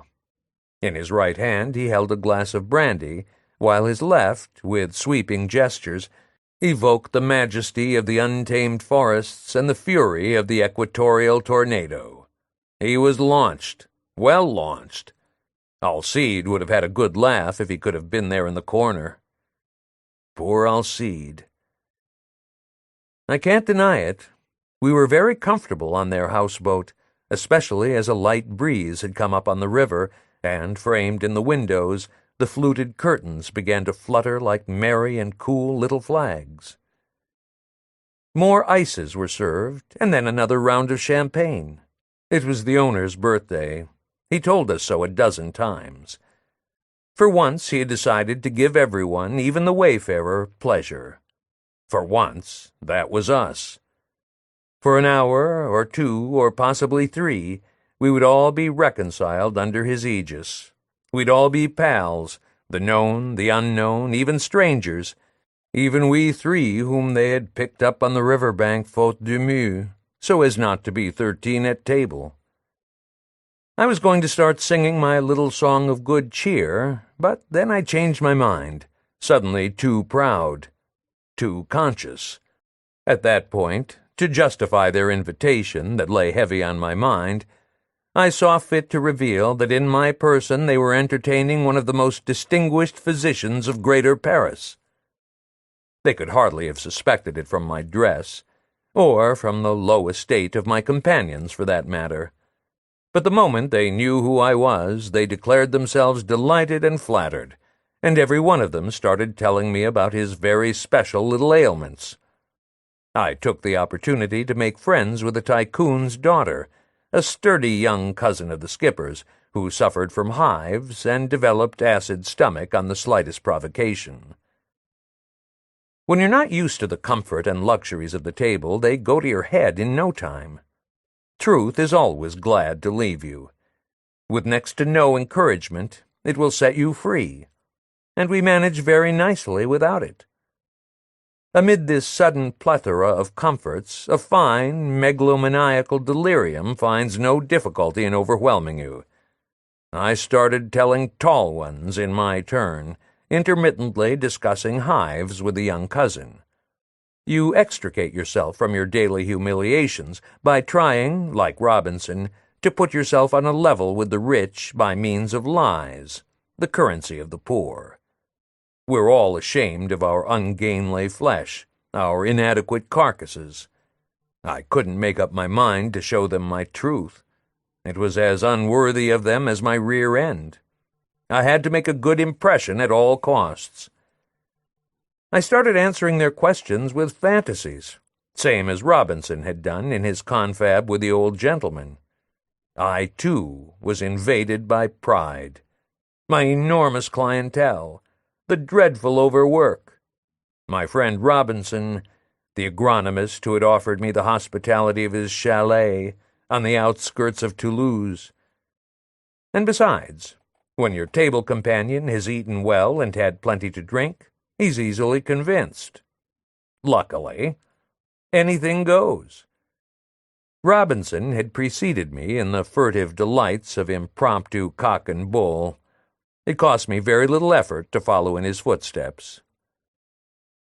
Because of the smoked glasses he was wearing, the people couldn't see exactly what was wrong with Robinson's eyes. We generously attributed his misfortune to the war. From then on, we were sitting pretty, raised first socially, then patriotically to the level of the other guests, who had been rather taken aback at first by the whimsy of the painter husband, though, to be sure, his status as a fashionable artist obliged him now and then to do something weird and unexpected. The guests began to find all 3 of us ever so charming and inconceivably interesting. Maybe Madelon didn't play her role as fiancée as modestly as she should have. She got everybody, including the women, so hot and bothered, I was afraid the party would end in an orgy.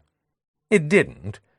Gradually the sentences became undone, defeated by slobbering attempts to go beyond words. Nothing happened.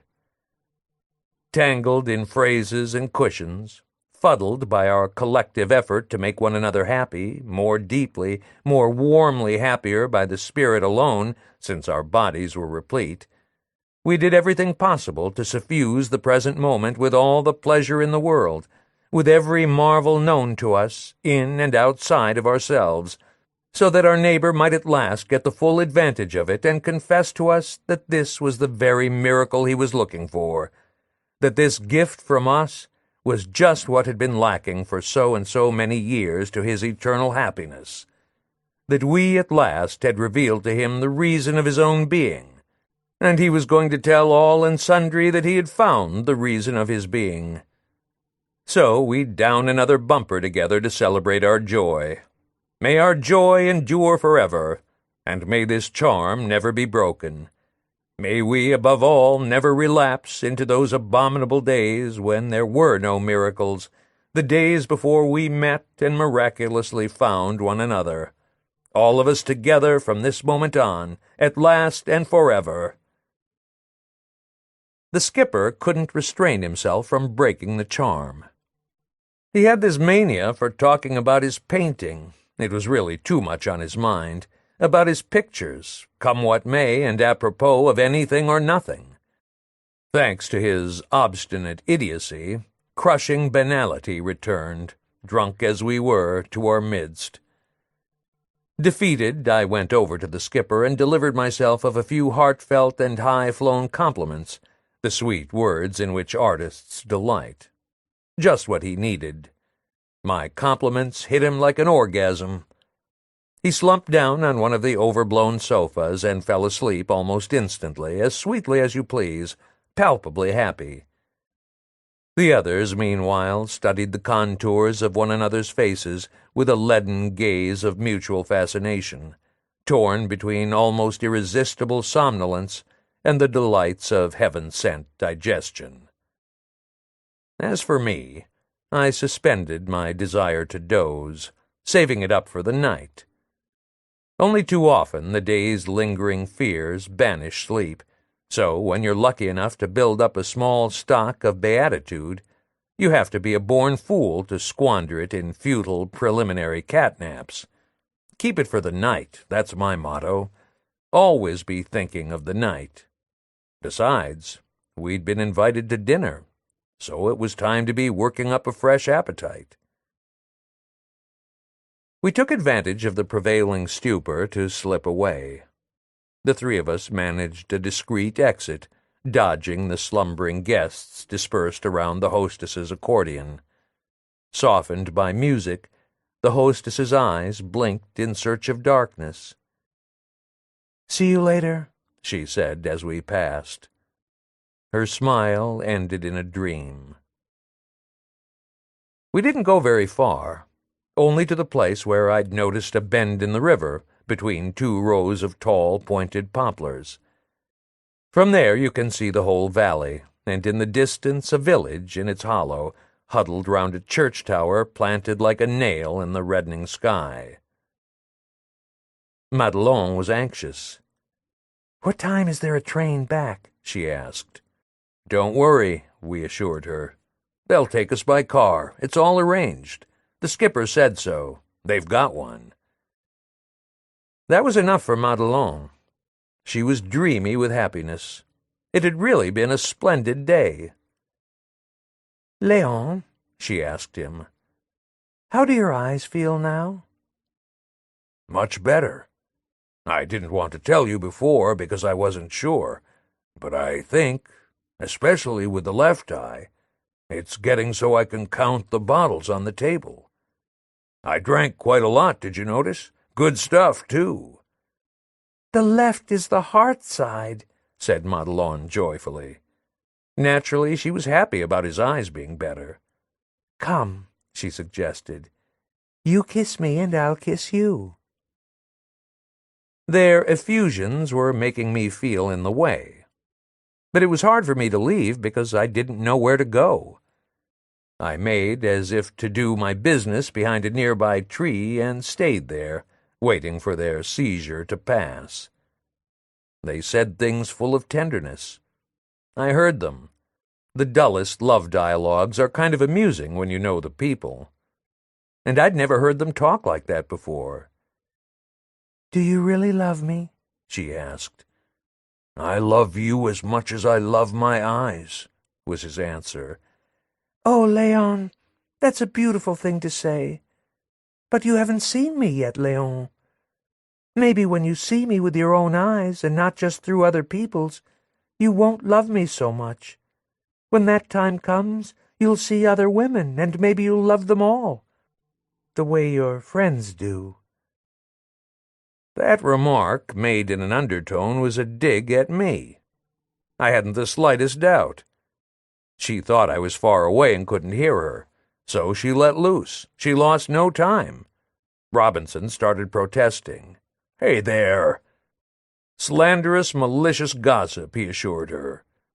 "Me? Certainly not. "Oh, no, Madelon," he defended himself. That's not my way at all. What makes you think I'm like him, when you've been so good to me? I'm the faithful sort. I'm no skirt chaser. When I give my word, it's for always. You're beautiful, I know that already, but you'll be even more beautiful when I see you. There, are you happy now? Not crying any more? What more can I tell you?" "Oh, Léon, you're so sweet," she said, cuddling up to him. Then they were swearing to love each other forever and ever, and nothing could stop them. The heavens weren't big enough. "I want you to always be happy with me," he said very gently, "with nothing to do and everything you need all the same." "Oh, how good you are, my sweet Léon. You're even better than I thought. So tender, so faithful, so everything." "It's because I adore you, my pussycat." And they worked each other up even further by necking. And then, as if to shut me out of their intense happiness, they gave me a kidney punch.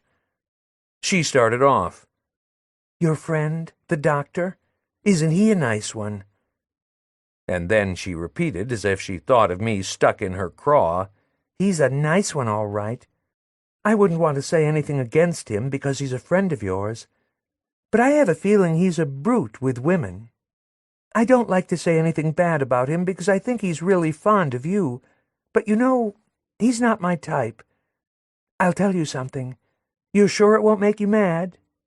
No, nothing would make Léon mad. "Well, I'd say the doctor is too hot on women. Kind of like a dog, see what I mean? What do you think? I get the feeling that he's ready to jump every last one of them. He does his nasty business, and then he makes himself scarce. Don't you think so? Don't you think he's like that?" The bastard thought everything she wanted him to think. In fact, he agreed that in addition to being right, everything she said was screamingly funny. So funny he could die laughing. He encouraged her to go on and almost split a gut. "Yes, Madelon, what you say is perfectly true.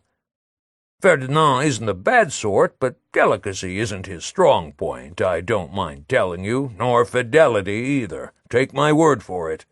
"Has he lots of mistresses? You must know, Léon." "The bitch! She was fishing for information." "Plenty," he replied with assurance. "But, you know, he's not hard to please." Some conclusion had to be drawn from this exchange, and Madelon proceeded to draw one. "Doctors are mostly all pigs. Everybody knows that. But if you ask me, he's the champion." "You've never said truer words," my good and faithful friend approved her. And he went on. "It's so bad. He's such a sex fiend. I've often thought he took drugs. And say, the man's equipment, if you could see it. Huge. Monstrous. It's not natural." "Really?" said Madelon, perplexed, trying to remember my equipment. "You think he's got some disease?" She was worried, suddenly dismayed by those intimate revelations. "I don't know about that," he was regretfully obliged to admit. "I can't tell for sure, but it wouldn't surprise me with the life he leads." "Yes, you're right. He must take drugs. That must be why he's so strange sometimes." Madelon's little head was working hard, and she added, "We'd better be careful from now on." "What's the matter?" he asked. "You afraid of him? He isn't anything to you, I hope. He hasn't ever made you any advances, has he?" "No, of course not. I wouldn't have let him. But you never know what he might take into his head. Suppose he threw a fit, for instance. Those dope fiends have fits, you know, but one thing is sure, I'd never go to him if I were sick." "Neither would I, now you bring it up," Robinson approved. After which there was more mushing and petting. "Honey lamb," she cooed. Kitten, kitten, he replied. And silences in between, punctuated by barrages of kisses. See how many times you can tell me you love me while I kiss you as far as your shoulder. That little game began at the top of the neck. I'm as red as a beet, she cried, panting. I'm suffocating. Air, air. But he didn't let her breathe. He started all over again. Sitting in the grass nearby, I tried to see what would happen. He took her nipples between his lips and toyed with them. Innocent pastimes. I was all red in the face myself for a variety of reasons, and in addition amazed at my own indiscretion. We'll be very happy, won't we, Leon? Tell me you're sure we'll be happy. Then came an intermission, and then endless plans for the future, enough plans to make a whole new world, but a world only for the two of them. I, most especially, wasn't in it at all. It looked as if they'd never finish getting rid of me, sweeping my nasty image out of their life. Have you been friends with Ferdinand a long time? The question was nagging at her. Oh, yes, for years, in different places, he answered. First, we just happened to meet on our travels. He likes going to strange places. So do I, in a way, and for a long time we traveled together, see? He reduced our life together to the flattest banality. Well, she said with crisp determination, you're not going to be such good friends anymore. From now on, it's going to stop. It's going to stop, isn't it, pussycat? From now on, I'll be your only companion, understand? How about it, sweetie? What's wrong? You jealous of him? In spite of himself, he was rather disconcerted, the dope. No, I'm not jealous of him. But you see, Leon, I love you too much. I want you all to myself. I don't want to share you with anybody. And he's not the kind of person you should associate with now that I love you, Leon. He's too immoral, understand? Tell me you adore me, Leon. Tell me you understand. I adore you. That's good. We got back to Toulouse that same night. The accident happened 2 days later. It was time for me to be leaving after all, and I was just packing my suitcase before starting for the station when I heard someone shouting outside the house. I listened. They wanted me to come quick and hurry down to the crypt. I couldn't see the person who was shouting that way, but to judge from the tone of voice, it must have been terribly urgent. They wanted me to go there right away. Just a minute, I say. Where's the fire? I didn't feel like hurrying. It must have been about 7 o'clock, just before dinner time. We were supposed to say goodbye at the station. We'd arranged it that way. That was convenient for everybody, because the old woman would be coming home a little later than usual.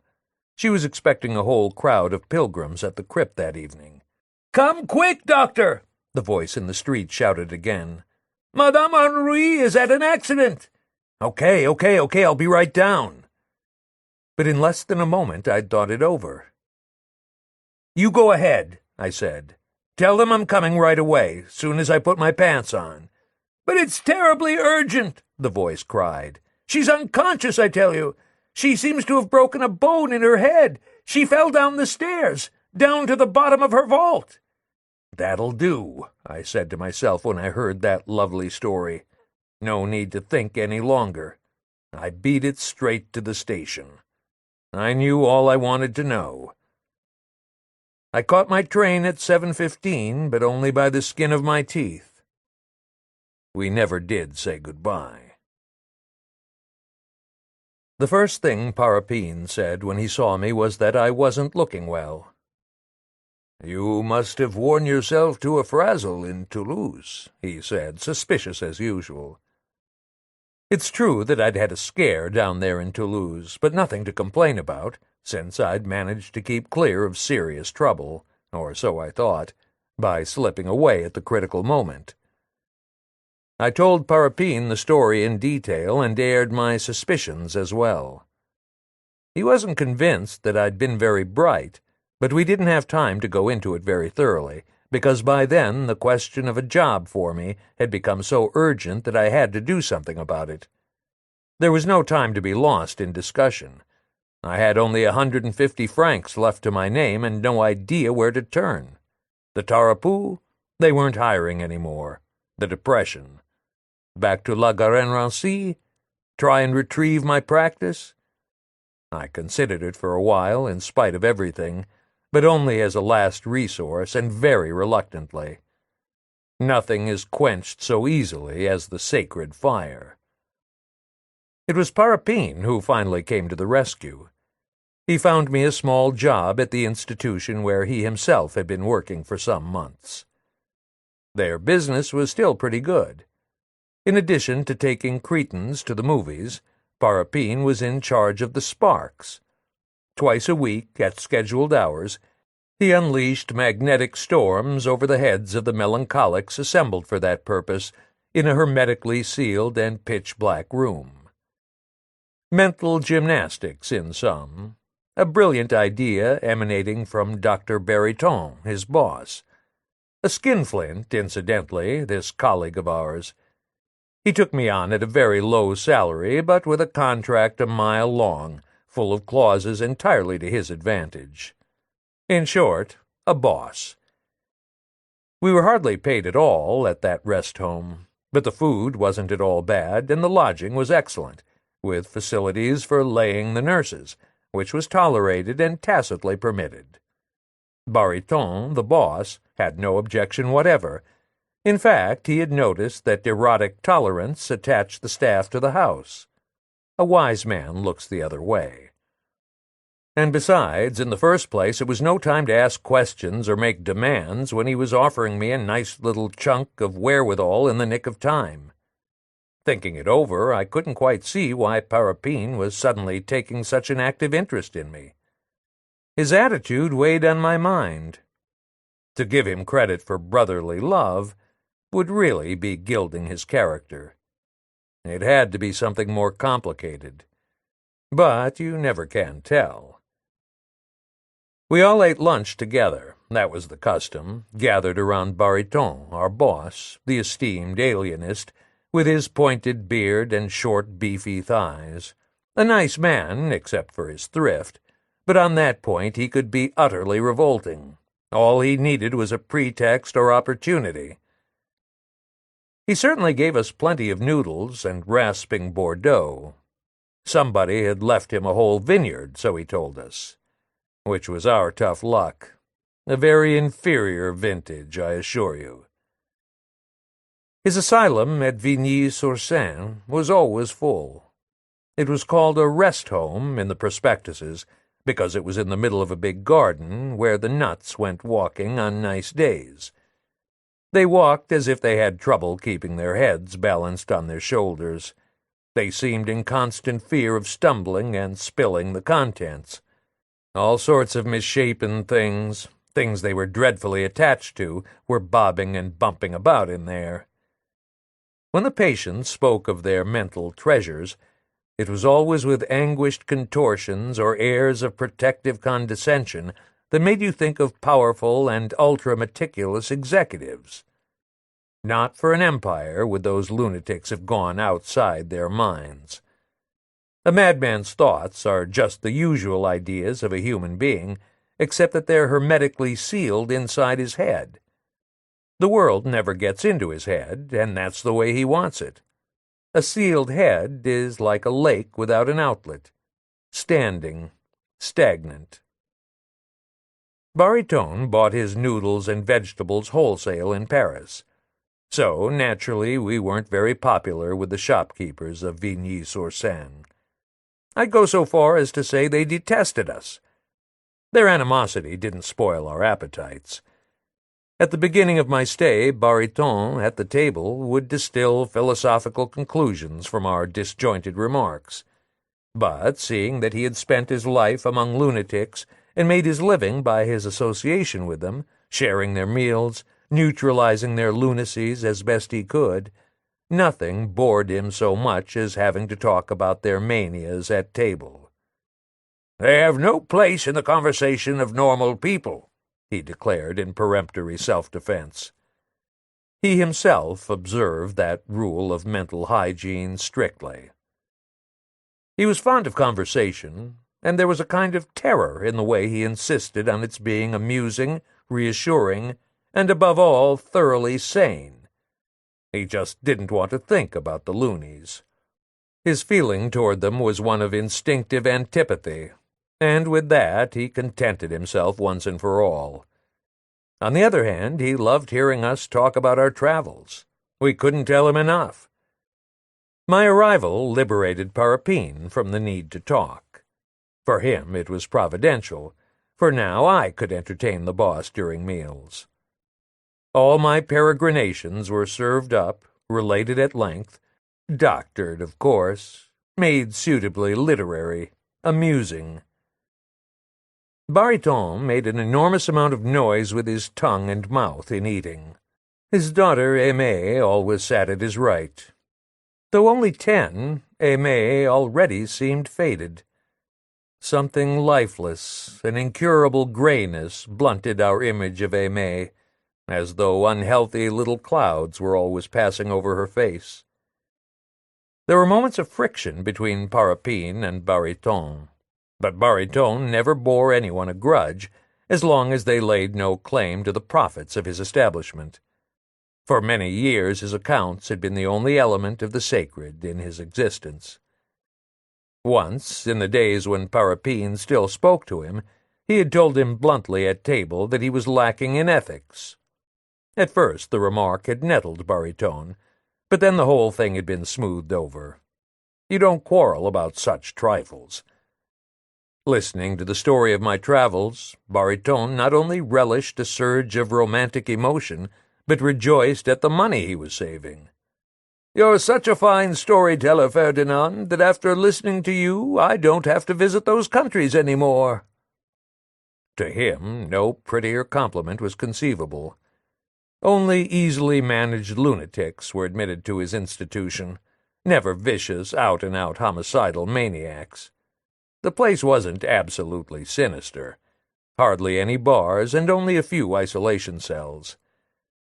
Maybe the most worrisome case was little Aimée, his own daughter.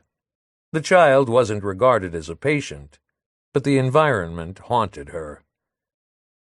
A howl or two would sometimes reach us in the dining room, but the cause of those screams was always something quite insignificant, and they never lasted long. Then, occasionally, a group of inmates would suddenly, for no reason at all, be shaken by a prolonged wave of frenzy in the course of their interminable wanderings between the pump, the clumps of bushes, and the begonia beds. Those incidents would be handled without great alarums and excursions, by means of tepid baths and buckets of opium extract. Now and then the lunatics would stand at the few dining-hall windows that opened out on the street and terrify the neighbors with their bellowing, but mostly they kept their horror to themselves. They took good care of their horror, defending it against our therapeutic efforts. That resistance of theirs was the spice of their lives. When I think now of all the lunatics I knew at Bariton's, I can't help suspecting that the only true manifestations of our innermost being are war and insanity, those two absolute nightmares. Maybe what makes life so terribly fatiguing is nothing other than the enormous effort we make for 20 years, 40 years, and more, to be reasonable, to avoid being simply, profoundly ourselves, that is, vile, ghastly, absurd. It's the nightmare of having to represent the halt subhuman we were fobbed off with as a small-sized universal ideal, a Superman from morning to night. In our nut house we had patients at all prices, the most opulent living in heavily padded Louis XV rooms. Bariton paid these a daily, highly priced visit. They'd be expecting him. Now and then he'd be welcomed with a titanic, truly magnificent, and long premeditated sock in the jaw, which he'd enter on the bill under special treatment. At table, Parapine maintained an attitude of reserve. Not that he was the least bit put out by my oratorical triumphs. Quite the contrary. He seemed less preoccupied than in times past, in his microbe days, and all in all almost happy. Don't forget that he'd had a bad scare over his business with the minor maidens. It had left him rather disconcerted in his dealings with the sex. In his free time, he'd wander around the grounds of our institution just like a patient. He'd smile at me when I passed, but his smiles were so vague, so pale, you'd have thought he was bidding me goodbye. By taking us on as technical aides, Bariton had made a good bargain, for in addition to our unflagging devotion, we brought him entertainment and the echoes of adventure for which deprivation had left him with such a craving. And, indeed, he often took pleasure in expressing his satisfaction with us. Yet on Parapine's score he had certain reservations. He had never felt entirely comfortable with Parapine. "Parapine, you see, Ferdinand," he confided in me one day, "Parapine is a Russian." To Bariton, the fact of his being Russian was as descriptive, morphologically, and irreparable as diabetic or nigger. Launched on a topic that had been tormenting him for months, he set his brain to working enormously in my presence and for my special benefit. You wouldn't have recognized the old Bariton. We were on our way to the local tobacco store for cigarettes. "Parapine, you see, Ferdinand, of course he's intelligent, but really, you know, there's something dreadfully arbitrary about his intelligence. Don't you agree, Ferdinand? In the first place, he simply refuses to adapt. You can see that at a glance. And he's not at ease in his work. For that matter, he's not at ease in the world. Admit it. And there he's making a mistake, a big mistake, because it makes him unhappy. That proves it. Take me, Ferdinand. Think how adaptable I am." He thumped his sternum. "Suppose, for instance, the earth starts turning the wrong way tomorrow. What will I do? Well, Ferdinand, I'll adapt, instantly. And you know how, Ferdinand? I'll just sleep 12 hours more. That'll turn the trick. 1, 2, 3, it's as simple as that. I'll have adapted. Whereas your Parapine, you know what he'd do in such a situation? He'd ruminate projects and grudges for another 100 years. I'm certain, I assure you. Don't you agree? If the earth starts going backward, he won't be able to sleep. He'll see some sort of special injustice in it. Injustice! Injustice! That's his bug. He was always talking about injustice in the days when he still deigned to speak to me. And do you think he'll content himself with snivelling? Which wouldn't be so bad. Oh, no. Before you know it, he'll start looking for a way to blow up the planet. To get even, Ferdinand. And the worst of it, I'll tell you the worst of it, Ferdinand. Just between you and me, well, the worst of it is that he will find a way. That's right. Look here, Ferdinand. I'm going to tell you something. Try to imprint it on your mind. There are simple lunatics, and there are others, tortured by an obsession with civilization. It grieves me to think that Parapine belongs to the latter class.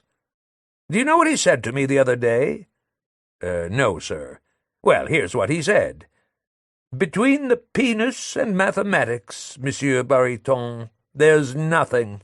A vacuum. And another thing, do you know what he's waiting for before starting to speak to me again?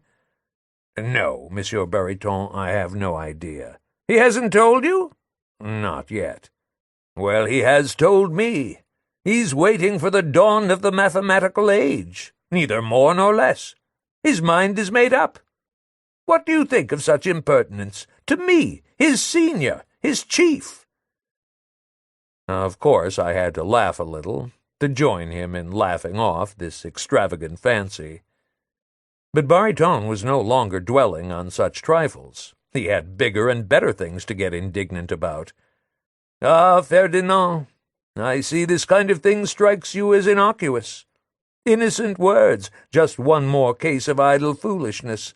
That's what you seem to think. Just that, am I right? Oh, thoughtless Ferdinand! Let me take the pains to put you on your guard against such aberrations which only appear to be trivial. You are absolutely mistaken, absolutely, 1,000 times mistaken. You will believe me, I trust, when I tell you that in the course of my career I have heard, here and elsewhere, just about everything that can be heard in the way of hot and cold delirium. Nothing has been lacking. You'll give me credit for that, won't you, Ferdinand? And you have surely observed, Ferdinand, that I am not given to anxiety, to exaggeration. Not at all. A word or group of words carries very little weight with me, and the same goes for sentences and whole speeches. Though a simple man by birth and nature, I am, and no one will deny it, one of those amply inhibited persons who are not frightened by words. Well, Ferdinand, conscientious analysis has obliged me to conclude that I must be on my guard against Parapine, and formulate the most express reservations. His variety of extravagance resembles none of the common inoffensive varieties. It is, I believe, one of the few dangerous forms of eccentricity, a highly contagious mania, to be precise, of the rampant social variety. In your friend's case, we may not yet be dealing with out-and-out insanity. No, maybe his trouble is only exaggerated conviction. But the contagious manias are well known to me. I've known a good many sufferers from conviction mania of many different types, and in the last analysis, those who talk about justice seem to be the maddest of the lot. At first, I must confess, I took a certain interest in justice fanatics. Today, those particular maniacs annoy and exasperate me more than I can tell. Don't you feel the same way? Human beings show a strange aptitude for transmitting this mania. It terrifies me, and we find it, mind you, in all human beings. Bear that in mind, Ferdinand, in all of them. Same as with liquor and sex. The same predisposition, the same fatality, infinitely widespread. Are you laughing, Ferdinand? If so, you frighten me. Fragile, vulnerable, thoughtless, dangerous Ferdinand. When I think that I took you for a serious-minded man, don't forget that I'm old, Ferdinand. I could afford the luxury of thumbing my nose at the future. I'd have every right to, but you? As a matter of principle, in all things and for all time, I agreed with the boss. I haven't made much practical headway in the course of my harassed existence, but I had learned the essential principles of servile etiquette. Consequently, we had become good friends. I never opposed him, and I didn't eat much at the table. A pleasant sort of assistant in sum, economical, not the least ambitious, no threat to anyone. Vigny-sur-Seine is situated between two sluice gates, between two hillsides stripped of vegetation, a village turning suburb. Paris will swallow it up. It loses a garden a month. On the approaches, billboards splash it with all the colors of the Russian ballet. The town clerk's daughter has learned to make cocktails. Only the streetcar seems intent on becoming historical. Nothing sort of a revolution will make it give up. The people are anxious. The children no longer have the same accent as their parents. It embarrasses the inhabitants to think that they're still attached to the Seine-et-Oise department. Miracles are underway. The last garden globe vanished when Laval became premier. The local cleaning women have just raised their prices by 20 centimes an hour. A bookmaker has been cited. The postmistress buys pederastic novels and imagines others that are even more realistic. The priest says shit at the drop of a hat and gives stock market tips to his parishioners when they are very, very good. The Seine has killed its fish and is becoming Americanized between files of pusher-puller self-loading barges that looked like ghastly sets of rotten tin false teeth along both banks. 3 developers have gone to jail. Progress sweeps on. The real estate situation has not escaped Bariton. He bitterly regrets not having had the foresight to buy up lots in the next valley 20 years ago, when the owners were begging you to take them away like rotten fruit at 20 centimes a square meter. The good old days. Luckily, his psychotherapeutic institute was holding its own very nicely. Nevertheless, there were problems. Those insatiable families were always demanding, always insisting on newer and newer methods of treatment, more electrical, more mysterious, more everything, the most recent, most impressive machines and contraptions. And he had to submit on pain of being outdone by his competitors.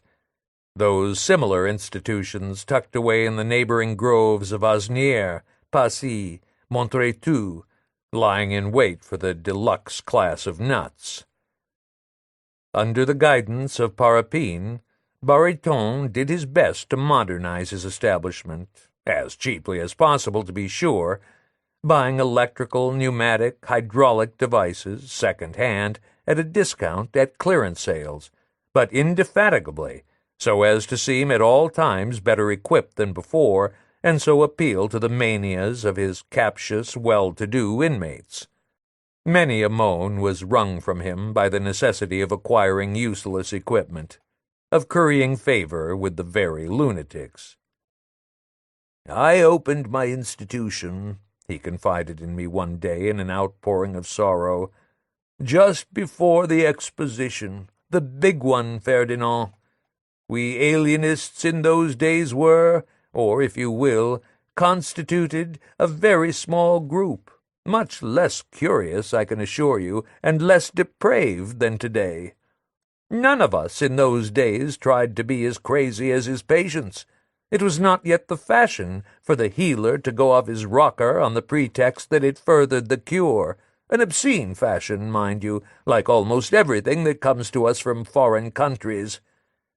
You see, Ferdinand, in the days of my beginnings, French medical men still had self-respect.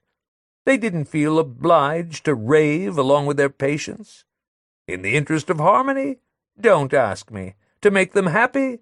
Where will it lead us?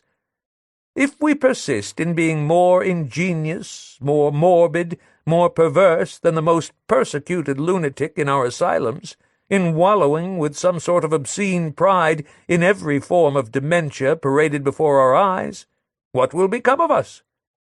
Do you feel able, Ferdinand, to reassure me about the future of human reason, or even of plain common sense? At this rate, what will be left of plain common sense in a few years? Nothing. I foresee it. Absolutely nothing. I can predict it. It's obvious. For one thing, Ferdinand, from the standpoint of a truly modern intelligence, haven't all differences and distinctions been effaced? No more white, no more black. Everything dissolves. That's the new approach, the fashion. If that's the case, why not go mad ourselves, right this minute, as a starter, and brag about it, proclaim total psychic chaos, and advertise it with our own madness? Who's going to stop us? I ask you, Ferdinand, what last superfluous human scruples? What flabby misgivings? Well? Sometimes, Ferdinand, when I listen to certain of our colleagues, and, mind you, among the most esteemed, the most sought after by the clientele and the academies alike, I wonder where they're leading us. It's infernal. Those madmen disconcert, terrify, diabolize, and above all disgust me. Just hearing them at one of their modern congresses report on the results of their habitual researches, I'm seized with livid panic, Ferdinand. I listen, and my reason deserts me. Diabolical, prurient, captious, and dishonest, these minions of modern psychiatry are hurling us into the abyss with their superconscious analyses. I say it again, into the abyss. One fine morning, Ferdinand, Unless you younger men do something about it, that's where we'll end up. What with stretching ourselves thin, with sublimating ourselves and torturing our minds, we'll end up on the far side of intelligence, the infernal side, that there's no coming back from. And the fact is, what with masturbating their intelligence day and night, those ultra-super-wise men seem even now to have shut themselves up in the dungeons of the damned. I say day and night because you know, Ferdinand, they fornicate themselves all night in their dreams. Need I say more? They dig at their minds. They dilate them. They tyrannize them. All around them there's nothing left but a foul slum gullion of organic debris, a marmalade of madness and symptoms that drip and ooze from every part of them. The remains of the mind are all over our hands, and there we are, sticky, grotesque, contemptuous, fetid. Everything's going to collapse, Ferdinand. Everything is collapsing. I, old man Bariton, am telling you, and it won't be long now. You'll see the end, Ferdinand, the great debacle. Because you're still young. You'll see it. Oh, you'll enjoy it, I can promise you.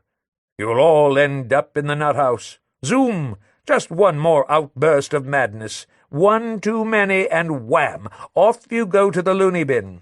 At last. You'll be liberated, as you put it. It has tempted you too much and too long. That will be the act of daring you've been clamoring for. But once you're in the nut-house, my little friends, take it from me, you'll stay there. Make a note of this, Ferdinand. The beginning and end of all things is the lack of moderation. Want me to tell you how the big debacle started? It started when men played fast and loose with their sense of proportion, with foreign exaggerations. When moderation's gone, power goes with it. It was inevitable. Is then everyone doomed? Why not? All of us? Definitely. Going to the dogs? No, running. A mad stampede.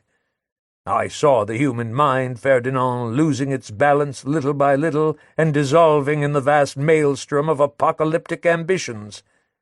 It began about 1900. Mark that date. From then on, the world in general and psychiatry in particular have been one frantic race to see who could become more perverse, more salacious, more outlandish, more revolting, more creative, as they call it, than his neighbor. A pretty mess.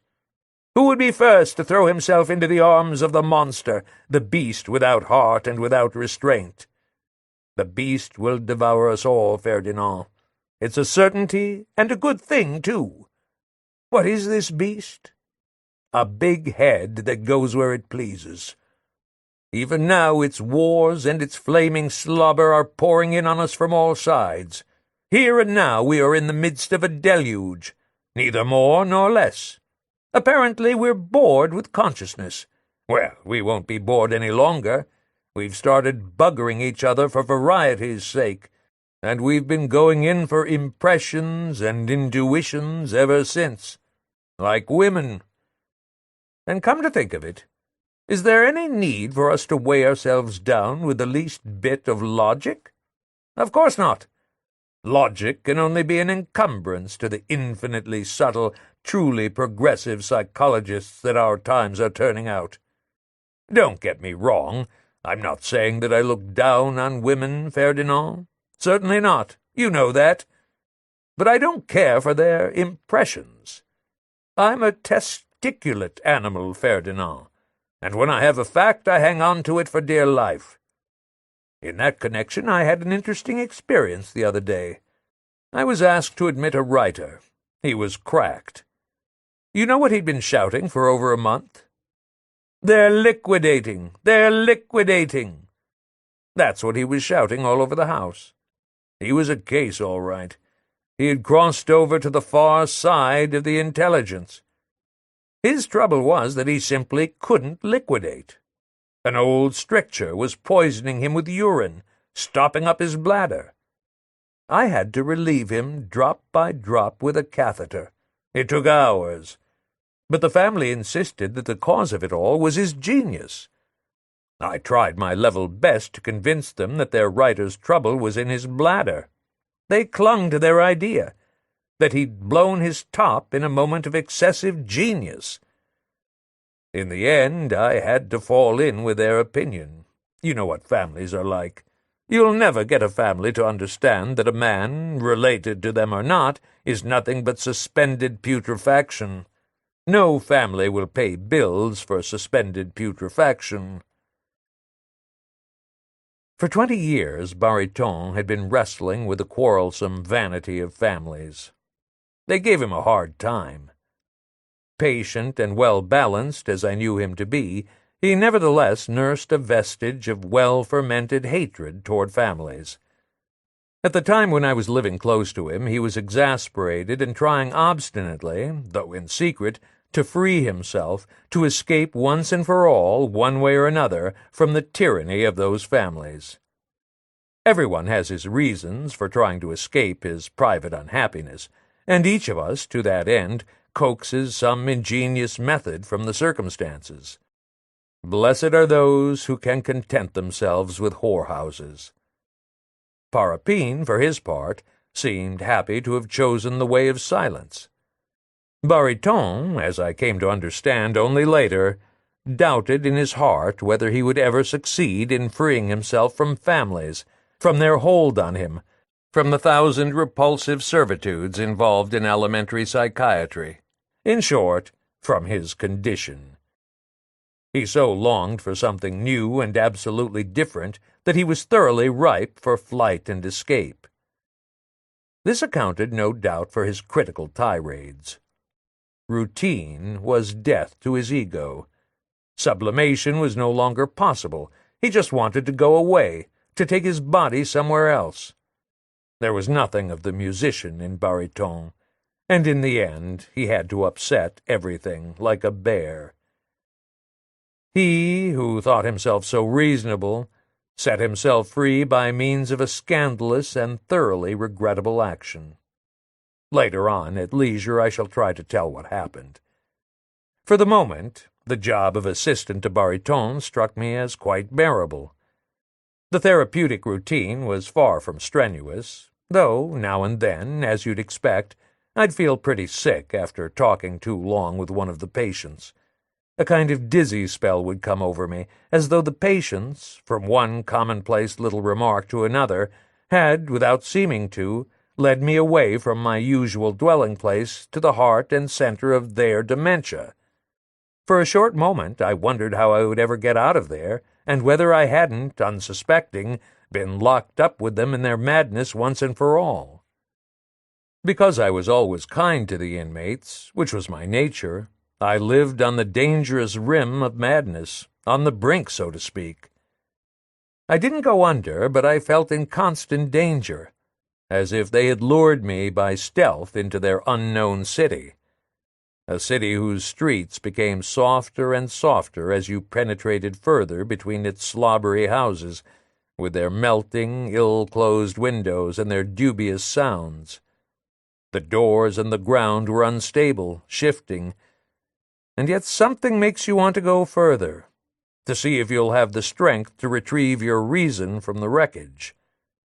Reason can easily become an obsession, as good humor and sleep are for neurasthenics. All you can think of is your reason. Everything's out of kilter. It's no joke. So I was worrying along from doubt to doubt when the 4th of May came up. A big day. I was feeling wonderfully well that day. Pulse 78, like after a good lunch. Then suddenly the world began to spin. I held tight. Everything turns to bile. People start looking weird, as if they'd gone sour like lemons and more malignant than ever before. From climbing too high, no doubt, to the very peak of health, I had fallen in front of the mirror and with passionate fascination was watching myself grow old. On rotten days like that, mountains of fatigue and disgust accumulate between your nose and your eyes, enough in that one spot to last several men for years. Much too much for one man. Just then, all in all, I'd have been glad to go back to the Tarapoo. Especially as Parapine had also stopped talking to me. But I was in their bad books at the Tarapoo. It's hard to have no source of spiritual or material comfort but your boss, especially when he's an alienist and you're not so sure of your own head. All you can do is hold tight and not say anything. We could still talk about women together. That was a benign subject, which gave me a chance to make him laugh now and then. In that field, he gave me credit for a certain experience, for some slight and nasty competence. It had its advantages that on the whole Baritone should consider me with a certain contempt. A boss always finds the crumminess of his staff rather reassuring. A slave must at all costs be slightly, if not superlatively, contemptible. An assortment of chronic moral and physical defects justifies the horrible treatment he is getting. Then the earth turns more smoothly, for each man occupies the place he deserves. A person you make use of should be dull and abject, a born failure. It comes as a relief to the boss, especially since Baritone paid us very badly. An employer with his degree of acute avarice tends to be suspicious and uneasy. Failure, debauchee, black sheep, loyal. Now there's a perfect combination that will justify anything. Baritone wouldn't have been displeased if I had been kind of wanted by the police. Those are the things that guarantee an employee's loyalty. I had cast off all self-respect long ago. That sentiment had always struck me as far above my station, much too costly for my resources. I'd made that sacrifice once and for all and had no regrets whatever. By then, I was quite content if I could keep myself in a tolerable state of elementary and physical balance. I had stopped worrying my head about anything else. Nevertheless, I found it hard to get through certain nights, especially when the memory of what happened in Toulouse prevented me from sleeping. At such times I couldn't help it. I imagined all sorts of dramatic sequels to Grandma Henri's fall into the mummy crypt. Fear rose up from my bowels, seized hold of my heart, and made it pound so hard that I'd jump out of bed and pace the floor, this way and that, into the depths of darkness and into the dawning light. During those attacks I despaired of ever recapturing enough peace of mind to fall asleep again. If someone tells you he's unhappy, don't take it on faith. Just ask him if he can sleep. If he can, then all's well. That's good enough. I would never again succeed in sleeping fully. I had lost, so to speak, the habit of trust, the enormous trust you need to sleep soundly among human beings. I'd have needed at least an illness, a fever, a specific catastrophe to retrieve some small part of my old indifference, neutralize my anxiety, and recapture the divine stupidity of an easy mind. The only bearable days I remember over a period of many years were a few days of heavy feverish flu. Baritone never asked me about my health. For that matter, he chose to disregard his own. "Science and life form disastrous mixtures, Ferdinand. Always avoid taking care of your health, believe me. Every question asked of your body becomes a breach, through which anxiety, obsession will enter." Such were his simplest biological principles. He thought he was clever. "The known is good enough for me," was another of his frequent sayings. He was trying to impress me. He never mentioned money to me, but in his secret heart he thought of it all the time.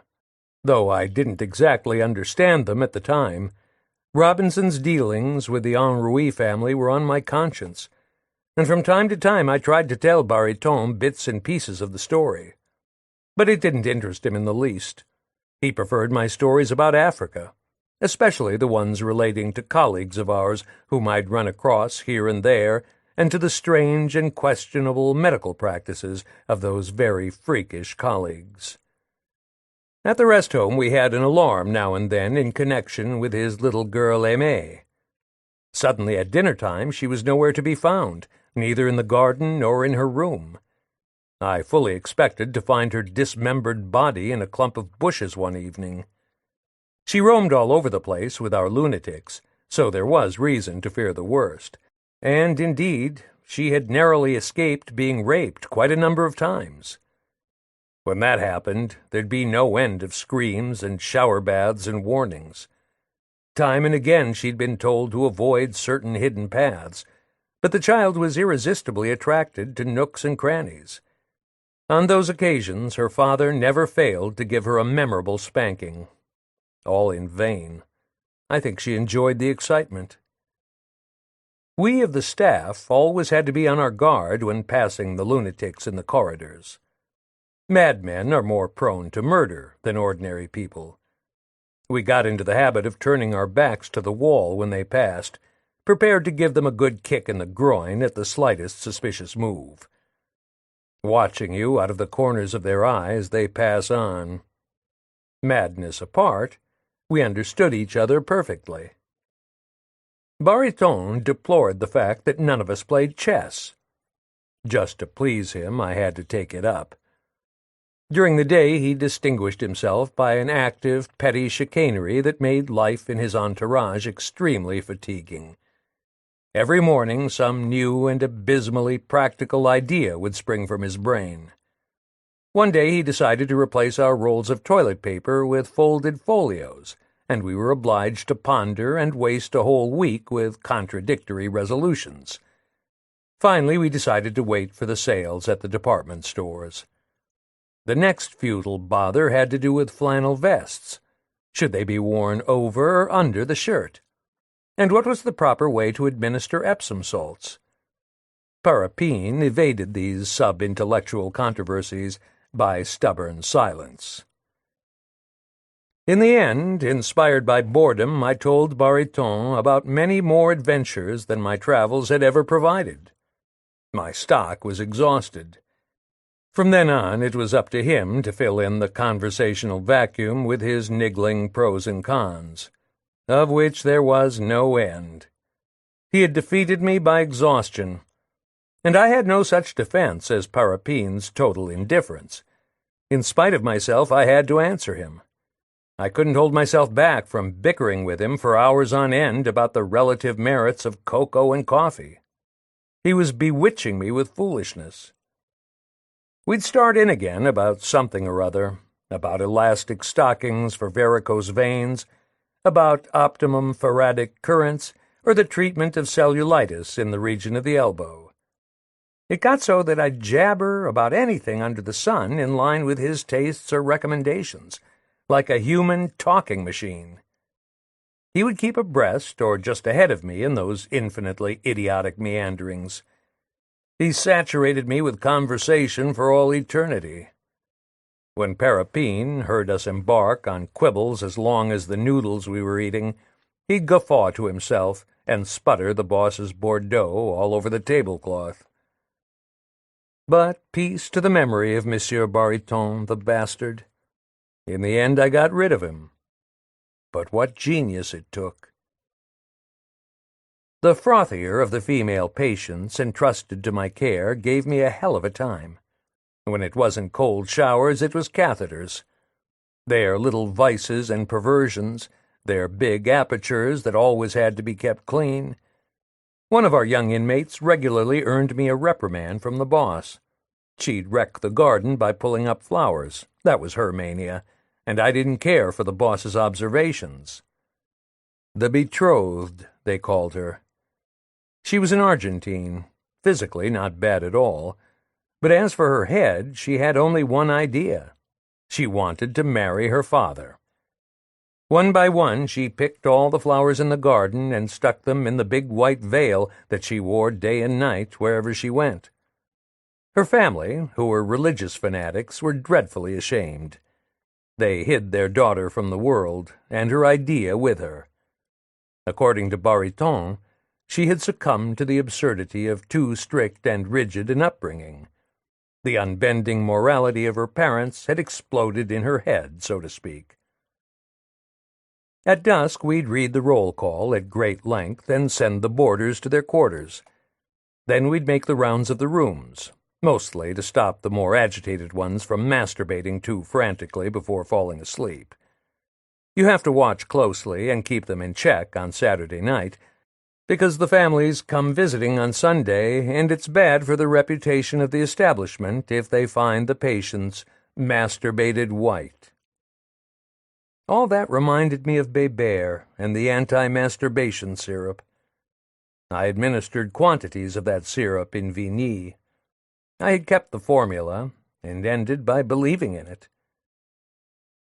The concierge at the rest home kept a little candy shop with her husband, a big bruiser who was called in now and then when an inmate got violent.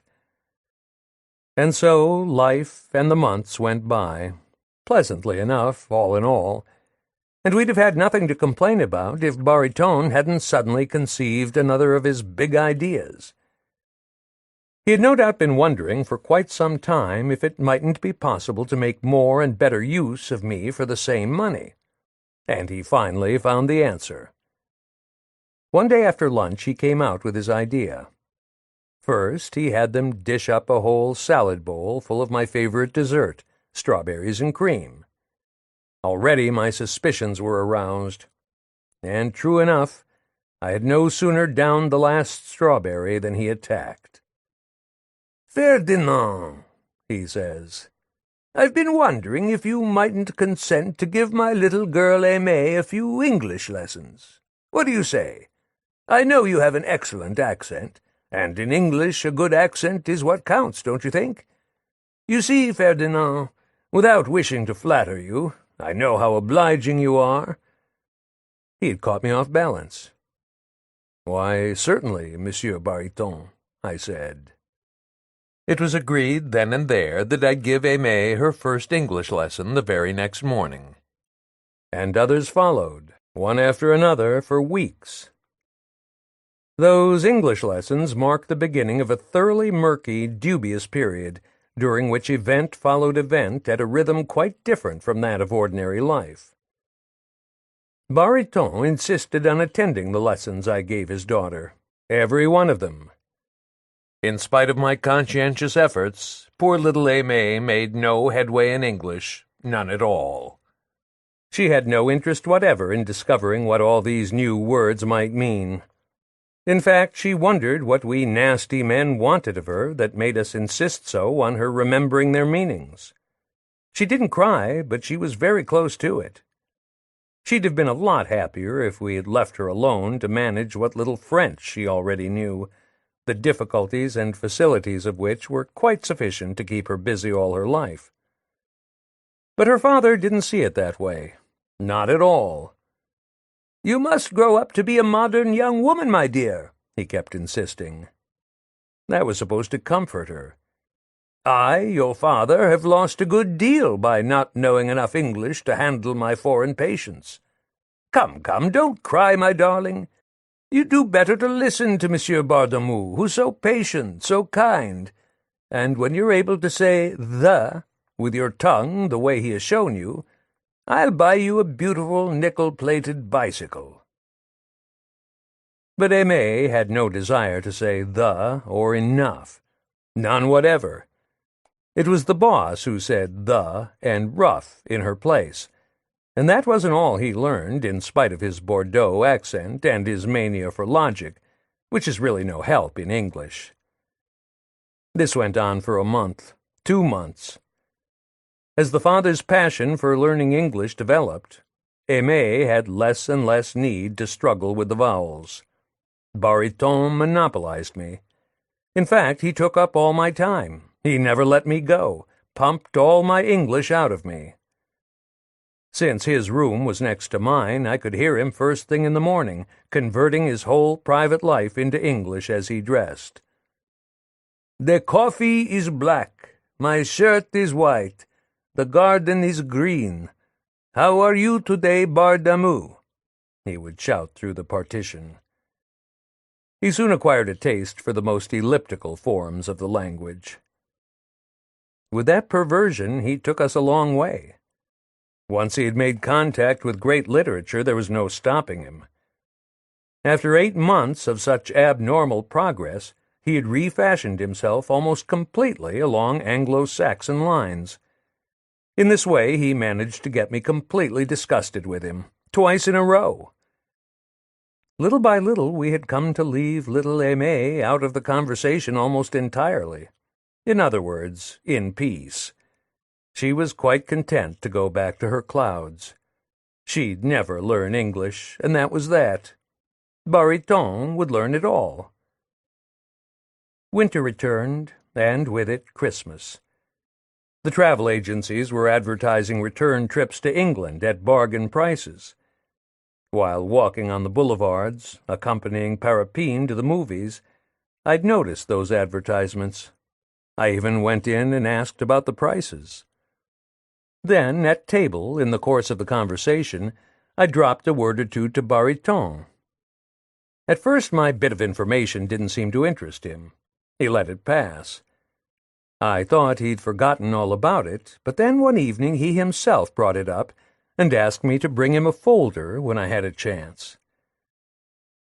Between 2 English literature sessions, we often played Japanese billiards or bouchon in one of the isolation rooms situated just above the concierge's lodge and equipped with good iron bars. Bariton excelled in games of skill. Parapine regularly challenged him to play for drinks, and as regularly lost. We spent whole evenings in that improvised little game room, especially in the winter when it was raining, so as not to mess up the chef's big drawing rooms.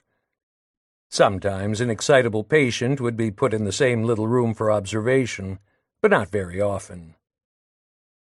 While Parapine and the boss were matching their skills at bouchon on the carpet or on the floor, I would amuse myself, if you want to call it that, trying to experience the same sensations as a prisoner in his cell. That was one sensation I had never known. If you really want to, you can work up friendly feelings toward the few people who pass through those suburban streets. At the end of the day, your heart goes out to the bit of movement created by the streetcars, bringing back docile clusters of office workers from Paris. Their debacle ends at the first bend in the street, right after the grocery store. Then they flow quietly into darkness. You've barely had time to count them. But Bariton seldom let me daydream at my leisure. In the middle of his game of bouchon, he'd come to life with some ridiculous question. "How do you say impossible in English, Ferdinand?" When it came to improving his English, he was insatiable. With every ounce of his native imbecility, he aspired to perfection. No approximations or concessions for him. But then, luckily, events took a turn which brought me deliverance. In the course of our readings in the history of England, I saw that he was losing some of his assurance, and even the greater part of his optimism. As we were feeling our way into the Elizabethan poets, his mind and personality underwent great, though imponderable, changes. At first I found it hard to believe, but in the end I, like everyone else, was obliged to see Bariton as he had become. In truth, a pitiful spectacle. His mind, formerly razor-edged to the point of severity, had begun to wander, leading him into incredible, interminable digressions. Little by little he developed the habit of daydreaming for hours on end. He'd be right there in his institute, before our very eyes, and his thoughts would be off in the distance. Though he had long and decisively repelled me, I felt a certain remorse at seeing him go to pieces like that. I felt partly responsible for his decline. I felt that his spiritual confusion had something to do with me. So much so that one day I suggested interrupting our study of literature on the pretext that a break would give us time and leisure to renew our documentary sources. He wasn't fooled by my feeble ruse. His response was a friendly but categorical refusal. He was determined to carry on with the discovery of spiritual England under my guidance, just as he had begun. What could I say? I acquiesced. He was afraid the hours of life remaining to him might not suffice for complete success. In short, though I feared the worst, I was obliged to pursue our dismal academic peregrination to the best of my ability. The fact is that Bariton was no longer himself. The persons and things around us became phantasmagoric and slow, losing their importance and even the colors they had formerly worn for us, and taking on a dreamlike, ambivalent softness. Bariton had come to concern himself only occasionally and more languidly with the administrative details of his own establishment, though it was his life work, and for over 30 years the object of his literally passionate interest. He now relied entirely on Parapine to manage the administrative end. The increasing confusion of his mind, which he still tried to conceal in public, soon became obvious to us, a physical reality. One day, Gustave Mondamour, a policeman we knew in Vigny because we sometimes employed him for certain heavy work, and undoubtedly the least discerning person I have ever come across, though I've known many of his kind, asked me if the boss hadn't received some terrible news. I did my best to reassure him, but without conviction. Bariton had lost his interest in gossip and chit-chat. All he wanted was not to be disturbed on any pretext whatever. At the very beginning of our studies we had perused, too quickly to his way of thinking, Macaulay's Compendious History of England, a seminal work in 16 volumes. At his command, and under quite alarming conditions, we went back to it, chapter by chapter. It seemed to me that Bariton was more and more dangerously contaminated by meditation. When we came to that merciless passage where the pretender Monmouth disembarks on the blurred shores of Kent, where his venture starts revolving around itself, where Monmouth the pretender no longer knows exactly what he's pretending to, or what he wants to do, or what he has come here for, where he starts telling himself that he'd be glad to beat it, but he doesn't know where to or how, when defeat rises up before him, in the pale dawn, when the sea carries his last ships away, when for the first time Monmouth starts thinking, then, likewise, the lowly Bariton couldn't get to the end of his own decisions. He read and reread that passage and mumbled it over again. Overwhelmed, he closed the book and came over and lay down beside us. For a long time, with half-closed eyes, he ran through the whole text from memory, and then, in his English accent, the best among the Bordeaux accents I had given him to choose from, he recited it again. Face to face with Monmouth's adventure, where all the pitiful absurdity of our puerile and tragic nature discloses itself in the mirror of eternity, Bariton was seized with vertigo. Only the merest thread had attached him to our common lot, and now that thread snapped. From that moment on, I can say without exaggerating, he ceased to be one of us. He'd had it. Late that night, he asked me to join him in his directorial office. At that point, I expected him to communicate some monumental decision, my immediate dismissal, for instance. Not at all. On the contrary, the decision he had arrived at was entirely favorable to me. Believe it or not, I was so unaccustomed to being surprised by good news that a tear or two escaped me. Bariton chose to interpret my emotion as sadness. That reversed the roles, and he began to comfort me.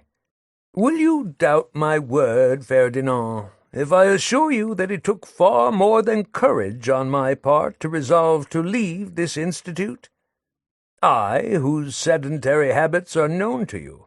I, a man on the brink of old age, whose whole career has consisted of long, tenacious, scrupulous verification of innumerable slow or sudden inspirations. In the space of a very few months, I have come to abjure all that. It seems hardly believable. Yet here I am, body and soul, in such a state of detachment, of exaltation. Ferdinand! Hurrah, as you say in English. My past has ceased to exist. I shall be reborn, Ferdinand. Neither more nor less. I am going away. Oh, kind friend, your tears are powerless to attenuate the definitive disgust I feel for everything that has kept me here for so many lackluster years. Enough! I can bear it no longer. I repeat, I am going away, fleeing, escaping. True, I am torn. I know it. I bleed. I can see it.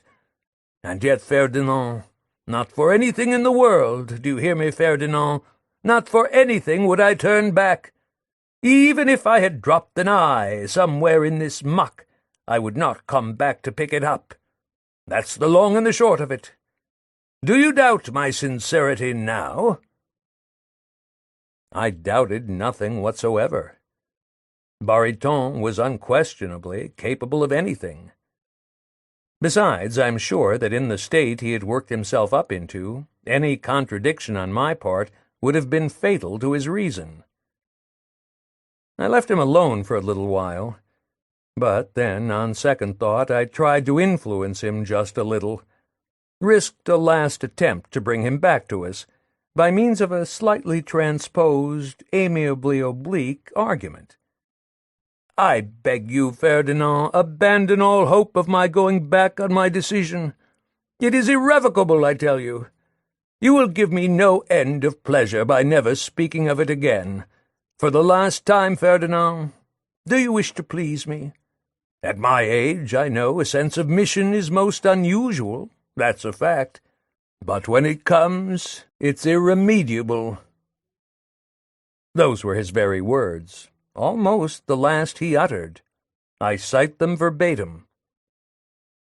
Perhaps, my dear Monsieur Bariton, I nevertheless ventured to break in, perhaps in the end this sort of impromptu holiday you are preparing to take will be nothing more than a rather romantic episode, a welcome diversion, a happy intermezzo in the course of your undoubtedly somewhat austere professional activity. Perhaps after tasting a different life, more varied, less banally methodic than the life we lead here, then perhaps you will simply come back to us, pleased with your journey, surfeited with the unforeseen. And then, quite naturally, you will resume your place at our head, proud of your recent acquisitions, refreshed, in a word, and henceforth, no doubt, prepared to accept, to look with indulgence upon the daily monotony of our laborious routine. An older and wiser man, if you'll forgive me, Monsieur Bariton, for putting it that way. Oh, Ferdinand, you flatterer! Somehow you still manage to touch my masculine pride, which I discover remains sensitive, exigent, in fact, despite all my weariness and past trials.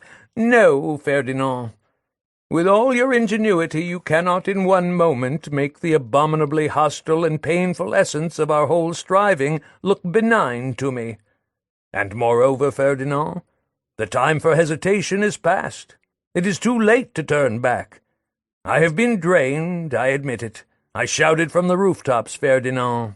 Drained, stultified, defeated by 40 years of prudent paltriness. That is far too much. What I aim to do? You want to know? No reason why I shouldn't tell you, you, my last friend, you who have been willing to take a disinterested part in the sufferings of a defeated old man.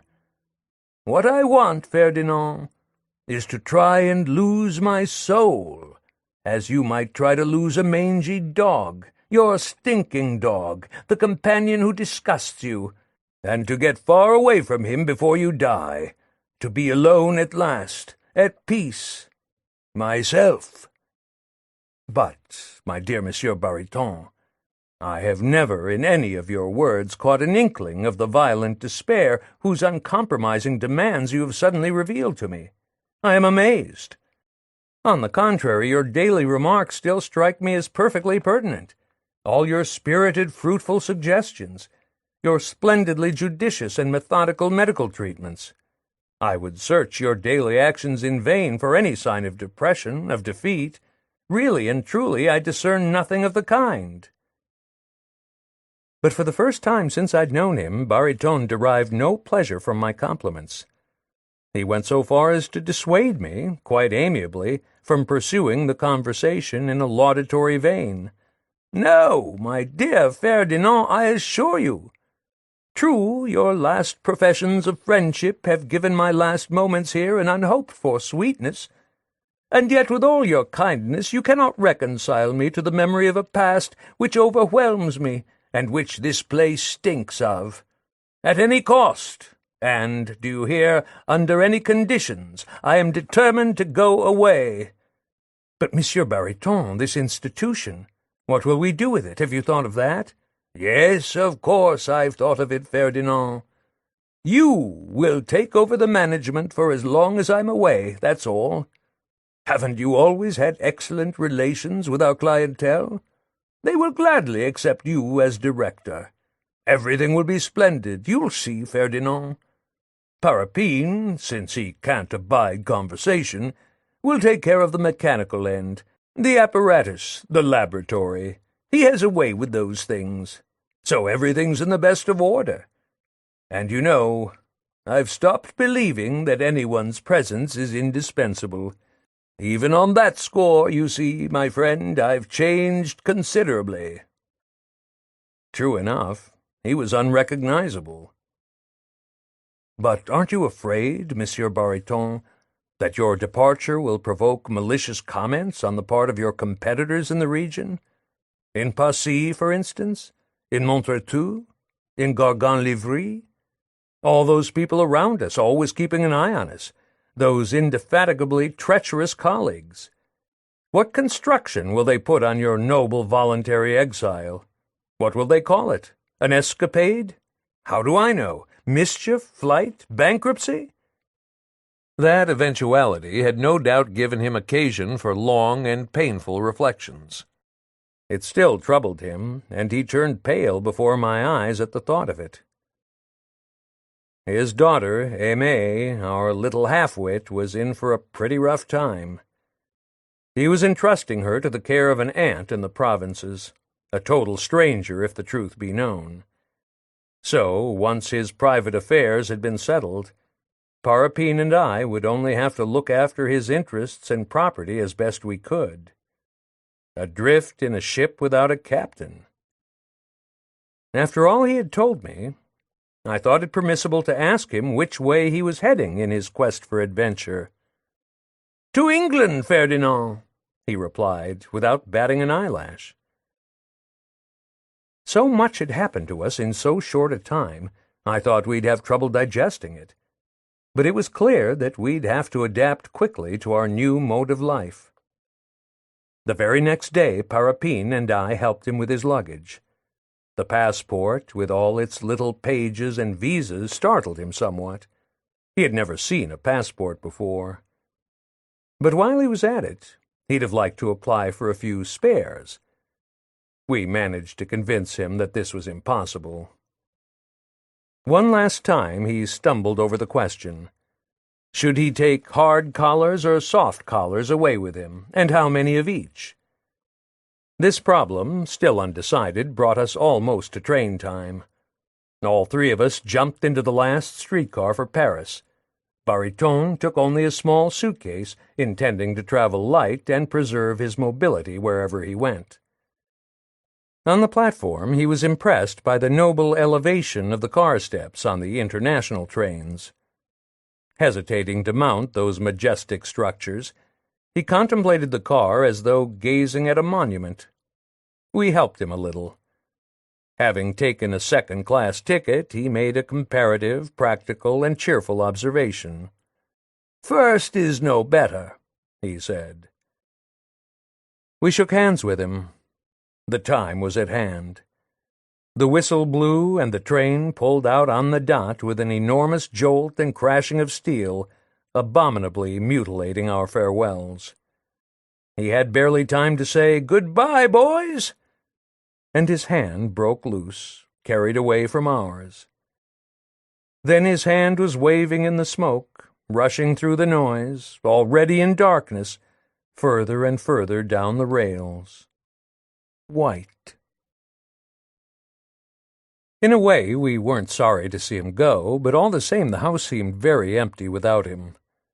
In the first place, the way he'd gone made us sad, in spite of ourselves, so to speak. It wasn't natural. After such a blow, we wondered what might happen to us. But we didn't have time to wonder very long. Only a few days after we'd taken Bariton to the station, I'm informed that there's someone asking to see me personally in the office. Abbé Protiste. So I tell him the news, and what news! Especially the way Bariton had run out on us to go gallivanting around in the septentrional regions. When Protiste heard that, he couldn't get over it. And when it finally sank in, the altered situation meant only one thing to him, namely, the advantage I could derive from it. "Such trust on the part of your director," he kept saying over and over, "strikes me as the most flattering sort of promotion, my dear doctor."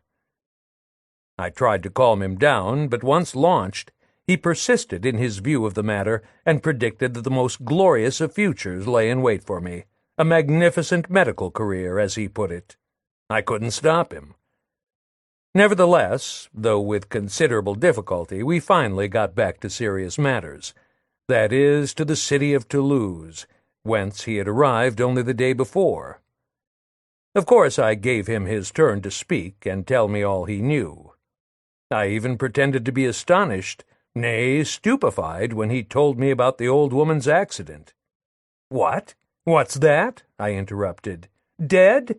Heavens above, when did this happen?" Little by little he had to come clean. Without telling me in so many words who had pushed the old woman down her little staircase, he said nothing to deter me from guessing. It seems she hadn't had time to say boo. We understood each other. It was a good job, handled with care. This time he had done for her. He hadn't botched his second try.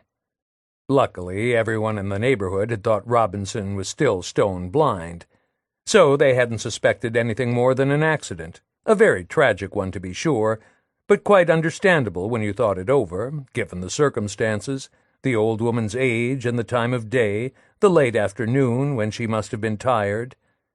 Just then I had no desire to hear more. He had told me plenty. But it wasn't so easy getting the abbé to change the subject. The thing was on his mind. He kept coming back to it, apparently in the hope that I'd make some kind of slip and give myself away. Nothing doing. He could keep trying. So after a while he gave up and contented himself with talking about Robinson and his health. His eyes. In that department he was much better, but his morale was still low.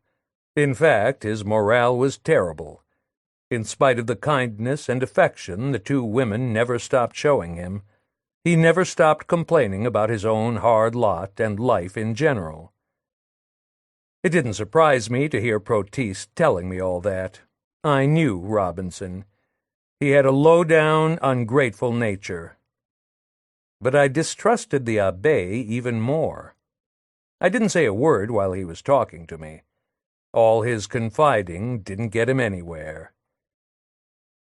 "I must admit, Doctor, that your friend, in spite of a material life that has become pleasant and easy and the prospect of a happy marriage, has disappointed all our hopes. Once again he is succumbing to the same fatal penchant for escapades, the perverse impulses you detected in the past. What do you think of those tendencies of his, my dear doctor?" In short, if I got the drift, Robinson's only thought was to drop everything.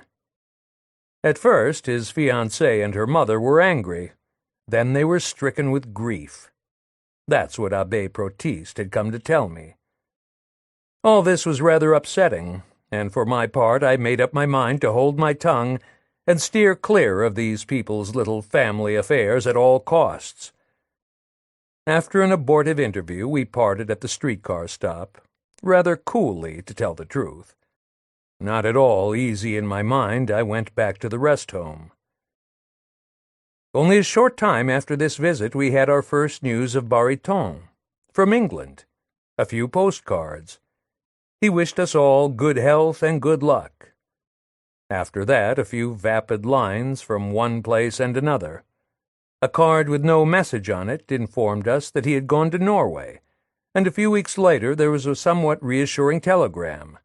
Good crossing, from Copenhagen. As we had foreseen, the chief's absence provoked the most vicious comment in Vigny and environs. It seemed best for the future of the Institute that we should provide the patients and our colleagues round about with only the barest minimum of information regarding the reasons for his absence. Months passed. Months of extreme caution, dull and silent. Among ourselves, we stopped mentioning Bariton altogether. To tell the truth, thinking about him made us feel rather ashamed. And then it was summer again.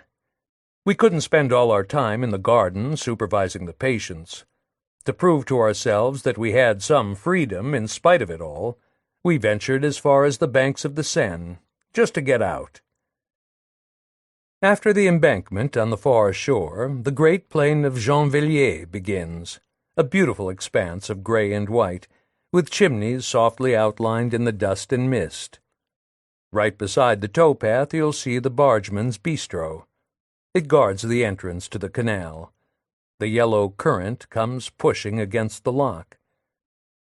For hours on end we'd look down at all that, and off to the side at the long swamp, the insidious smell of which reaches as far as the motor road.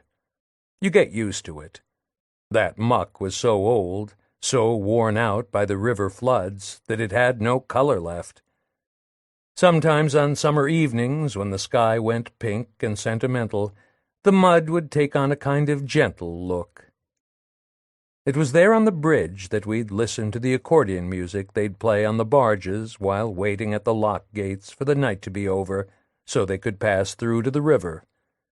Especially the ones coming down from Belgium are musical. They have color all over, green and yellow, and clotheslines full of shirts and drawers and raspberry-colored slips, puffed up by the wind as it leaps and gusts into them.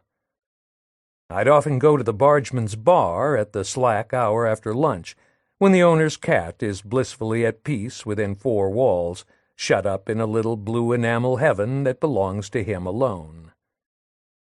There I, too, sat drowsing in the early afternoon, forgotten, I thought, by all the world, waiting for the time to pass.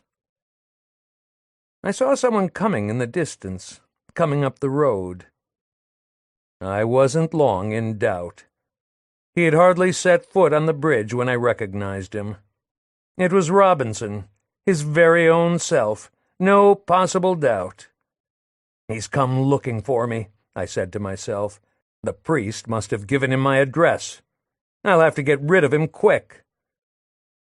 At that particular moment, I thought it was foul of him to come around bothering me just as I was starting to build up a cozy bit of self-indulgence.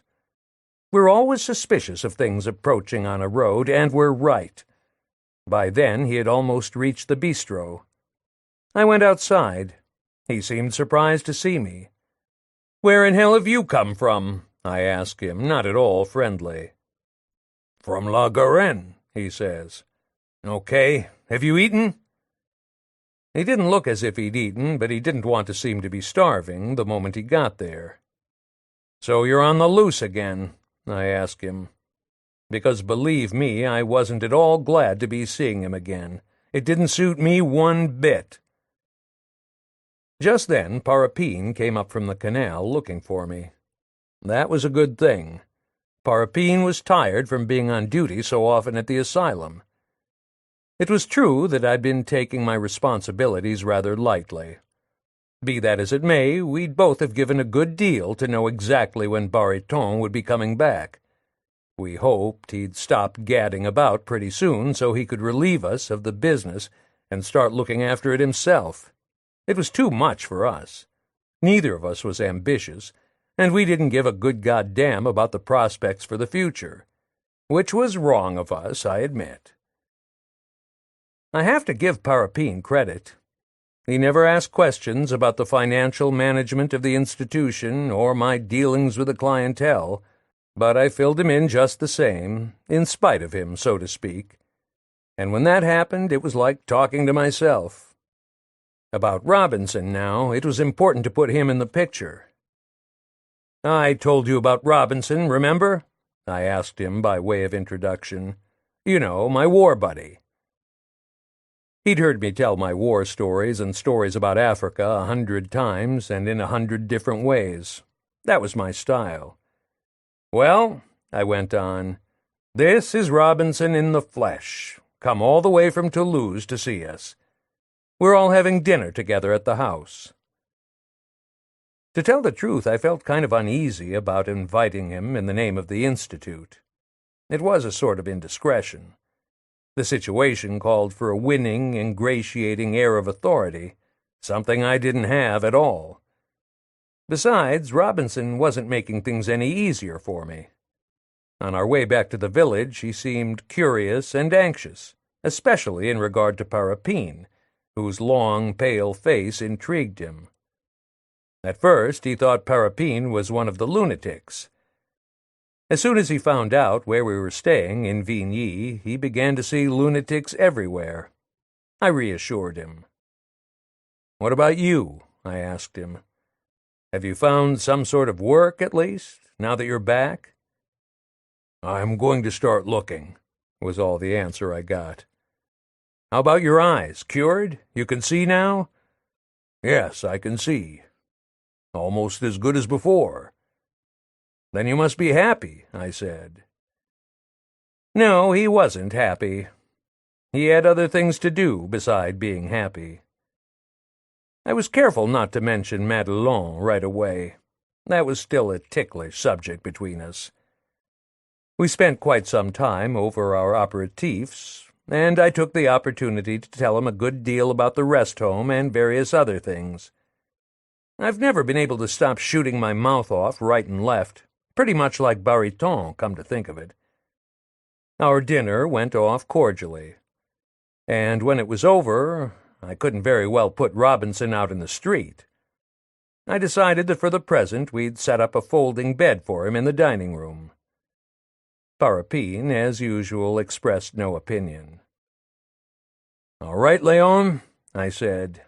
"You can stay here until you find a job." "Thanks," he said simply. And every morning from then on he took the streetcar into Paris to look for a job as a salesman. He was sick of factories, he said. He wanted to be a salesman. I've got to be fair, he may have knocked himself out looking for a salesman's job, but he certainly didn't find one. One day he came back from Paris earlier than usual.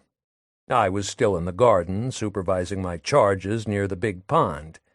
He came out and joined me. There was something on his mind. "Listen," he began. "I'm listening." "Couldn't you give me some little job right here? I can't find one anywhere else." "Have you really tried?" "Yes, I've really tried." "You want a job here in the nut house? Doing what? Can't you find some little thing in Paris?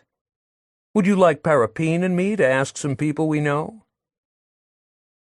My offer to help him find a job wasn't to his liking. "It's not that there's absolutely no jobs to be had," he said. "Maybe I'd find one, some little job, sure, but don't you see? I absolutely have to make it look like I'm off my rocker. It's urgent. It's indispensable. It's got to look like I'm off my rocker." "All right," I said. "Say no more." "Don't try to shut me up, Ferdinand. I've got to say more," he insisted, "because I want you to understand. And as I know you, it takes you a long time to understand anything and decide to do something about it." "In that case, shoot," I said. "Tell me about it." I was resigned. "If I don't make it look like I'm nuts, I'll be out of luck, I assure you. Big trouble. She's perfectly capable of having me arrested. Now do you get the drift?" "Madelon, you mean?" "Madelon, who else?" "That's great. You can say that again." "So you're really on the outs?" "As you see." "Come this way if you want to tell me more," I interrupted and led him off to one side. "It's safer because of the nuts. Mad as they are, they understand certain things that'll sound even wilder when they repeat them." We went up to one of the isolation rooms, and once there, it didn't take him long to reconstitute the whole machination, especially as I already knew that he'd stop at nothing, and Abbé Protiste had hinted at the rest. He hadn't bungled his second try.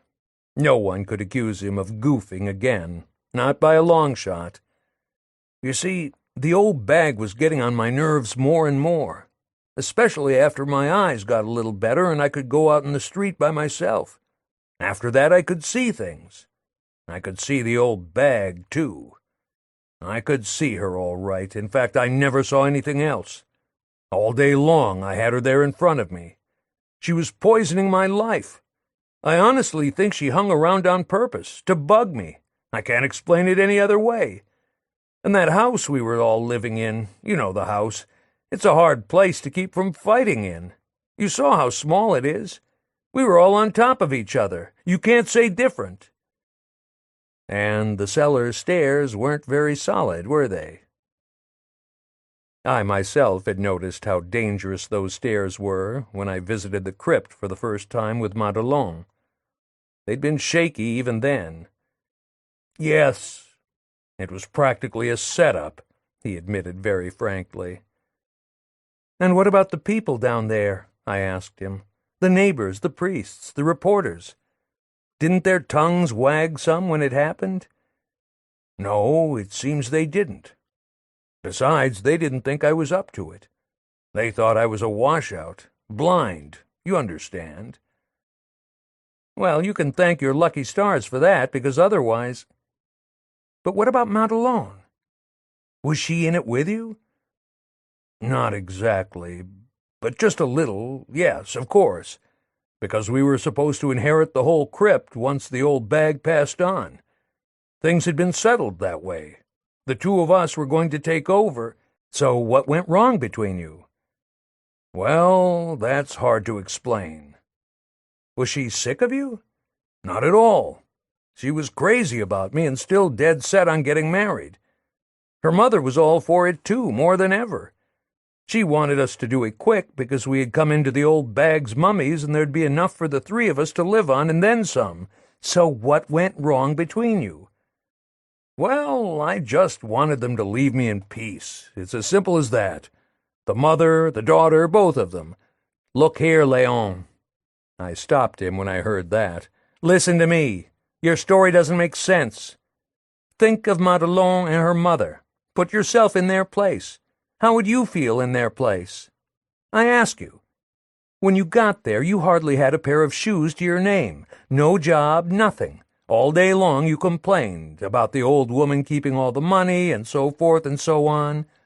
She passes on, or rather you pass her on, and right away you start making faces again and putting on airs. Put yourself in the place of those two women. Stop and think. It's unbearable. Boy, would I have told you what you could do. They should have sent you to jail. That's what you really deserved, I don't mind telling you." That's what I said to Robinson. "Maybe so," Robinson answered back. "But even if you're a doctor and educated and all that, you'll never understand my nature." "You shut up," I finally told him. "You poor jerk. Don't talk to me about your nature. You talk like a nut. I'm sorry Bariton has gone away God knows where, or he'd have taken you in. Best thing that could happen to you. Lock you up. See what I mean? Bariton would have known how to handle your nature." "If you'd had what I had and been through what I've been through," he came back at me, "you'd have been nuts yourself, I assure you. Maybe worse than me. A softy like you." And he began to bawl me out, as windily as if he'd had a right to. I watched him closely while he was gassing. I'd often been abused that way by the patients. It didn't bother me anymore. He'd got a good deal thinner since Toulouse, and something had happened to his face, something I'd never seen before. A kind of portrait had settled on his features, with forgetfulness and silence all around it. In all this Toulouse business there was something else that bothered him. It was only a minor part of the story, but it had gone against his grain, and when he thought about it now, it came back at him like bile. It was having to grease the palms of a whole bunch of operators for nothing. When they'd taken over the crypt, he'd had to dish out commissions right and left, to the priest, the chairwoman, the town hall, the vicars, and God knows who else, all to no end, and that had stuck in his craw. Just talking about it threw him into a fit. Thieving, he called it. And now tell me, did you finally get married? I asked him. I've told you already, no. I didn't want to anymore. But your little Madelon wasn't bad. You can't tell me different. That's not the question. Oh, yes it is. You said you were free, didn't you? If you were dead set on leaving Toulouse, you could have left her mother in charge of the crypt for a while. You'd have come back later. Physically, yes, you're right, he went on. I admit it, she was first class. You told me the truth, especially because it so happened that when I got my sight back, the first thing I saw was her, in a mirror. Can you imagine? In the light. About 2 months after the old woman fell, I was trying to get a look at Madelon's face, and then suddenly my sight came back, like a flash of light. You get the picture? Wasn't it nice? Sure it was nice, but that's not everything. And you cleared out all the same? Yes, but let me explain, seeing you want to understand. She started it. She started thinking I was acting funny, that I'd lost my zip, that I wasn't nice to her anymore, that kind of crap. Maybe your conscience was troubling you. Conscience? Sure, why not? Call it anything you want. I was feeling rotten, that's all. But I don't think it was conscience. Were you sick? Yeah, sick. That's what it probably was. For the last hour I've been trying to make you say I'm sick. Admit you're pretty slow. Okay, I tell him. Let's say you're sick if you think it's the safest way. It would make sense, he assured me. Because I wouldn't put anything past her. She could start singing to the cops any day now. He sounded like he was giving me advice, and I didn't want his advice. That kind of thing didn't appeal to me at all because of the complications it would lead to. Do you really think she'd talk? I asked him, just to make sure. After all, she was your accomplice in a way. That ought to make her think twice before shooting her mouth off. Think twice? Those words made him jump sky high. I can see you don't know her. I handed him a laugh. Hell, she wouldn't hesitate for 1 second. Like I'm telling you, if you knew her as well as I do, you wouldn't doubt it. She's in love, I tell you. Haven't you ever known a woman in love? When she's in love, she's crazy. Crazy, I tell you. And it's me she's in love with and crazy about. Do you know what that means? It means that anything crazy is just her meat. Craziness won't stop her. Hell no. I couldn't tell him it rather surprised me to hear that Madelon had reached such a pitch of frenzy in a few months, because after all I'd known her slightly myself. I had my own ideas on the subject, but I couldn't tell him that. From the way she handled herself in Toulouse, and the things I'd heard her say when I was hidden behind the poplar tree on the day of the houseboat, it was hard for me to imagine that she could have changed so completely in so short a time. She had struck me as more shrewd than tragic, a smooth article, only too glad to get what attention she could with her fantasies and pretensions wherever they seemed to wash. But in that particular situation there was nothing I could say. I had to let it ride. All right, I said. And how about her mother? She must have let out a squawk when she realized you were clearing out for good. I'll say. All day long she went on about my rotten character, and mind you, just when I'd have needed to be treated kindly. You should have heard her. Anyway, on account of the mother, too, it couldn't go on. So that's when I suggested to Madelon that I'd leave them in the crypt while I went off by myself for a while to travel around and see the country. Then you'll take me with you, she protested. I'm your fiancé, aren't I? You'll take me with you or you won't go at all. And besides, you're not well enough yet. I'm all well, I said, and I'm going by myself. It dragged on and on. A wife always goes with her husband, said the mother. Why don't you just get married? She backed her up just to bug me. Listening to that flapdoodle made me miserable. You know me. As if I needed a woman when I want to go to war, or to run out on the war. Did I have women in Africa? Did I have a wife in America? Hearing them go on like that for hours gave me a pain in the gut, a bellyache. I know what women are good for, and so do you, for nothing. I've traveled and I know. So one evening, when they'd been driving me up the wall, I couldn't stand it any more, and I told the mother what I thought of her. You're an old fool, I told her. You're even more dim-witted than Grandma Henri. If you'd traveled a little more and known a few more people like I have, you wouldn't be in such a hurry to give people advice. And it's not by picking up little pieces of tallow in the corner of your stinking church that you'll learn about life. You ought to get out of there yourself. It would do you good. Why don't you take a walk once in a while, you old bag? A little fresh air would do you good. You'd have less time for your prayers, and you wouldn't smell so much like a cow. That's what I said to her mother. I can assure you I'd been aching a long time to tell her off, and what's more, she needed it bad. But all in all, it's me that got the most out of it.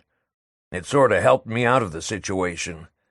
It looked as if the old battle axe had just been waiting for me to fly off the handle so she could call me all the names for a son of a bitch she knew. So she let loose and said a lot more than she needed to. Thief! Lounge lizard, she yelled. You haven't even got a trade. It's going on a year that I've been supporting you and my daughter. Pimp! Get the idea? A regular family scene. She seemed to be thinking it over for a while, and then she blurted out, she really put her heart in it, Murderer! Murderer! That kind of gave me the shivers. When her daughter heard that, she was afraid I'd kill her mother on the spot. She flung herself between us and closed her mother's mouth with her own hand, which was just as well. So the two of them are in cahoots, I said to myself. It's obvious. Well, I let it go. The time for violence was past. And anyway, what did I care if they were in cahoots? Maybe you think that after letting off all that steam they'd leave me alone. Not at all. If that's what you think, you don't know them. The daughter started up again. Her head was on fire, and so was her cunt. She started up worse than ever. I love you, Léon. Can't you see that I love you? That's all she knew, her I love you jazz. As if that was the answer to everything. What, you still love him? Her mother put in. Can't you see that he's nothing but a thug? The lowest of the low? Now that he's got his eyesight back, thanks to our care, he'll bring you nothing but misery. Just take it from me, your mother. To finish up the scene, we all cried, even me, because whatever happened, I didn't want to get in too bad with those chippies. I didn't want us to be too much on the outs. So I went for a walk. We'd said too much, and staying in the same room, we couldn't have controlled ourselves for long. Even so, we kept wrangling off and on for weeks, and keeping an eye on each other, especially at night. We couldn't make up our minds to break up, but our hearts weren't in it anymore. It was mostly fear that kept us together. You must love somebody else, Madelon would say now and then. I'd try to reassure her, not at all, of course not. But it was obvious that she didn't believe me. The way she saw it, you had to love somebody. There was no getting around it. Just tell me this, I'd say. What would I do with another woman? But she had love on the brain. There was nothing I could say to calm her. She dreamed up stuff I'd never heard before. I'd never have suspected she was hiding such rubbish in her head. "You took my heart, Léon," she'd fire at me in all seriousness. "You want to go?" she blustered. "All right, go, but I warn you, Léon, I'll die of grief." Die of grief on my account? Where's the sense in that, I ask you? No, I'd say, you won't die. And in the first place, I never took anything at all. I haven't even knocked you up. Think it over. I haven't given you any diseases either. Or have I? Well then, all I want is to go away, that's all. A kind of vacation. What's wrong with that? Try to be reasonable. But the more I tried to make her understand my point of view, the less she thought of my point of view. In fact, we didn't understand each other at all anymore. It drove her crazy to think that I might really feel the way I said I did, that everything I said was true, simple, and sincere. Besides, she thought it was you who was trying to get me to beat it. And seeing that she couldn't hold me by making me ashamed of my feelings, she tried a different way of holding me.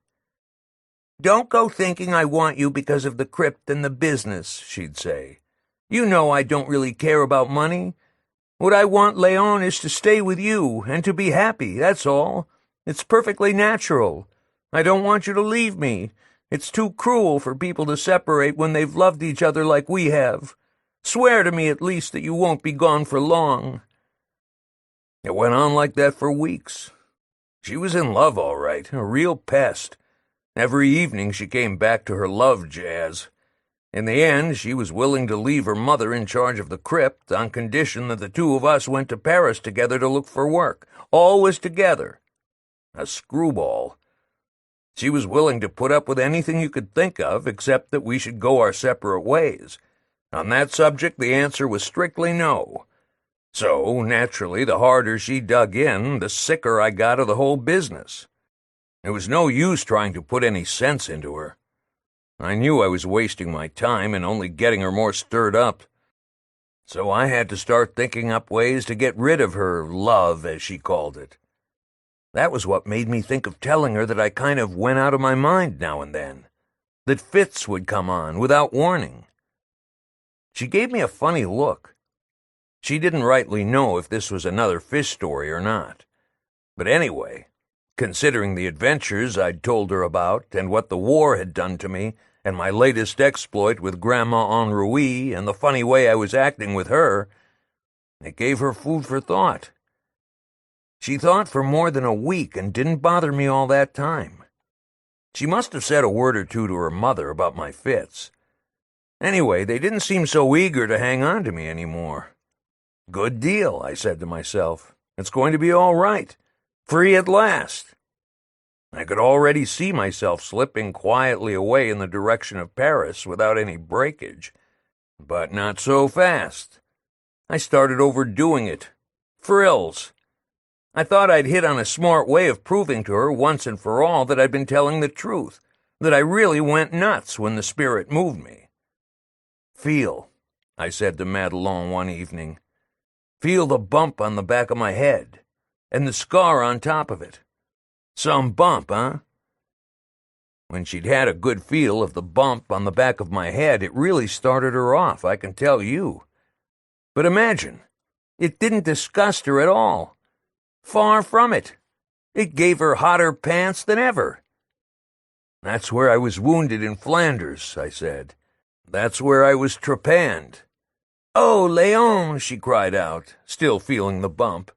"Can you ever forgive me, Léon? I doubted you up to now, but now I beg your forgiveness with all my heart. I see it all now. I've been beastly to you. Oh, yes, I have. I've been awful. I'll never be mean to you again, I swear it. I want to make you happy, Léon, right away. You'll let me make it up to you, won't you? I'll make you happy again. Oh, how I'll take care of you, starting today. I'll be ever so patient with you, so gentle, you'll see, Léon. I'll be so good to you you won't be able to get along without me.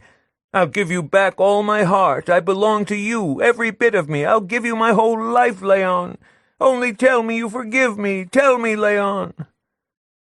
I hadn't said any of that. She'd said it all herself. So naturally she had no trouble answering herself. How in God's name was I to stop her? It looked like feeling my scar and my bump had made her drunk with love all of a sudden. She wanted to take my head in both hands and never let it go and make me happy from then to eternity, whether I liked it or not. After that scene, her mother wasn't allowed to bawl me out anymore. Madelon didn't even let her mother talk. You wouldn't have known her. She wanted to protect me to the bitter end. I couldn't go on. Naturally, I'd rather we parted friends, but it was no use. She was bursting with love, and she was stubborn. One morning when she and her mother were out shopping, I did the same as you. I made up a little bundle and beat it on the quiet. After all I've told you, you won't try to tell me I wasn't patient enough. Believe me, there was nothing I hadn't tried. Now you know the whole story. When I tell you that girl would stop at nothing, and that she's likely to come here looking for me any minute, don't try and tell me I'm seeing things. I know what I'm talking about. I know her. And we'd be a lot safer, in my opinion, if she found me locked up with the nuts. That way I could pretend not to understand. With her, that's the only way. Just let on that you don't know what she's talking about. 2 or 3 months before, I'd have been interested in what Robinson was telling me, but I seemed to have aged all of a sudden. I guess I'd been getting more and more like Bariton. I didn't give a damn. What Robinson had been telling me about his adventure in Toulouse didn't strike me as a very real danger anymore. I tried in vain to get excited about his situation, but his situation had a musty smell about it. Maybe we'd like to think different, but the world leaves us long before we leave it, for good. One fine day you decide to talk less and less about the things you care most about, and when you have to say something, it costs you an effort. You're good and sick of hearing yourself talk. You abridge, you give up. For 30 years, you've been talking. You don't care about being right anymore. You even lose your desire to keep hold of the small place you'd reserved yourself among the pleasures of life. You're fed up. From that time on, you're content to eat a little something, cadge a little warmth, and sleep as much as possible on the road to nowhere. To rekindle your interest, you'd have to think up some new grimaces to put on in the presence of others. But you no longer have the strength to renew your repertory. You stammer. Sure, you still look for excuses for hanging around with the boys, but death is there, too, stinking right beside you. It's there the whole time, less mysterious than a game of poker. The only thing you continue to value is petty regrets, like not finding time to run out to Bois Colombes to see your uncle while he was still alive, the one whose little song died forever one afternoon in February. That horrible little regret is all we have left of life. We've vomited up the rest along the way with a good deal of effort and misery. We're nothing now but an old lamp-post with memories on a street where hardly anyone passes anymore. If you've got to be unhappy, you may as well keep regular habits. I insisted on everybody in the house being in bed by 10 o'clock. I was the one who turned out the lights. The business took care of itself. We didn't overtax our imaginations. The Bariton system of taking cretins to the movies kept us busy enough. Under our management, the institution wasn't run as economically as it had been. Wanton waste, we figured, might bring the chief back, since it gave him such nightmares. We had bought an accordion, so Robinson could play music for the patients to dance to in the garden during the summer months. It was hard to keep the inmates busy day and night. We couldn't send them to church all the time. They got too bored. We received no further reports from Toulouse. Abbé Protiste never came back to see us. The asylum settled down to a life of furtive monotony. We weren't easy in our minds. Too many ghosts around. Months passed. Robinson was looking better. At Easter time, our patients became rather agitated. Women in light-colored dresses had taken to strolling back and forth outside the garden, harbingers of spring. I gave them bromides. At the Tarapu, the cast had been changed several times since the days when I'd worked there. The little English girls were far away, I was told, in Australia. We'd never see them again. I wasn't allowed backstage since the business with Tanya. I didn't press the point.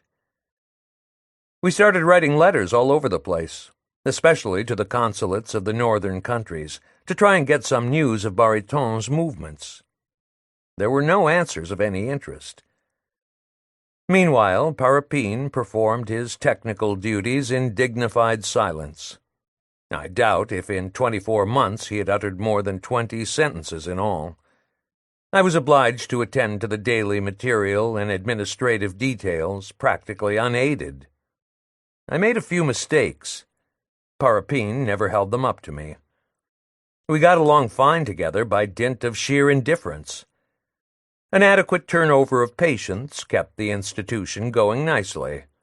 After paying for supplies and rent, we still had more than enough to live on, and it goes without saying that Aimé's aunt was paid regularly for the child's board. Robinson, I had the impression, was suffering much less from anxiety than when he got there. He was looking better and had gained 3 kilos. On the whole, it seemed that as long as families had little lunatics in their midst, they would keep coming to us, conveniently situated as we were, at 2 steps from the capital. Our garden alone was worth the trip. On fine summer days, people would come from Paris just to admire our flower beds and our clumps of roses. It was on one of those Sundays in June that I thought I recognized Madelon for the first time, in the middle of a group of strollers. For a moment she stood there, just outside our gate. At first I didn't want to mention this apparition to Robinson for fear of frightening him, but then, thinking it over, I advised him, for a time at least, to give up the aimless strolls in the neighborhood that he'd got in the habit of taking. My advice had him worried, but he didn't ask to know more. Toward the end of July, we received a few postcards from Bariton, this time from Finland. We were glad to hear from him, but he didn't say one word about coming back. He only wished us good luck and sent us friendly greetings. 2 months passed, and then more. Again the roads were covered with summer dust. Around All Saints' Day, one of our lunatics caused something of a stir outside our institute. This patient had always been quiet and well-behaved, but the mortuary excitement of All Saints was too much for him. We weren't quick enough to stop him from standing at the window and shouting that he didn't ever want to die. The passers-by thought he was too funny for words. In the midst of this ruckus, I again had the unpleasant impression, but much more definitely than the first time, of having recognized Madelon in the front row of a group at the exact same place outside the gate. In the night that followed, I was awakened by a feeling of distress. I tried in vain to forget what I had seen. There was no point in trying to get back to sleep. I hadn't been back to Rancy in a long time. As long as I was being pursued by a nightmare, I wondered if it mightn't be a good idea to take a look out there, where all misfortunes came from sooner or later. I'd left plenty of nightmares behind me out there. In a pinch, you might think of going to meet them halfway as a kind of precaution. Coming from Vigny, the shortest way to Rancy is along the Seine as far as the Gennevilliers Bridge, the low, flat one.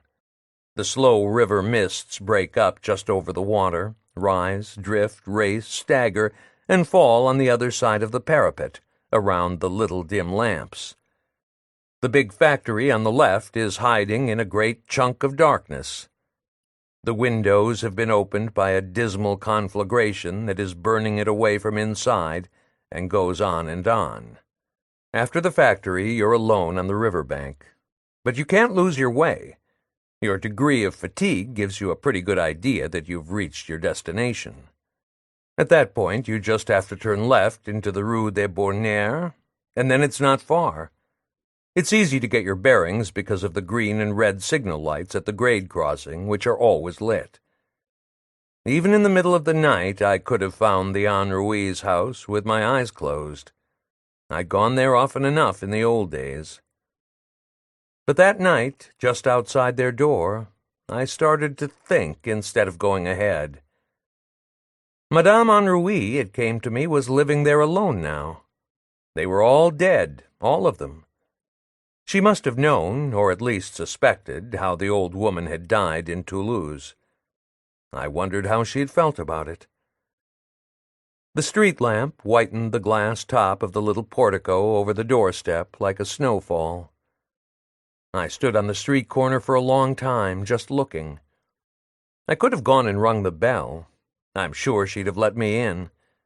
We hadn't quarreled, after all. It was freezing cold where I was standing.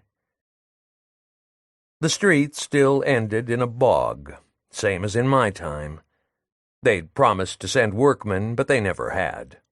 No one passed that way anymore. It wasn't that I was afraid of Madame Henri. No. But all of a sudden I had lost all desire to see her. Wanting to see her had been a mistake. There, outside her house, I suddenly realized that there was nothing more she could tell me. Listening to her would have bored me. It was as simple as that. We were nothing to each other anymore. By then, I'd gone further into the night than she had, further even than Grandma Henri, who was dead. We weren't all together anymore. We had left each other for good. Death had come between us, and so had life, inevitably.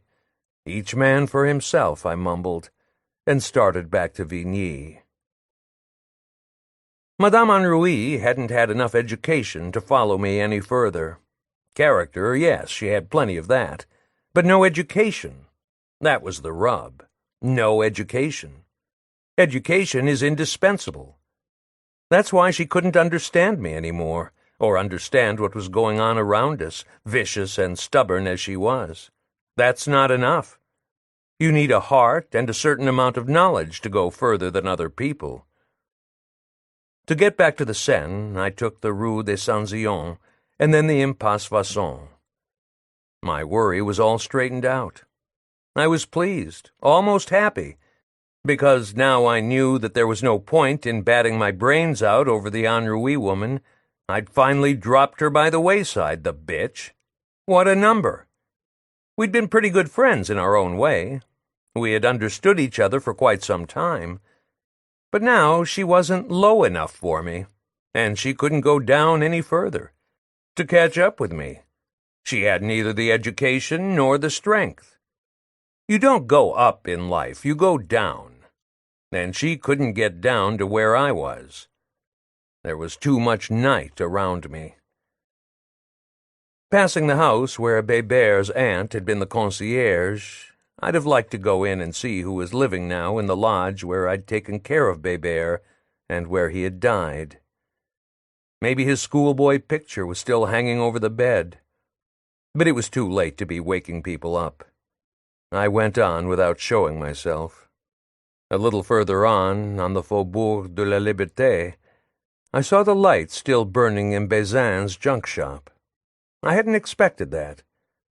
But it was only a gas jet in the middle of the window.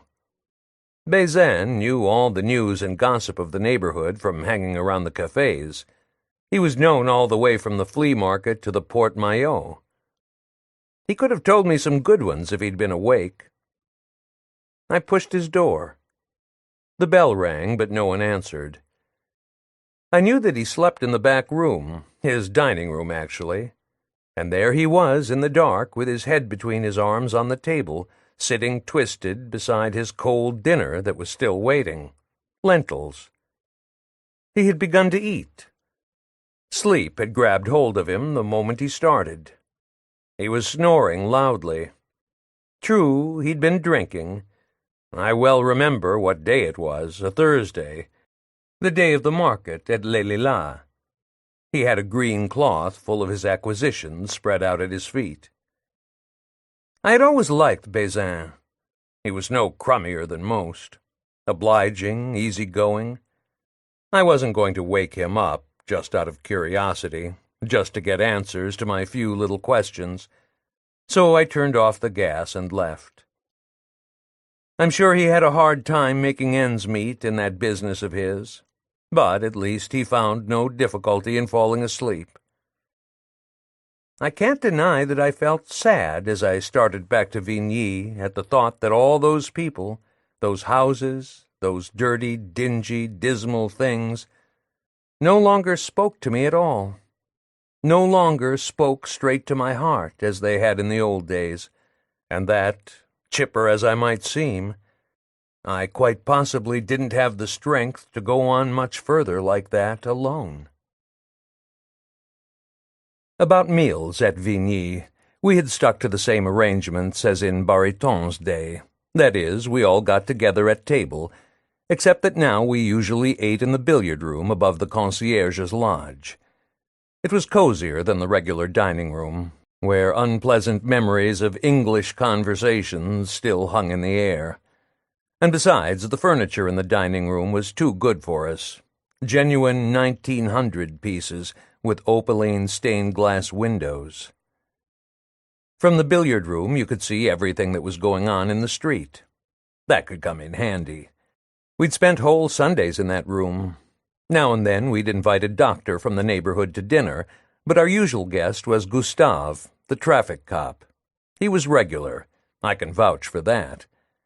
We'd gotten acquainted out of the window one Sunday, watching him on duty at the crossroads coming into town. The cars were giving him trouble. First, we just exchanged a few words, and then, from Sunday to Sunday, we really got acquainted. It so happened that I'd cared for his 2 sons in Paris, one with measles, the other with mumps. Gustave Mondamour, that was his name, from Cantal, was our faithful friend. Conversations with him could be kind of trying because he had trouble with his words. He could find them all right, but he couldn't get them out. They'd stay in his mouth making noises.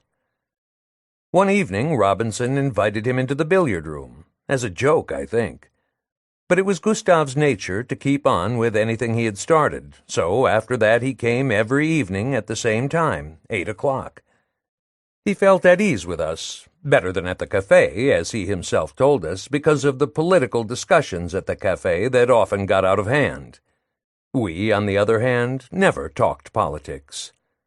In Gustave's case, politics was a ticklish subject. It had got him into trouble at the café. The fact is, he should always have steered clear of politics, especially when he had a few drinks under his belt, which sometimes happened. In fact, he had a reputation for drinking. That was his weakness, while with us he felt safe in every respect. He admitted it. We didn't drink. At our place he could let himself go, and no harm would come of it. He knew he could trust us.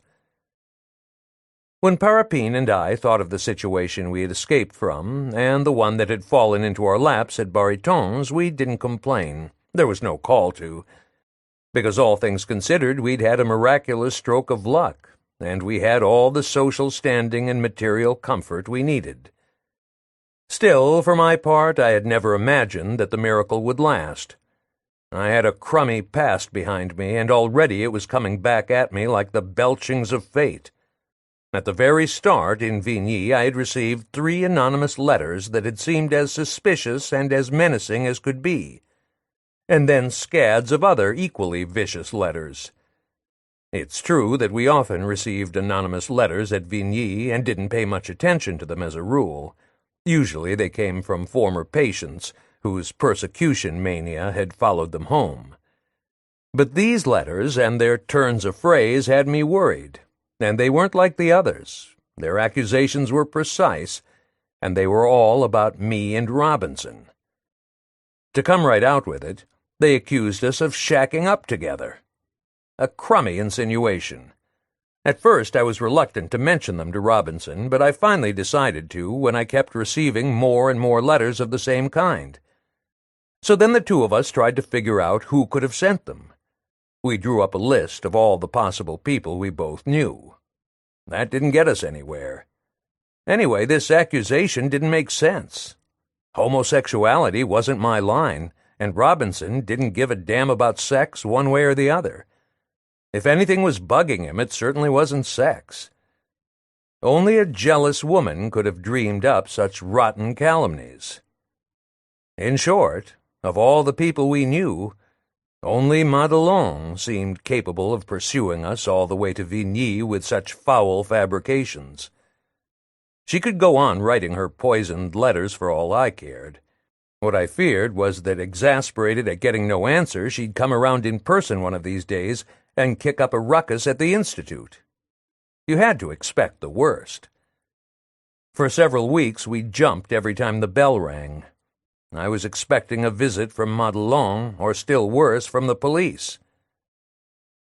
Every time Gustave Mondamour came around for his game a little earlier than usual, I wondered if he didn't have a summons tucked in his belt. But in those days Mondamour was still as friendly and easy-going as could be.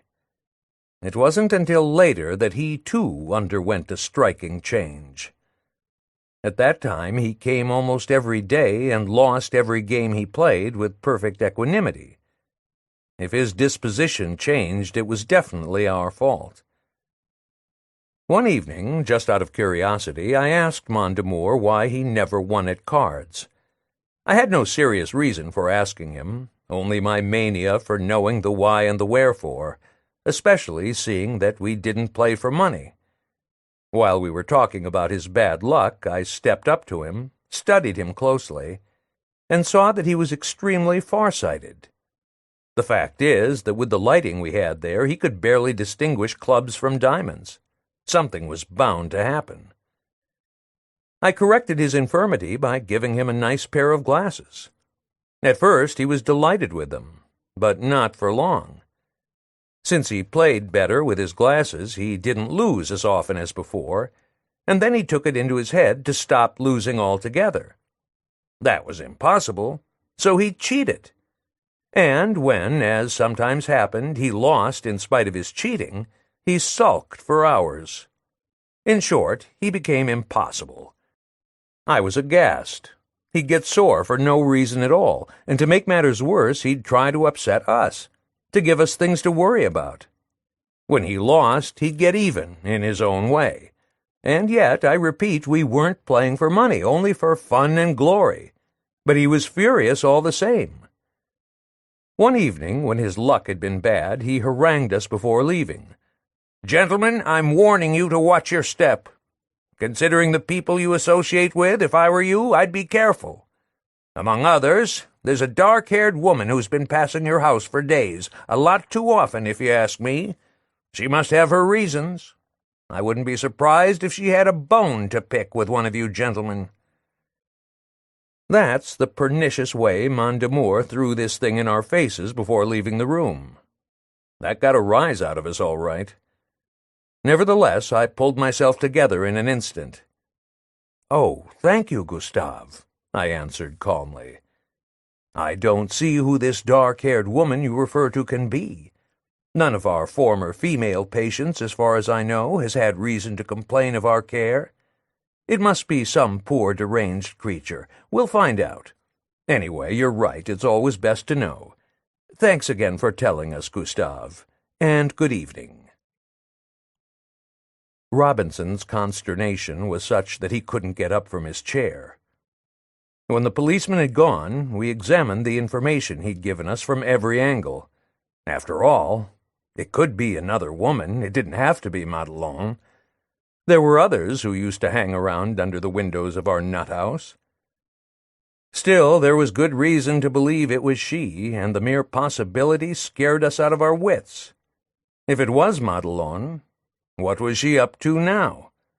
And what could she have been living on all these months in Paris? And supposing she was going to turn up in person, we'd better talk it over right away and decide what to do.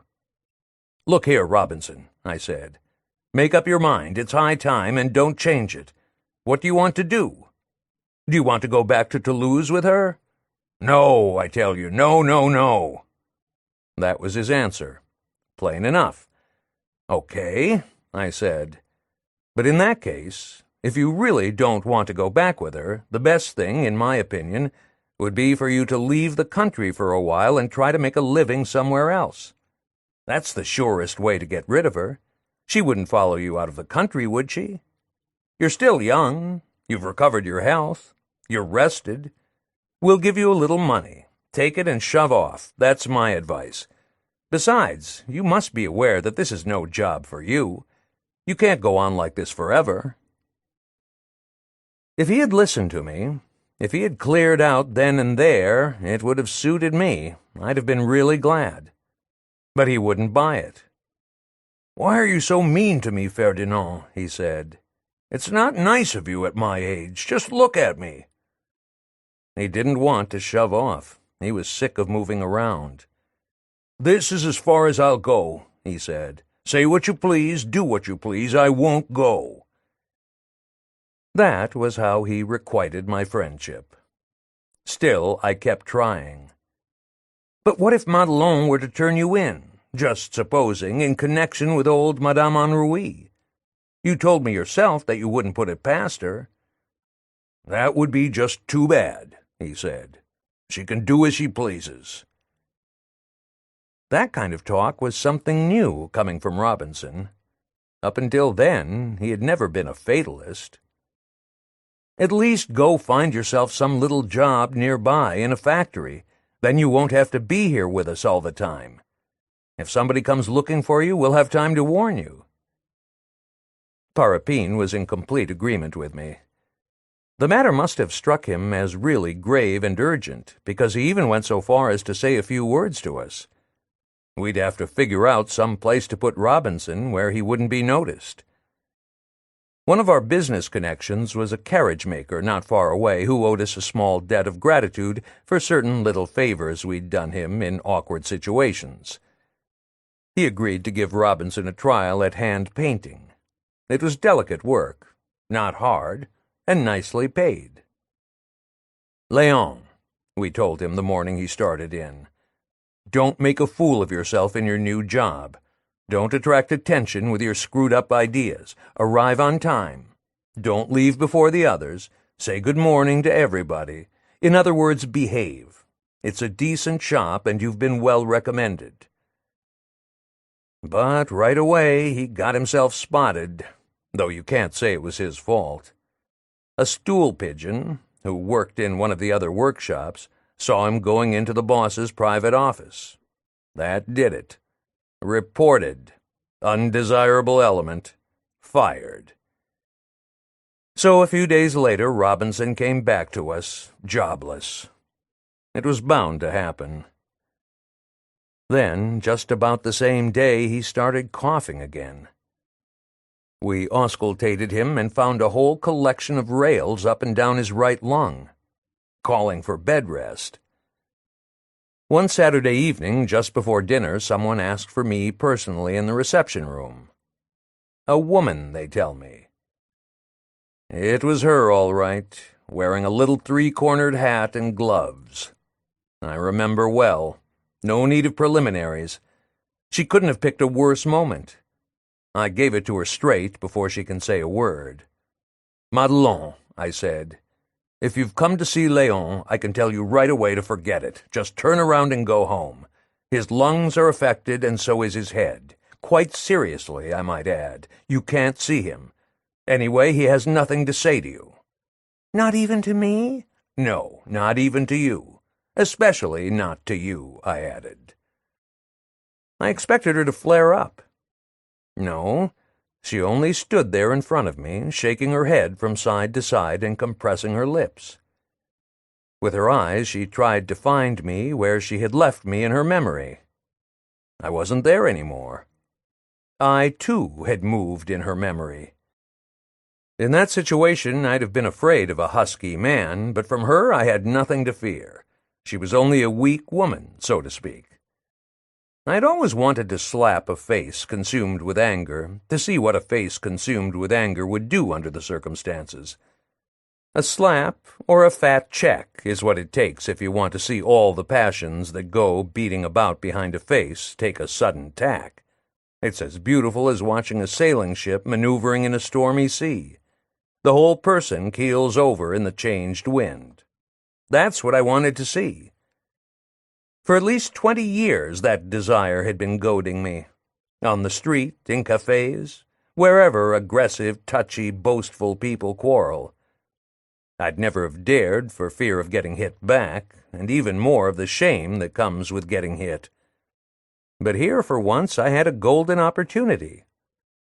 "Get out," I said, just to raise her fury to white heat. She couldn't get over my talking to her like that. She started to smile hideously, repulsively, as if she thought me ridiculous and really contemptible. Smack, smack! I slapped her face twice, hard enough to stun a mule. She slumped down on the big divan on the other side of the room, against the wall, with her head between her hands. Her breath came in short gasps, and she moaned like a puppy that's been beaten too much. Then, as if she'd thought it over, she jumped up, light and bouncy, and went out the door without even turning her head. I hadn't seen a thing. I'd have to try again.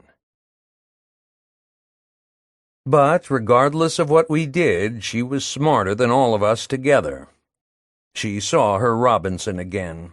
She saw him as often as she pleased. It was Parapine who first spotted them together. They were on the terrace of a café across from the Gare de l'Est. I'd suspected they were seeing each other, but I didn't want to seem to be taking the slightest interest in their relations. After all, it was none of my business.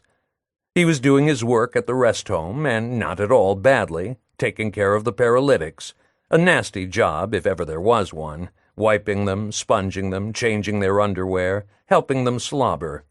We couldn't expect any more of him. If he chose to see his Madelon on the afternoons when I sent him to Paris on errands, that was his business. We definitely hadn't seen her at Vigny-sur-Seine since those slaps in the face, but I was pretty sure that since then she must have told him some rotten things about me. I stopped talking to Robinson about Toulouse, as if none of all that had ever happened.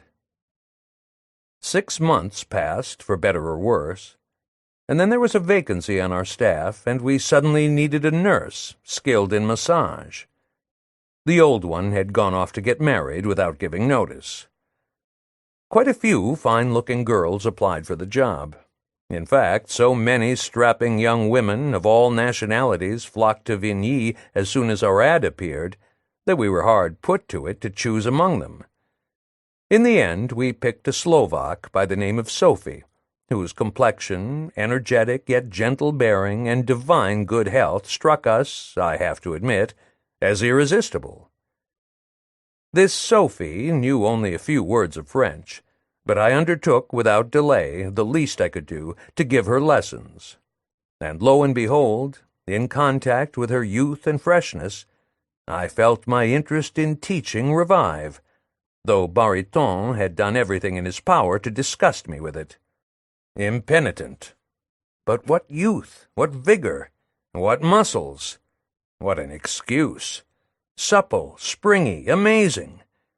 Her beauty was diminished by none of that false or true reticence that impedes all too occidental converse. Frankly, I couldn't admire her enough.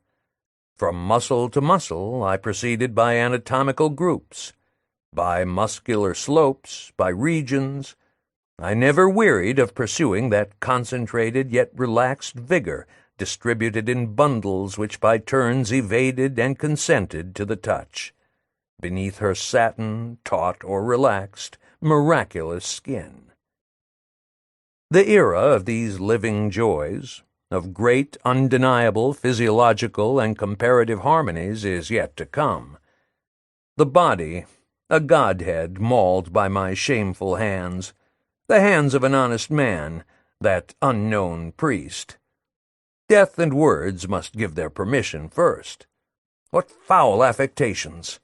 A cultivated man needs to be rolled in a dense layer of symbols, caked to the asshole with artistic excrement, before he can tear off a piece. Then anything can happen. A bargain.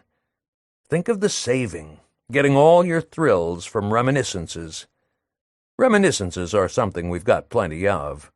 One can buy beauties, enough to last us a lifetime.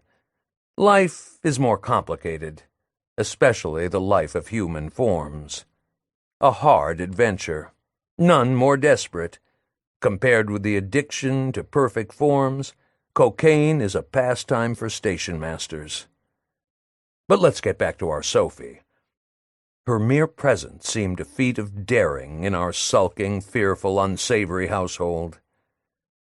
After she had been with us for some time, we were still glad to number her among our nurses, yet we could not help fearing that she might one day disturb the fabric of our infinite precautions, or suddenly, one fine morning, wake up to our sleazy reality. Sophie still failed to suspect the depth of our fetid resignation. A gang of failures. We admired her, so alive in our midst. Just her way of getting up from a chair, coming to our table, leaving it again. She charmed us. And every time she performed those simple gestures, we experienced surprise and joy. We made strides in poetry, so to speak, just marveling at her being so beautiful and so much more obviously free than we were. The rhythm of her life sprang from other wellsprings than ours. Our wellsprings were forever slow and slimy. The joyful strength, precise yet gentle, which animated her from her hair to her ankles, troubled us, alarmed us in a charming sort of way, but definitely alarmed us. Yes, that's the word.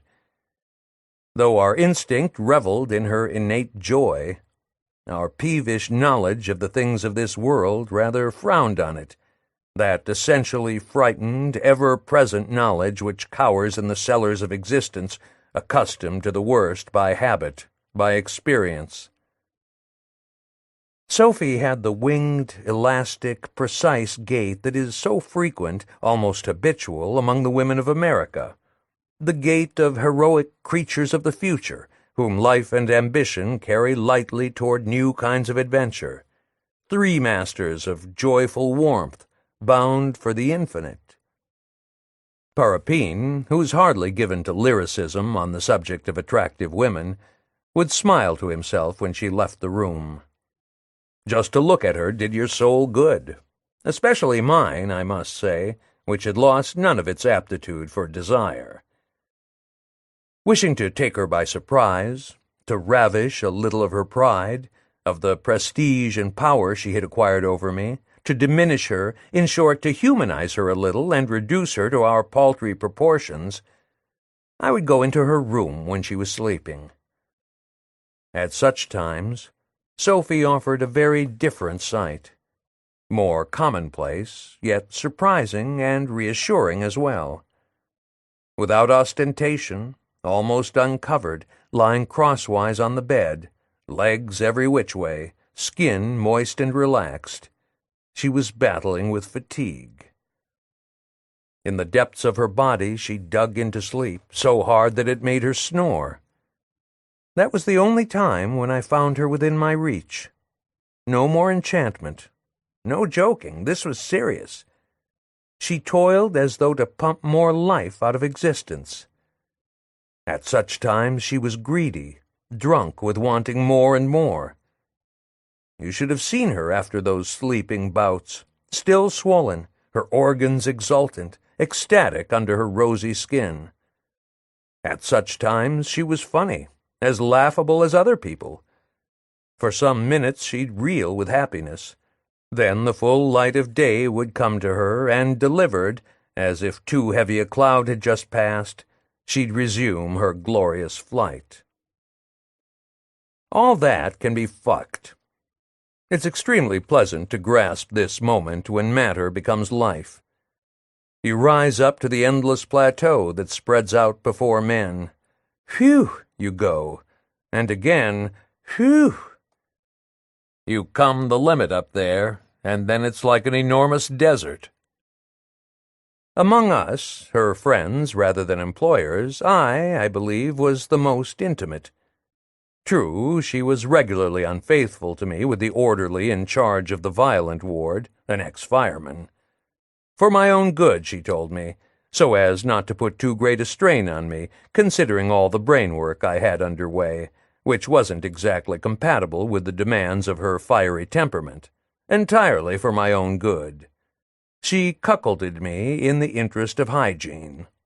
What could I say? All this, when I think of it, could have given me nothing but pleasure if the Madelon business hadn't been weighing on my mind.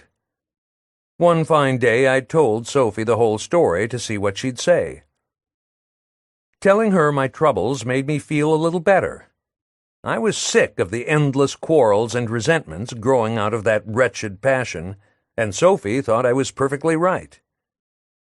Seeing that Robinson and I had been such good friends, she thought we should all have one big reconciliation.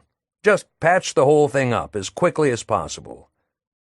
Her advice came from a good heart. Central Europe is full of good hearts. The only trouble was that she didn't know much about the characters and reactions of the people around here. With the best intentions in the world, she gave me the worst possible advice. I came to realize that she'd been wrong, but too late. "You should see Madelon," she advised me. "From what you've told me, I'm sure she's a good girl deep down. It's just that you provoked her, and you were really brutal and mean to her. You owe her an apology and a nice present, too, to make her forget." That's the way things were done in her country. Everything she advised me to do was exquisitely polite, but not at all practical.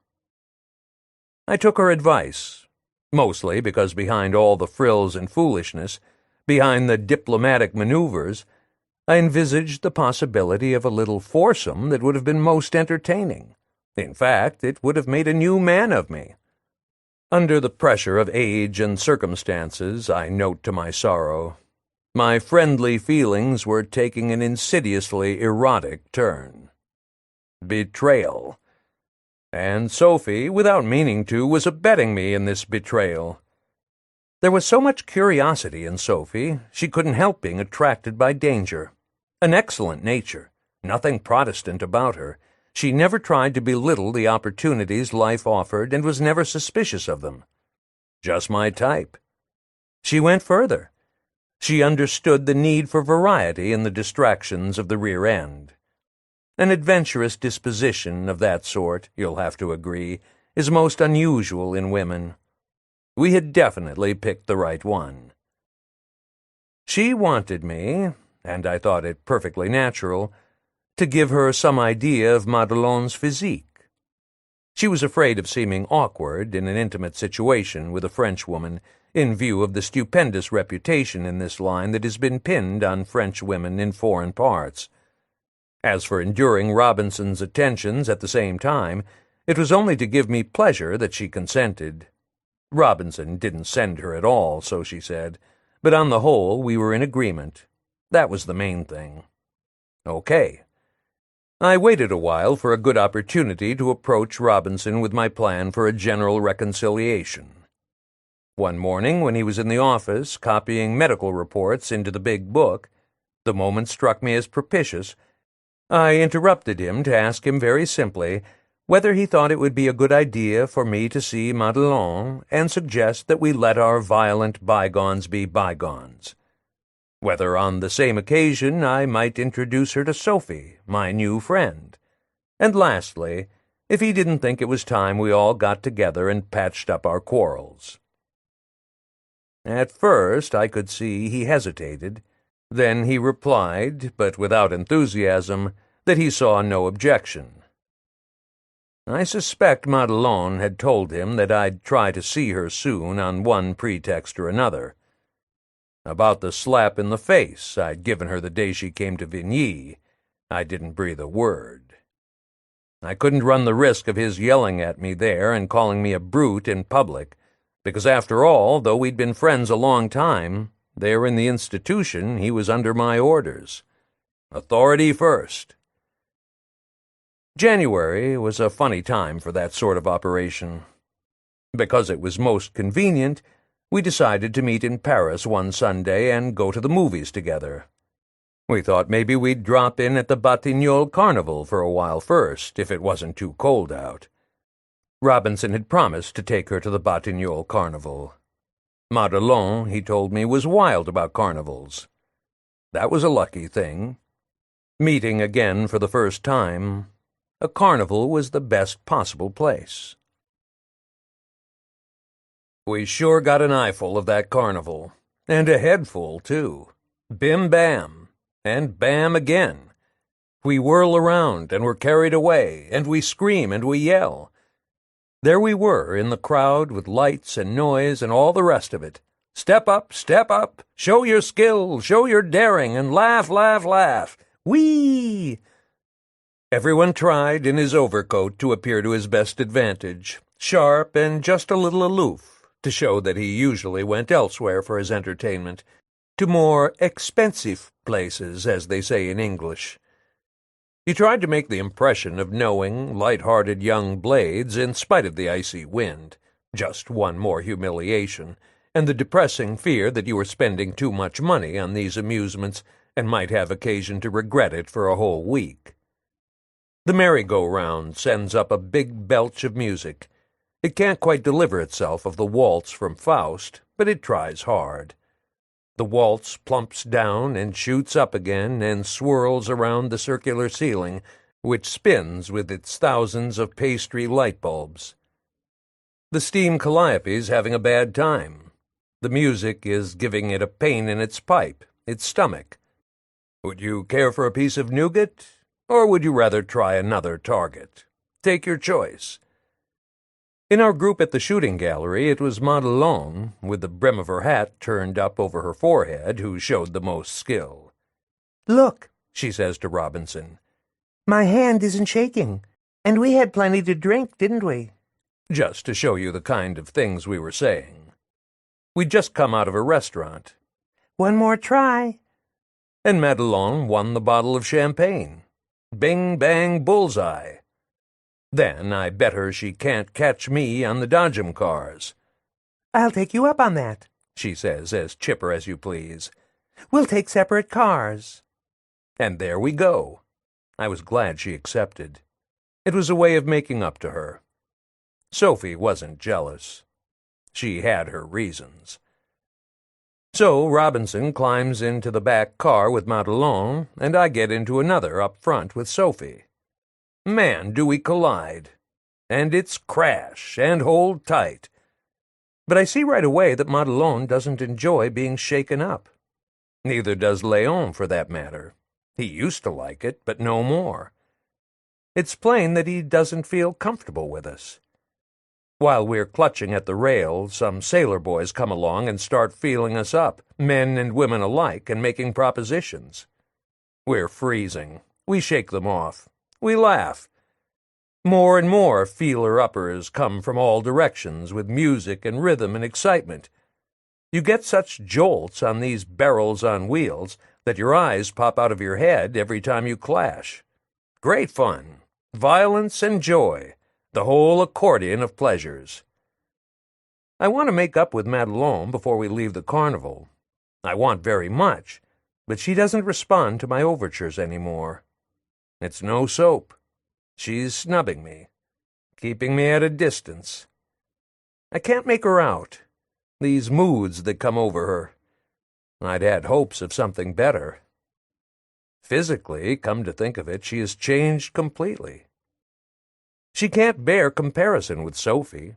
No sparkle, no luster. Good humor was more becoming to her, but now she has an air of possessing superior knowledge. That irritates me. I'd gladly give her another slap in the face. Maybe that would bring her around. Or maybe then she'd tell me what she knows that's so superior. Come on, smile. This is a place of merriment. We haven't come here to weep. Let's whoop it up. She'd found work with an aunt of hers, so she tells Sophie while we're strolling later on the Rue du Rocher. Her aunt is a corset maker. May as well believe her. It wasn't hard to see that if reconciliation was the idea, this meeting was a failure. My little scheme was a washout, too. In fact, a gigantic flop. Seeing each other again had been a mistake. Sophie hadn't really grasped the situation. She hadn't realized that this get-together would just make everything more complicated. Robinson should have warned me, told me how stubborn she was.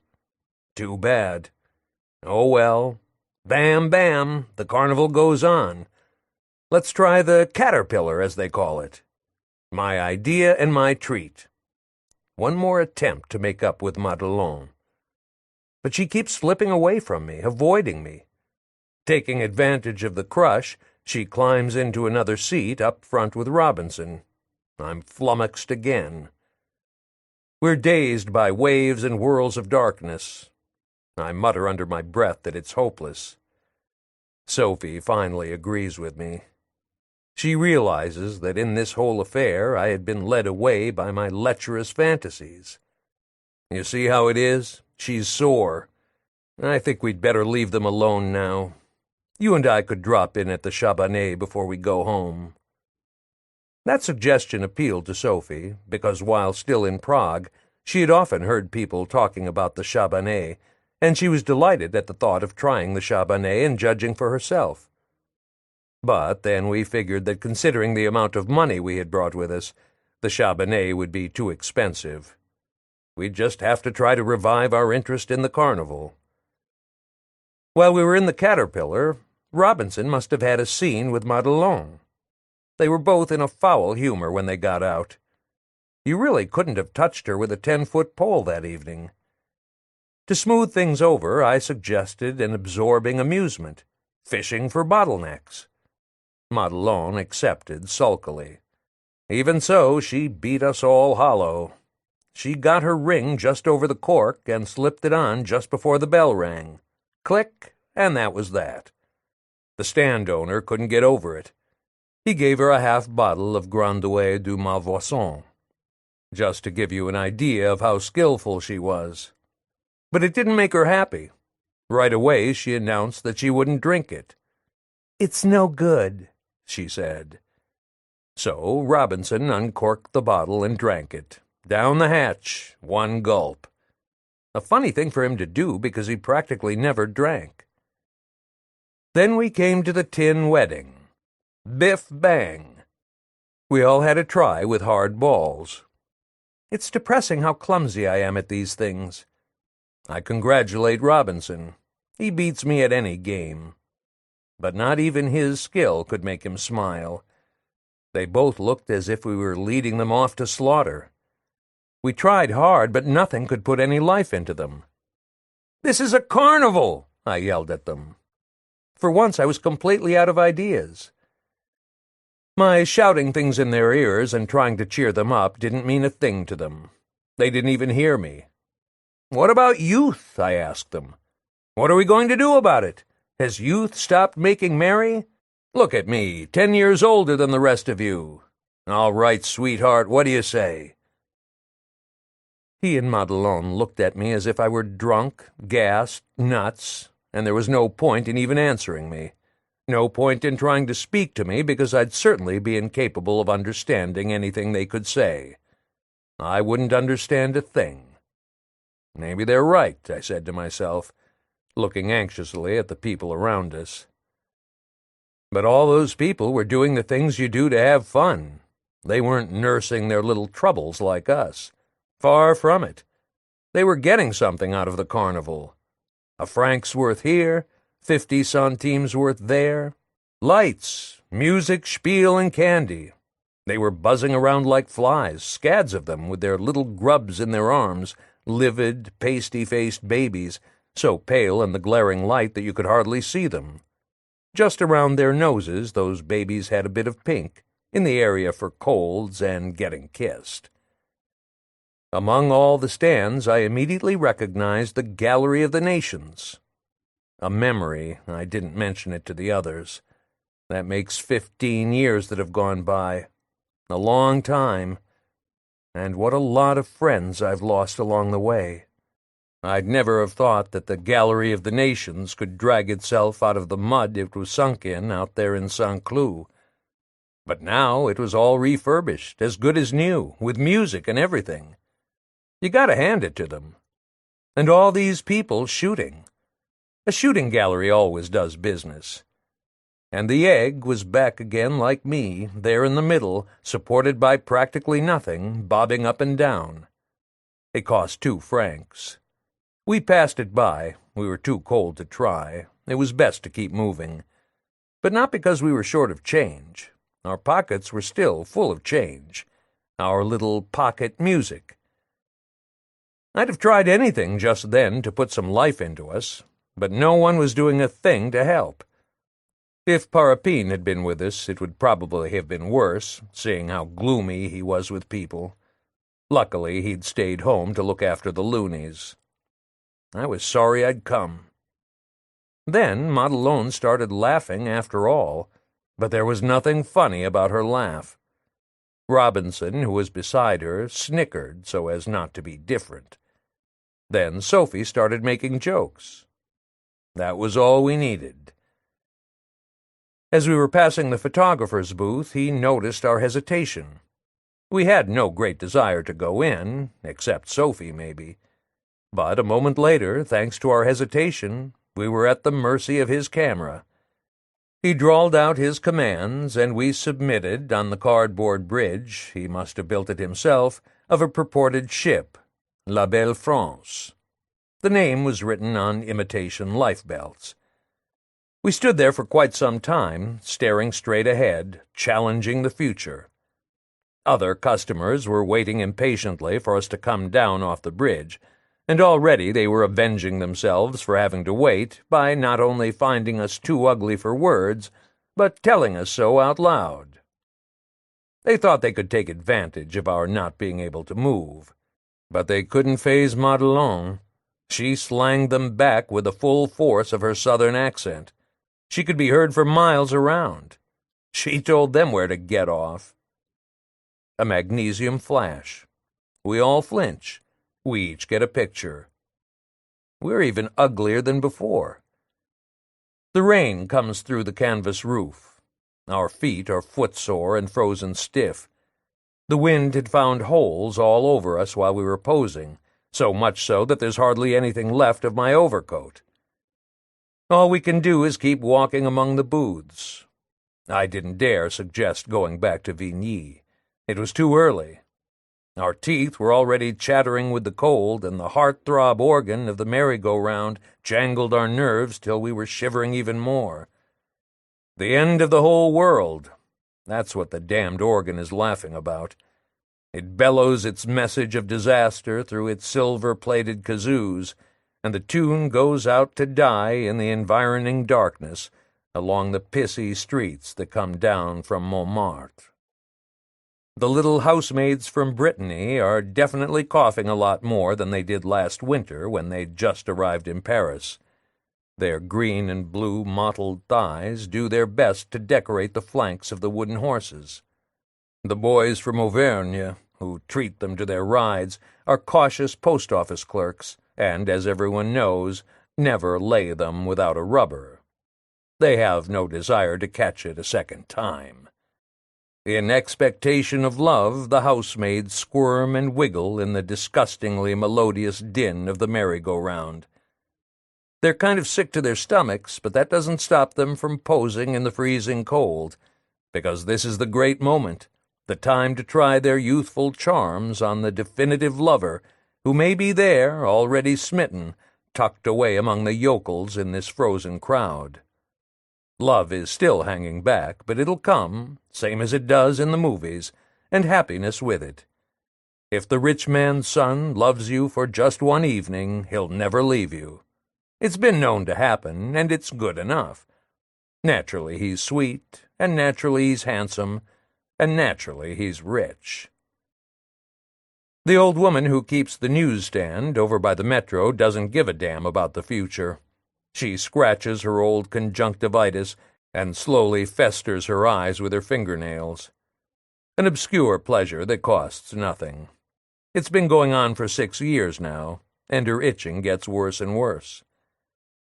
Strollers, driven into groups by the bitter cold, gather around the lottery booth. A brazier of rear ends. They can't get in. So quickly, to warm themselves, they run. They bound into the knot of people across the way, waiting to get in to see the two-headed calf. Under cover of the urinal, a young candidate for unemployment quotes his price to a provincial couple flushed with excitement. The morals cop knows what's going on, but he doesn't care. His assignment at the moment is the entrance to the Café Monsieur. He's been watching the Café Monsieur for a week. The instigator must operate in the tobacco shop or in the back room of the filthy bookshop next door. Anyway, it was reported long ago. Either one or the other of them, it seems, procures underage girls who appear to be selling flowers. Anonymous letters again. The chestnut vendor on the corner does a bit of informing, too. He has to. Everything that's on the sidewalk belongs to the police. That machine gun, kind of, that you hear over there, shooting in crazy short bursts, is only the guy who runs the Wheel of Death on his motorcycle. An escaped convict, so they say, but I'm not sure. Anyway, he has crashed through his tent twice in this same spot, and once a couple of years ago in Toulouse. Why can't he and his contraption smash up for good? Why can't he break his neck and spinal column once and for all? That noise would put anybody in a temper. The same goes for the streetcar with its bell. In less than a month it's killed 2 old folks in Bicêtre, hugging the walls of the shanties. The bus, on the other hand, is quiet.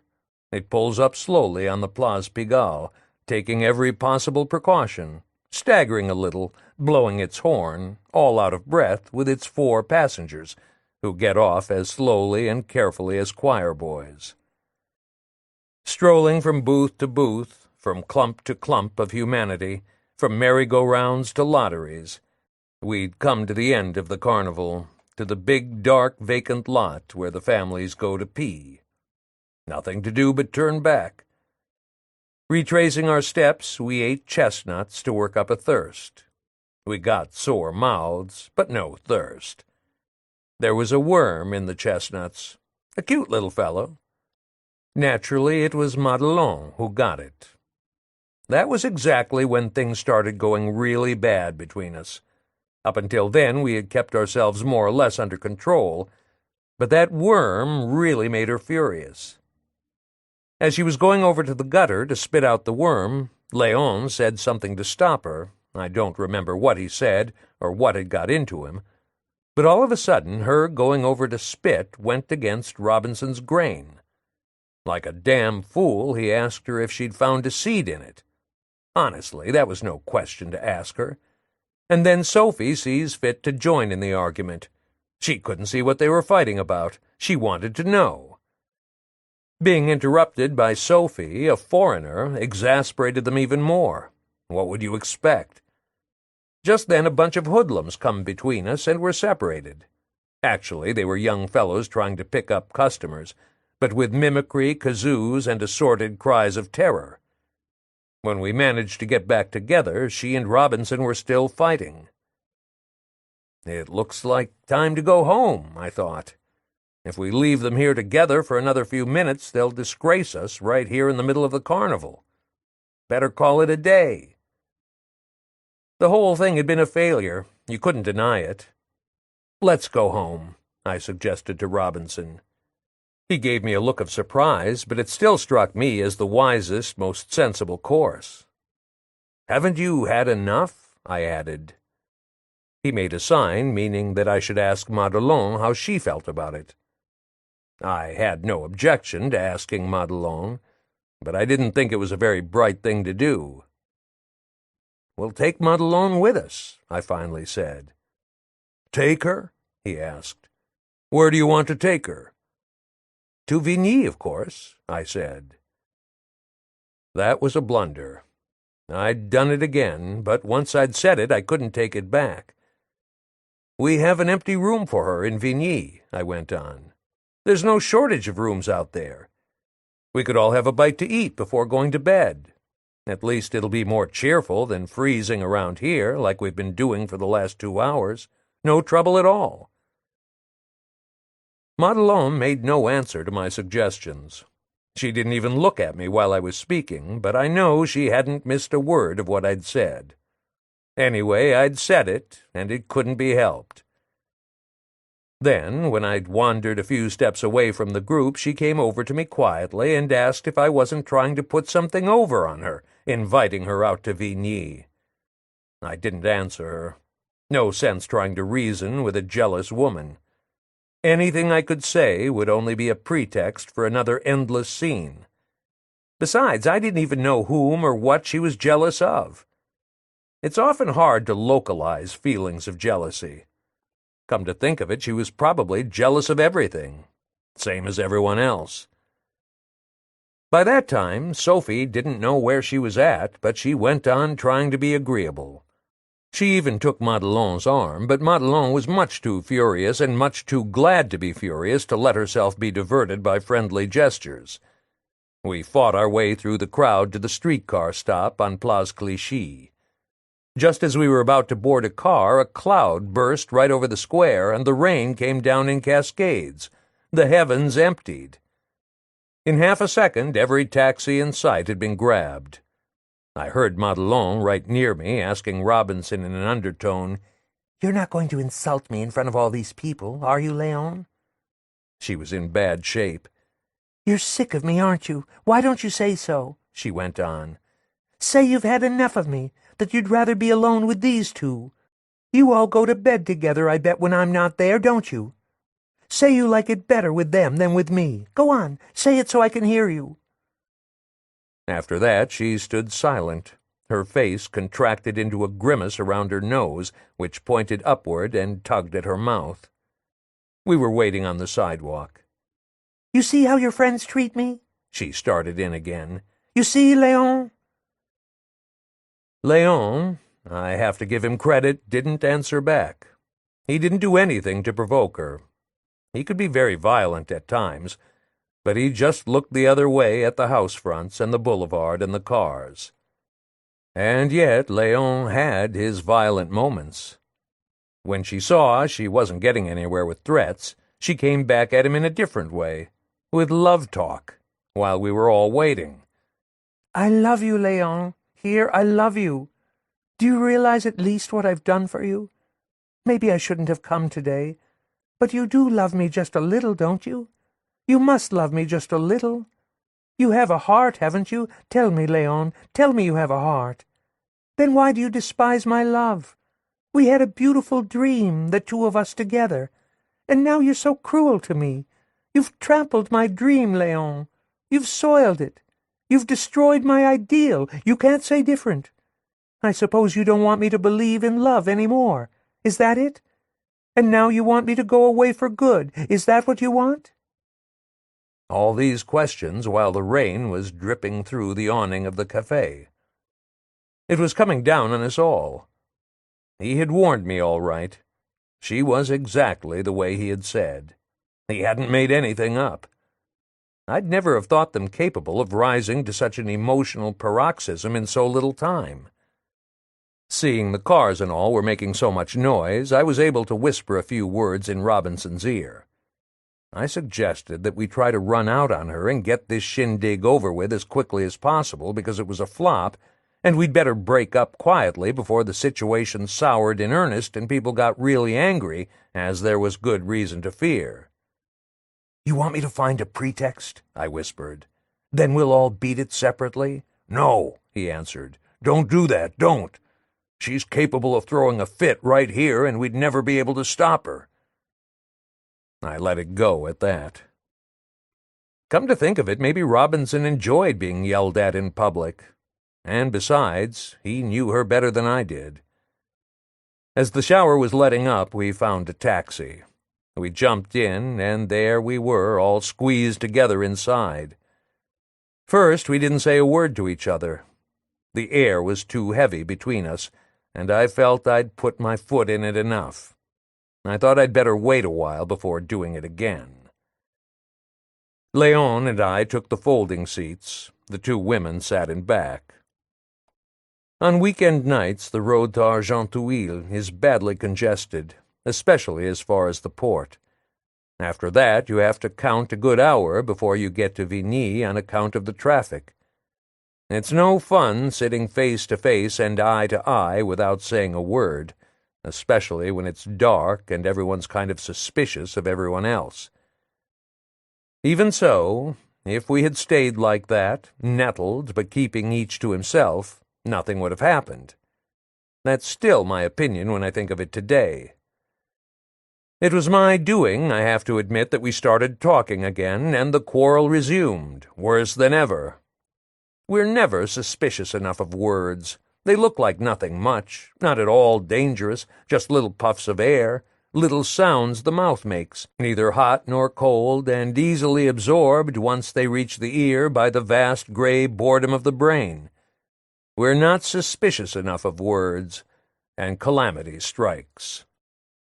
Certain words are hidden in with the rest, like stones. They're not very noticeable, but before long they make all the life that's in us tremble, every bit of it in its weakness and its strength. The outcome is panic, an avalanche. You're left dangling like a hanged man over a sea of emotion. A tempest comes and goes, much too powerful for you, so violent you'd never have thought mere emotions could lead to anything like it. I therefore conclude that we're never suspicious enough of words. But now, let me tell you what happened. The taxi was slowly following a streetcar because the road was being repaired. Hum, hum went the motor. A pothole every 100 yards. But the streetcar up ahead of us wasn't enough for me. Always childish and talkative, I was impatient. The snail's pace and the indecision all around me were more than I could bear. So, quick, I shattered the silence like a piggy bank to see what might be inside. I watched, or rather, since by then you could hardly see, I tried to watch Madelon in the left-hand corner of the cab. She kept her face turned toward the outside, toward the landscape, toward the darkness would be more like it. I noticed with annoyance that she was as stubborn as ever. I, on the other hand, acted like a regular pest. Just to make her turn her head my way, I spoke to her. "Look, Madelon, maybe you've got some idea how we could amuse ourselves, but you're afraid to tell us. Would you like us to stop somewhere before we go home? Come on, tell us." Amuse ourselves, she said, as if I'd insulted her. All you people think of is amusing yourselves. Then she let out a whole barrage of sighs, deep and so touching that I've seldom heard the like. "I'm doing my best," I said. "It's Sunday." "How about you, Léon?" she asked him. "Are you doing your best, too?" Straight from the shoulder. "Are you kidding?" was his comeback. I looked at them both when we passed a street lamp. What I saw was anger. Madelon leaned forward as if to kiss him. It was written that no one would miss a chance to put his foot in it that night. The taxi had slowed down again because of the trucks that were strung out all along the road. It exasperated him to be kissed, and he pushed her away, rather roughly, I must say. Of course, that wasn't a nice thing to do, especially in front of us. When we came to the end of the Avenue Clichy, to the port, night had fallen. The lights were going on in the shops. Under the railroad bridge, in spite of the echo that's always so loud, I could still hear her asking, "Don't you want to kiss me, Léon?" She kept at him. He still didn't answer. So then she turned to me and harangued me directly. The affront was too much for her. "What have you done to Léon to make him so mean? Tell me this minute. What kind of stories have you been telling him?" That's the way she lit into me. "Nothing at all," I told her. "I haven't told him anything. Your quarrels are no concern of mine." The worst of it was that it was true. I hadn't said anything to Léon about her. He was free. It was up to him whether he stayed with her or left her. It was none of my business. But it was no use trying to tell her that. She had stopped listening to reason. Again we fell silent, sitting face to face in the cab, but the air was so charged with fury that it couldn't go on for long. She had spoken to me in a thin sort of voice I'd never heard her use before, the monotonous voice of a person whose mind is fully made up. Scrunched up as she was in the corner of the cab, I couldn't see her movements any more, and that troubled me. All that time Sophie had been holding my hand. With these goings-on, the poor kid didn't know what to do with herself. Right after Saint Ouen, Madelon resumed her catalogue of grievances against Léon. In long-winded frenzy, she asked him questions and more questions, now at the top of her lungs. Did he love her? Had he been faithful? And so on. For the two of us, Sophie and me, it was hopelessly embarrassing. But she was so excited she didn't care at all whether we were listening or not. If anything, she welcomed it. On the other hand, it hadn't been very bright of me to shut her up with us in that box. Every word resounded, and, with her character, that made her want to put on a big act for our benefit. The taxi had been another of my brainstorms. Léon had stopped reacting. He was tired after the evening we'd spent together, and he was always a little short of sleep. He'd always had that trouble. "For God's sake, calm down," I managed to shout at Madelon. "The two of you can have it out when we get there. You'll have plenty of time." "Get there? Get there?" she said in a tone that would make your hair stand on end. "We'll never get there, I tell you. And anyway," she went on, "I'm sick of your dirty, nasty ways. I'm a decent girl. I'm better than the whole lot of you together. Pigs! You can't make a fool out of me. You can't understand a girl like me. You're not good enough. You're too rotten, the whole lot of you, to understand someone like me. You'll never understand anything that's clean and beautiful." In sum, she attacked us in our self-esteem. She went on and on.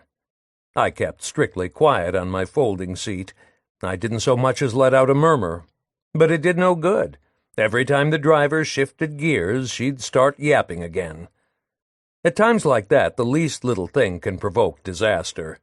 Just making us miserable seemed to be giving her a big kick. She followed out her nature to the bitter end. She couldn't help it. "Don't imagine you're going to get off so easy," she threatened us. "That you're going to get rid of me on the quiet. Oh, no. I may as well tell you right away.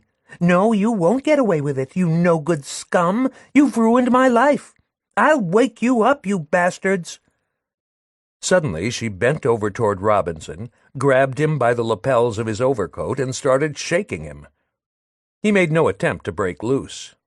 You wouldn't catch me interfering.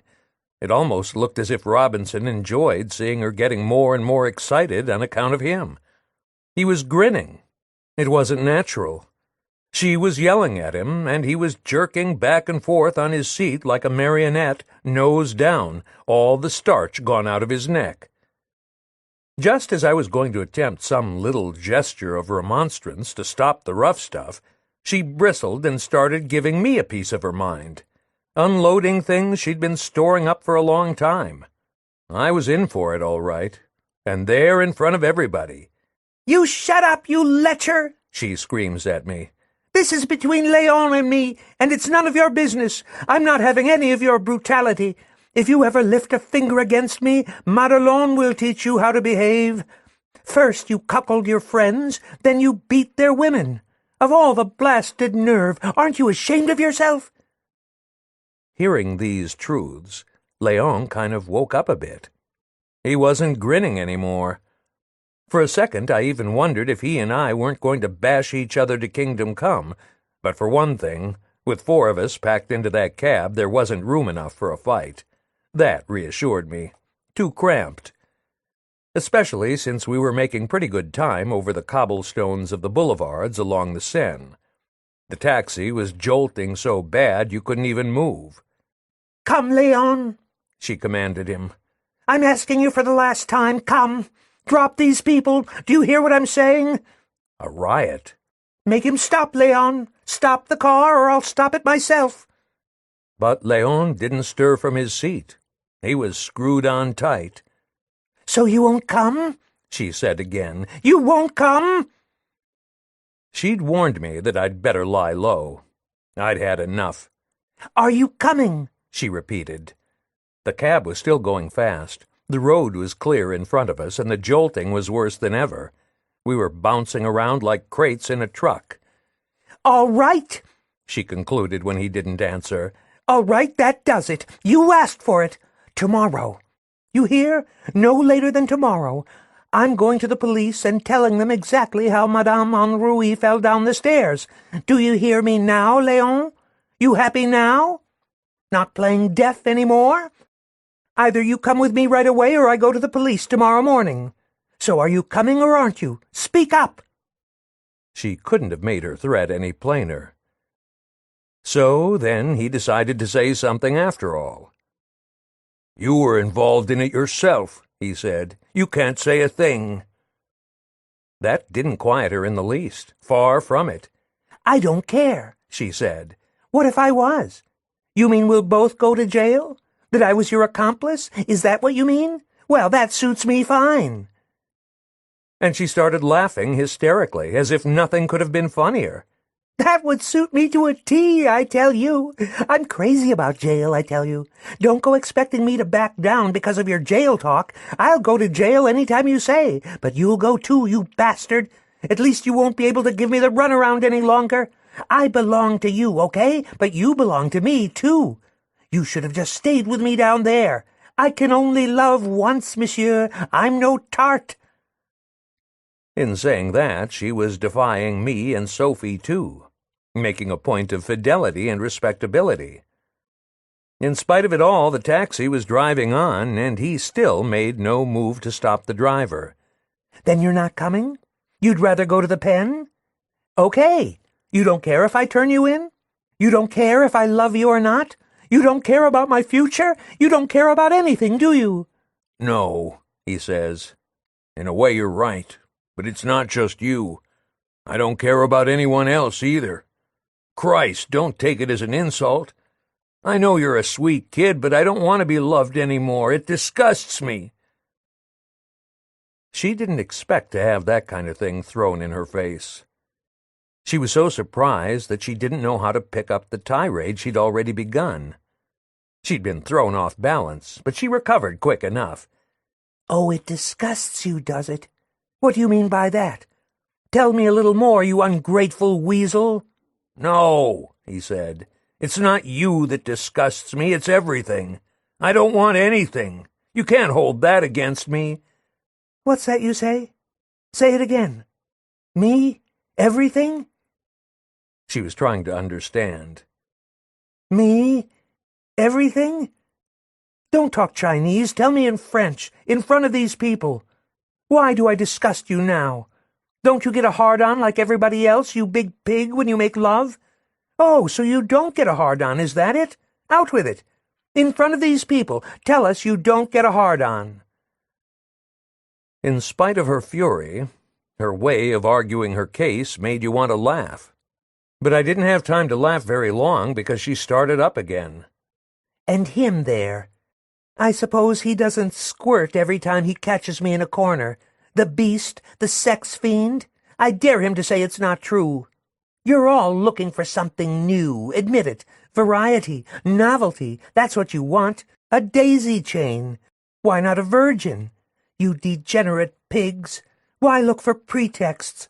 You're jaded, that's all. You haven't even got the courage of your vices. You're scared of your vices." At that point, Robinson took it on himself to answer. By that time, he too had lost his temper, and he shouted as loud as she had. "Wrong!" he shouted. "I've got plenty of courage, as much as you. Only if you want the whole truth, everything, absolutely everything disgusts me and turns my stomach. Not just you, everything. And love most of all. Yours as much as anyone else's. The sentimental tripe you dish out. Want me to tell you what I think of it? I think it's like making love in the crapper. Do you get me now? All the sentiment you trot out to make me stick with you hits me like an insult, if you want to know. And to make it worse, you don't even realize it. You're the one that's rotten because you don't understand. You're satisfied repeating the rubbish other people say. You think it makes sense. People have told you there's nothing better than love. They've told you it'll go down with everybody, everywhere and always, and that's good enough for you. Well, I say fuck their love. You hear? Their putrid love doesn't go down with me. Not anymore. You've missed the train. You're too late. It won't go down any more, and that's that. What a stupid thing to get steamed up about. Why do you have to make love, considering all the things that are happening, all the things we see around us? Are you blind? More likely you just don't give a damn. You wallow in sentiment when you're a worse brute than anybody. You want to eat rotten meat with love sauce? Does that help it down? Not with me. If you don't smell anything, it's your hard luck. Maybe your nose is stuffed up. If it doesn't disgust you, it's because you're stupid, the whole lot of you. You want to know what it is that comes between you and me? All right, I'll tell you. A whole life is what comes between you and me. Isn't that enough for you? My house is clean, she comes back at him. A person can be poor but clean, can't they? When did you ever see that my house wasn't clean? Is that what you're insinuating with your nasty remarks? My rear end is clean, monsieur. Maybe you can't say as much for yourself, nor your feet neither. I never said that, Madelon. I never said anything like that, about your house not being clean. You see that you don't understand a thing. That was all he could think of saying to calm her down. So now you say you haven't said anything? You haven't said anything, have you? Would you listen to him? He insults me worse than garbage, and then he claims he hasn't said anything. You'd have to kill him to make him stop lying. Jail isn't bad enough for a skunk like him, a lousy, rotten pimp. It's not enough. What he needs is the guillotine. Nothing could stop her. I couldn't make anything of what they were saying in that taxi. All I could hear was curses and insults, in with the roar of the motor and the sloshing of the wheels in the wind and rain that came beating against our door in ferocious gusts. The air between us was charged with threats. It's vile, she said several times. She couldn't say anything else. It's vile. And then she raised the stakes, double or quits. You coming? She said. You coming, Léon? 1. You coming? 2. She waited. 3. So you're not coming? No, he said, without moving an inch. He even added, do what you like. That was an answer of sorts. She must have moved back a little on the seat, as far as she could go.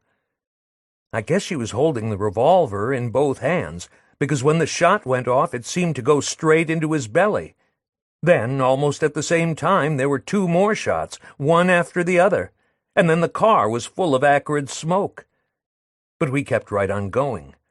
Robinson slumped down on me sideways, jerking and gasping, "Help! Help!"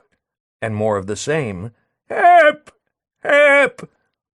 The driver must have heard. First, he slowed down a little to see what had happened. Then, finally, he stopped right under a gas lamp. The moment he opened the door, Madelon gave him a violent push and jumped out. She scrambled down the embankment and beat it across the fields in the darkness, right through the mud. I tried to call her back, but she was already far away. I didn't quite know what to do with my wounded man. In a way, it might have been wisest to take him back to Paris, but by then we weren't far from our place. The townspeople wouldn't know what was going on, so Sophie and I bundled him up in overcoats and settled him in the corner where Madelon had fired her shots. "Take it easy," I said to the driver. But he kept driving much too fast. He was in a hurry. The bumps made Robinson groan still worse. When we pulled up in front of the rest home, the driver didn't even want to give us his name. He was worried about trouble with the police, having to testify and all that. He also said there were sure to be bloodstains on the cushions. He wanted to beat it right away without waiting. But I'd taken his number. 2 bullets had gone into Robinson's gut, maybe 3. I wasn't quite sure yet how many. She had fired straight in front of her. I'd seen that. The wounds weren't bleeding. Though Sophie and I were holding him up between us, he got a bad shaking and his head was wobbling. He spoke, but it was hard to understand him. He was already delirious. "Help! Help!" he kept chanting. He'd have time enough to die before we got there. The street had been freshly paved. As soon as we came to our gate, I sent the concierge to get Parapine from his room in a hurry. He came down right away, and he and a male nurse helped us carry Robinson to his bed. Once we'd undressed him, we were able to examine him and palpate the wall of his abdomen. It was already distended and soft in places. I found 2 holes practically on top of each other, but no third. One of the bullets must have gone astray. If I had been in Léon's place, I'd have preferred an internal hemorrhage. It floods the abdomen and doesn't take long. The peritoneum fills up, and that's the end. With peritonitis, on the other hand, an infection sets in, and it takes forever. It was still too soon to tell how he'd go about dying. His belly was swelling up. He was staring at us. His eyes were already set. He was groaning, but not very much. He was having a sort of calm spell. I'd already seen him very sick in a lot of different places, but this time everything was different. His moans and his eyes and everything. It looked as if we couldn't hold him much longer. He was slipping away from minute to minute. He was sweating big drops that made it look as if his whole face were crying. At times like that, you're sorry you've become as poor and as hard as you have. We're short of practically everything we'd need to help someone die. All we have left inside us is the things that are useful in our everyday life, a life of comfort, a life all for ourselves, a life of viciousness. We've lost our confidence along the way.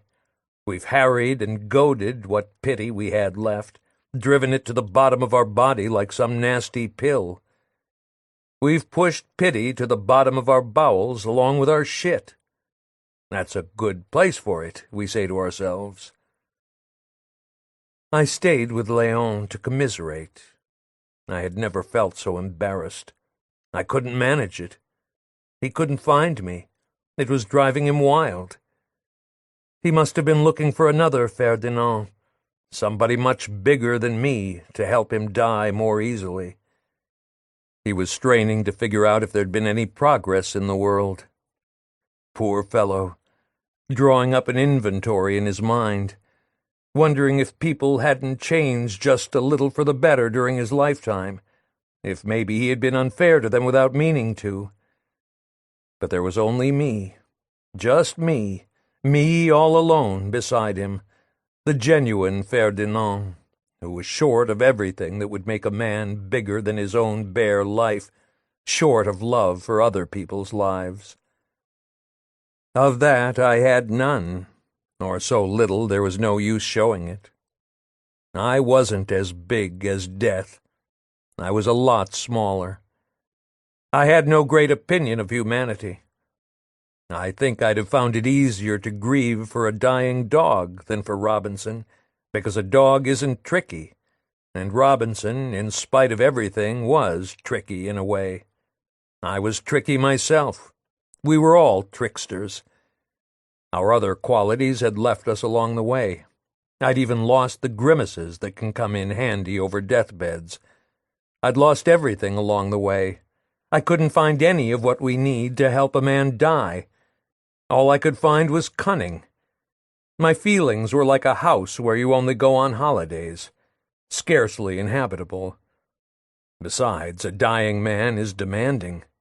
Dying isn't enough for him. He has to get a kick out of it.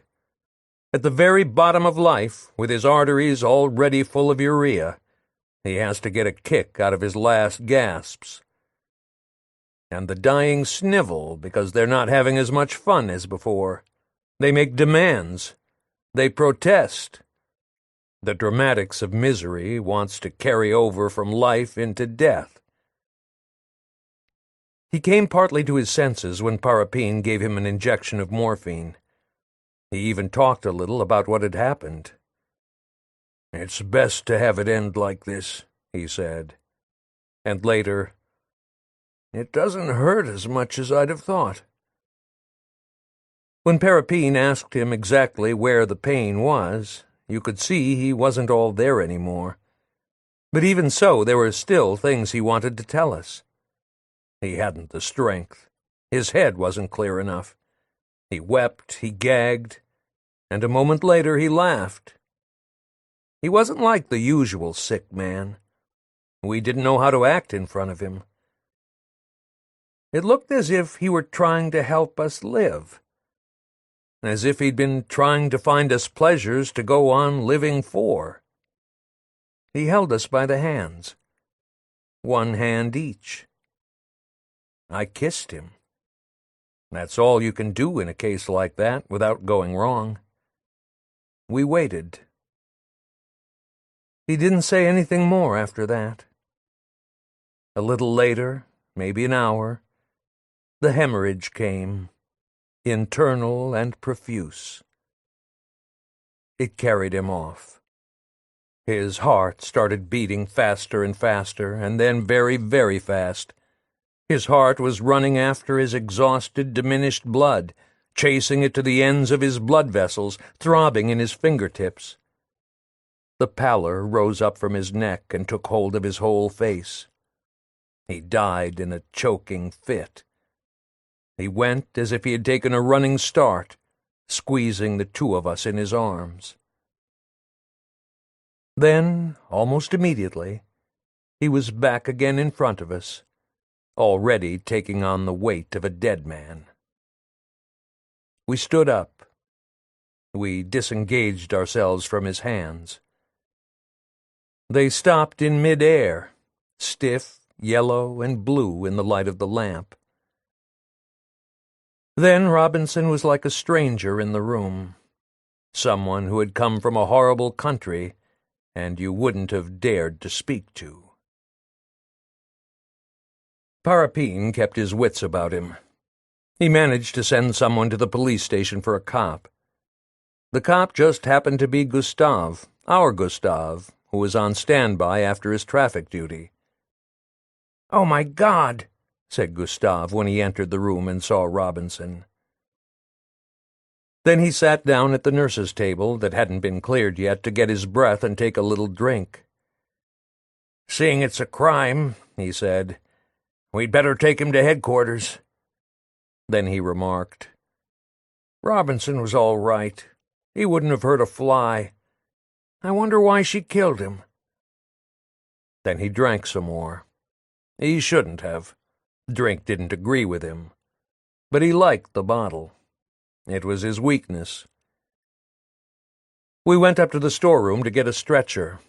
By then it was too late to disturb the staff, so we decided to carry the body to the police station ourselves. It was far away, at the other end of town, after the grade crossing, the last house. We started out. Parapin held the front of the stretcher, Gustave Mondamour the other end. But neither of them walked very straight. Going down the little stairway, Sophie had to steady them a bit. It was then I noticed that she didn't seem terribly upset. Yet it had happened right beside her, so close that one of that mad woman's bullets could have gone right into her. But Sophie, as I'd noticed on other occasions, needed time to get her emotions started. Not that she was cold. When it hit her, it was like a ton of bricks. But she needed time. I wanted to follow the body a little way to make sure it was really over. But instead of actually following as I should have, I veered from side to side of the road, and finally, after passing the big school building near the grade crossing, I slipped into a side street that leads down to the Seine, first sloping gently between the hedges, and then taking a steep plunge. Over the fences I saw them moving off with their stretcher. They looked as if they'd suffocate in the sheets of mist that slowly closed behind them. Along the riverbank the current was driving hard against the barges, which had been wedged tight as a precaution against the floodwater. More cold came from the Gennevilliers plain, in puffs of mist that spread over the swirling river and made the water glisten under the arches. Down there in the distance lay the sea. But there was no more room in me for imaginings about the sea. I had other things to do. I had tried to lose myself.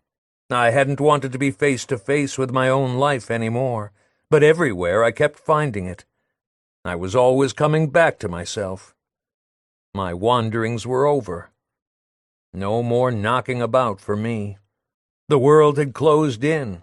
We had come to an end, like at the carnival. It's not enough to be sad.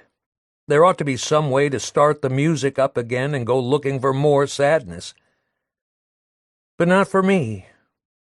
We may not admit it, but what we really want is to have our youth back again. We ought to be ashamed. Anyway, I wasn't prepared to endure any more. Yet I hadn't gone as far in life as Robinson. All in all, I hadn't succeeded. I hadn't conceived even one good sound idea, like his idea of getting himself bumped off. That idea was bigger than my big head, bigger than all the fear that was in it, a fine, magnificent idea to die with. How many lives would I need to make myself an idea more powerful than anything in the world? No saying. A flop. My ideas went rattling around in my head with lots of space between them. They were like faint, flickering little candles, trembling throughout a lifetime in the middle of a ghostly, abominable universe. Maybe things were a little better than 20 years ago. Nobody could say that I hadn't made a wee beginning of progress, but there seemed no possibility of my ever managing, like Robinson, to fill my head with one single idea, but that one superb, a thought far stronger than death, and of my succeeding just with my idea, of exuding joy, carefreeness, and courage wherever I went, a scrumptious hero. I'd be brimful of courage then. I'd be dripping with courage, and life itself would be just one big idea of courage. That would be the driving force behind everything, behind all men and things from earth to heaven. And by the same token there would be so much love that death would be shut up inside it with tenderness, and death would be so cozy comfortable in there, the bitch, that she'd finally start enjoying herself. She'd get pleasure out of love along with everyone else. How wonderful that would be! What a production!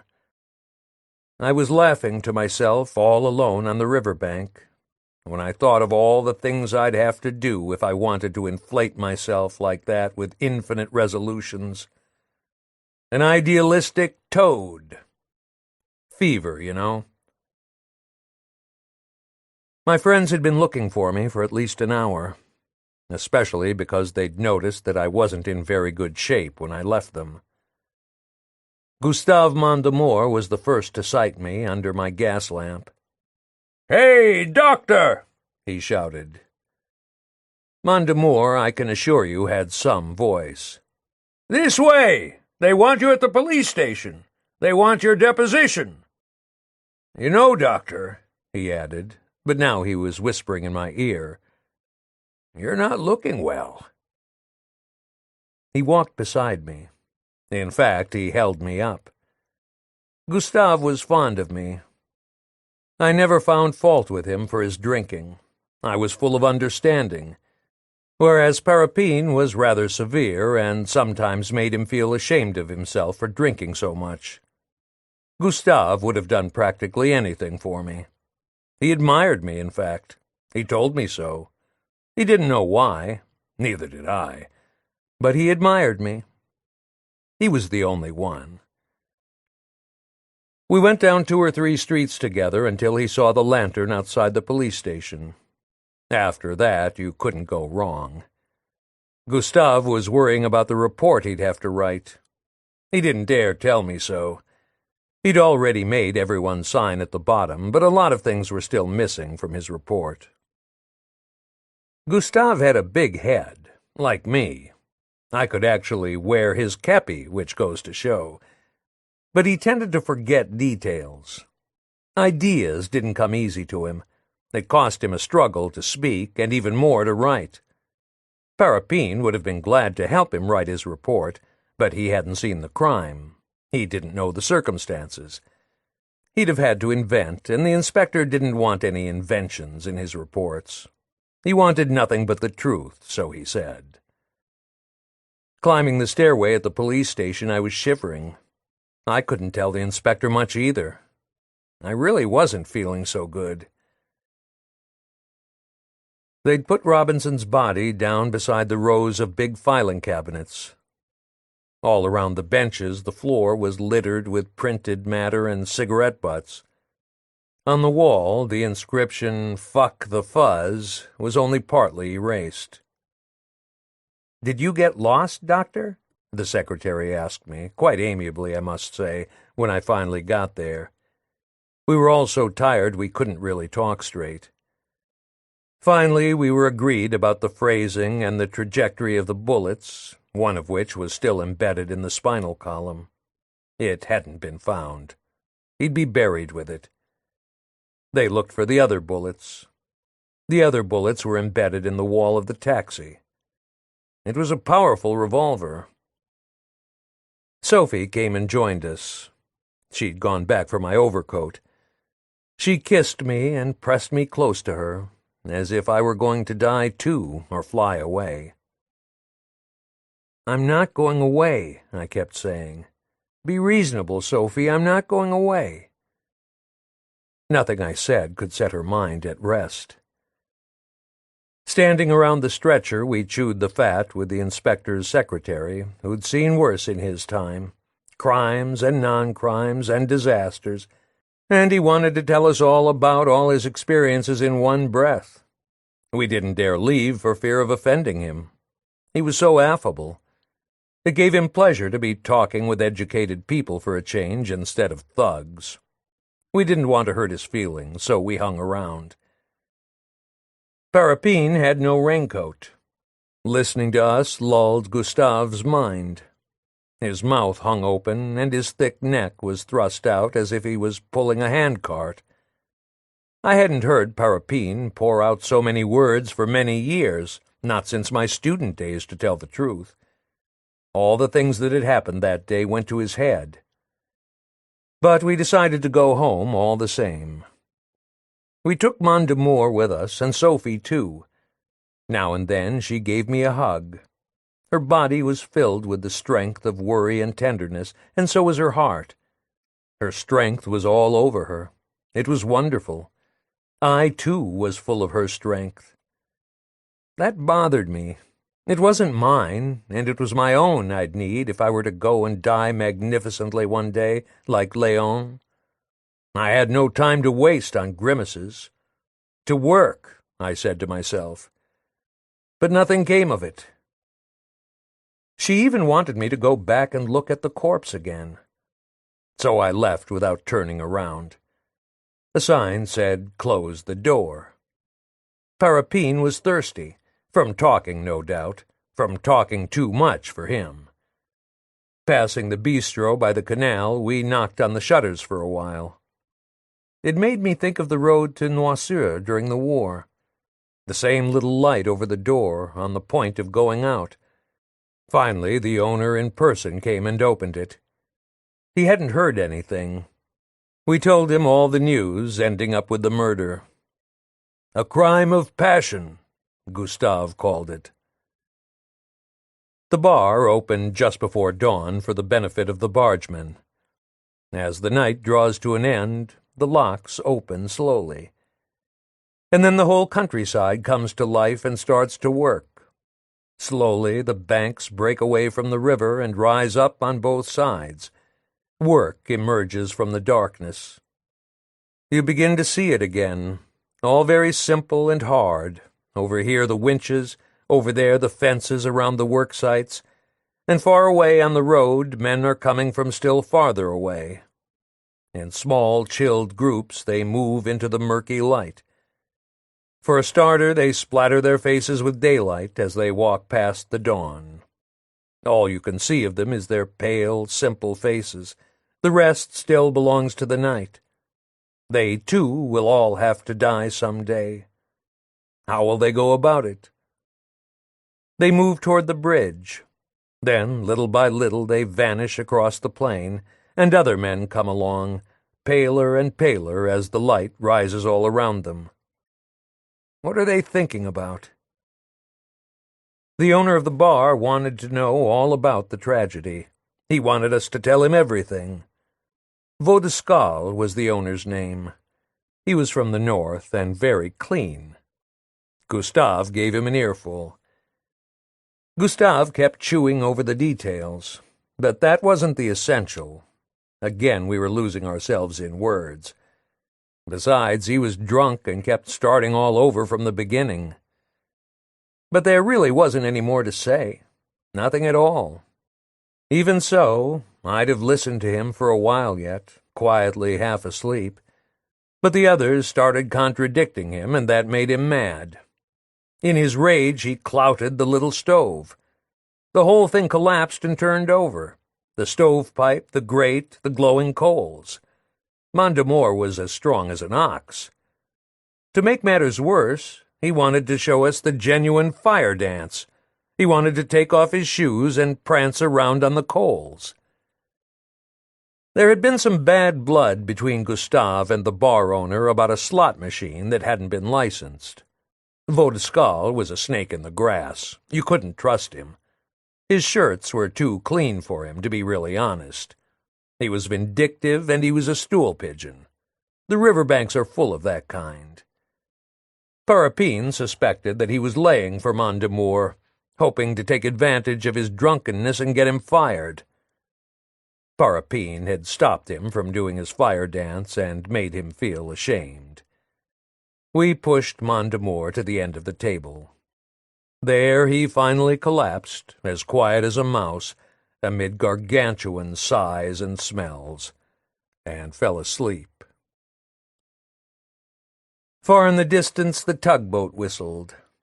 Its call passed the bridge, one more arch, then another, the lock, another bridge, farther and farther. It was summoning all the barges on the river, every last one, and the whole city and the sky and the countryside and ourselves, to carry us all away, the Seine too. And that would be the end of us.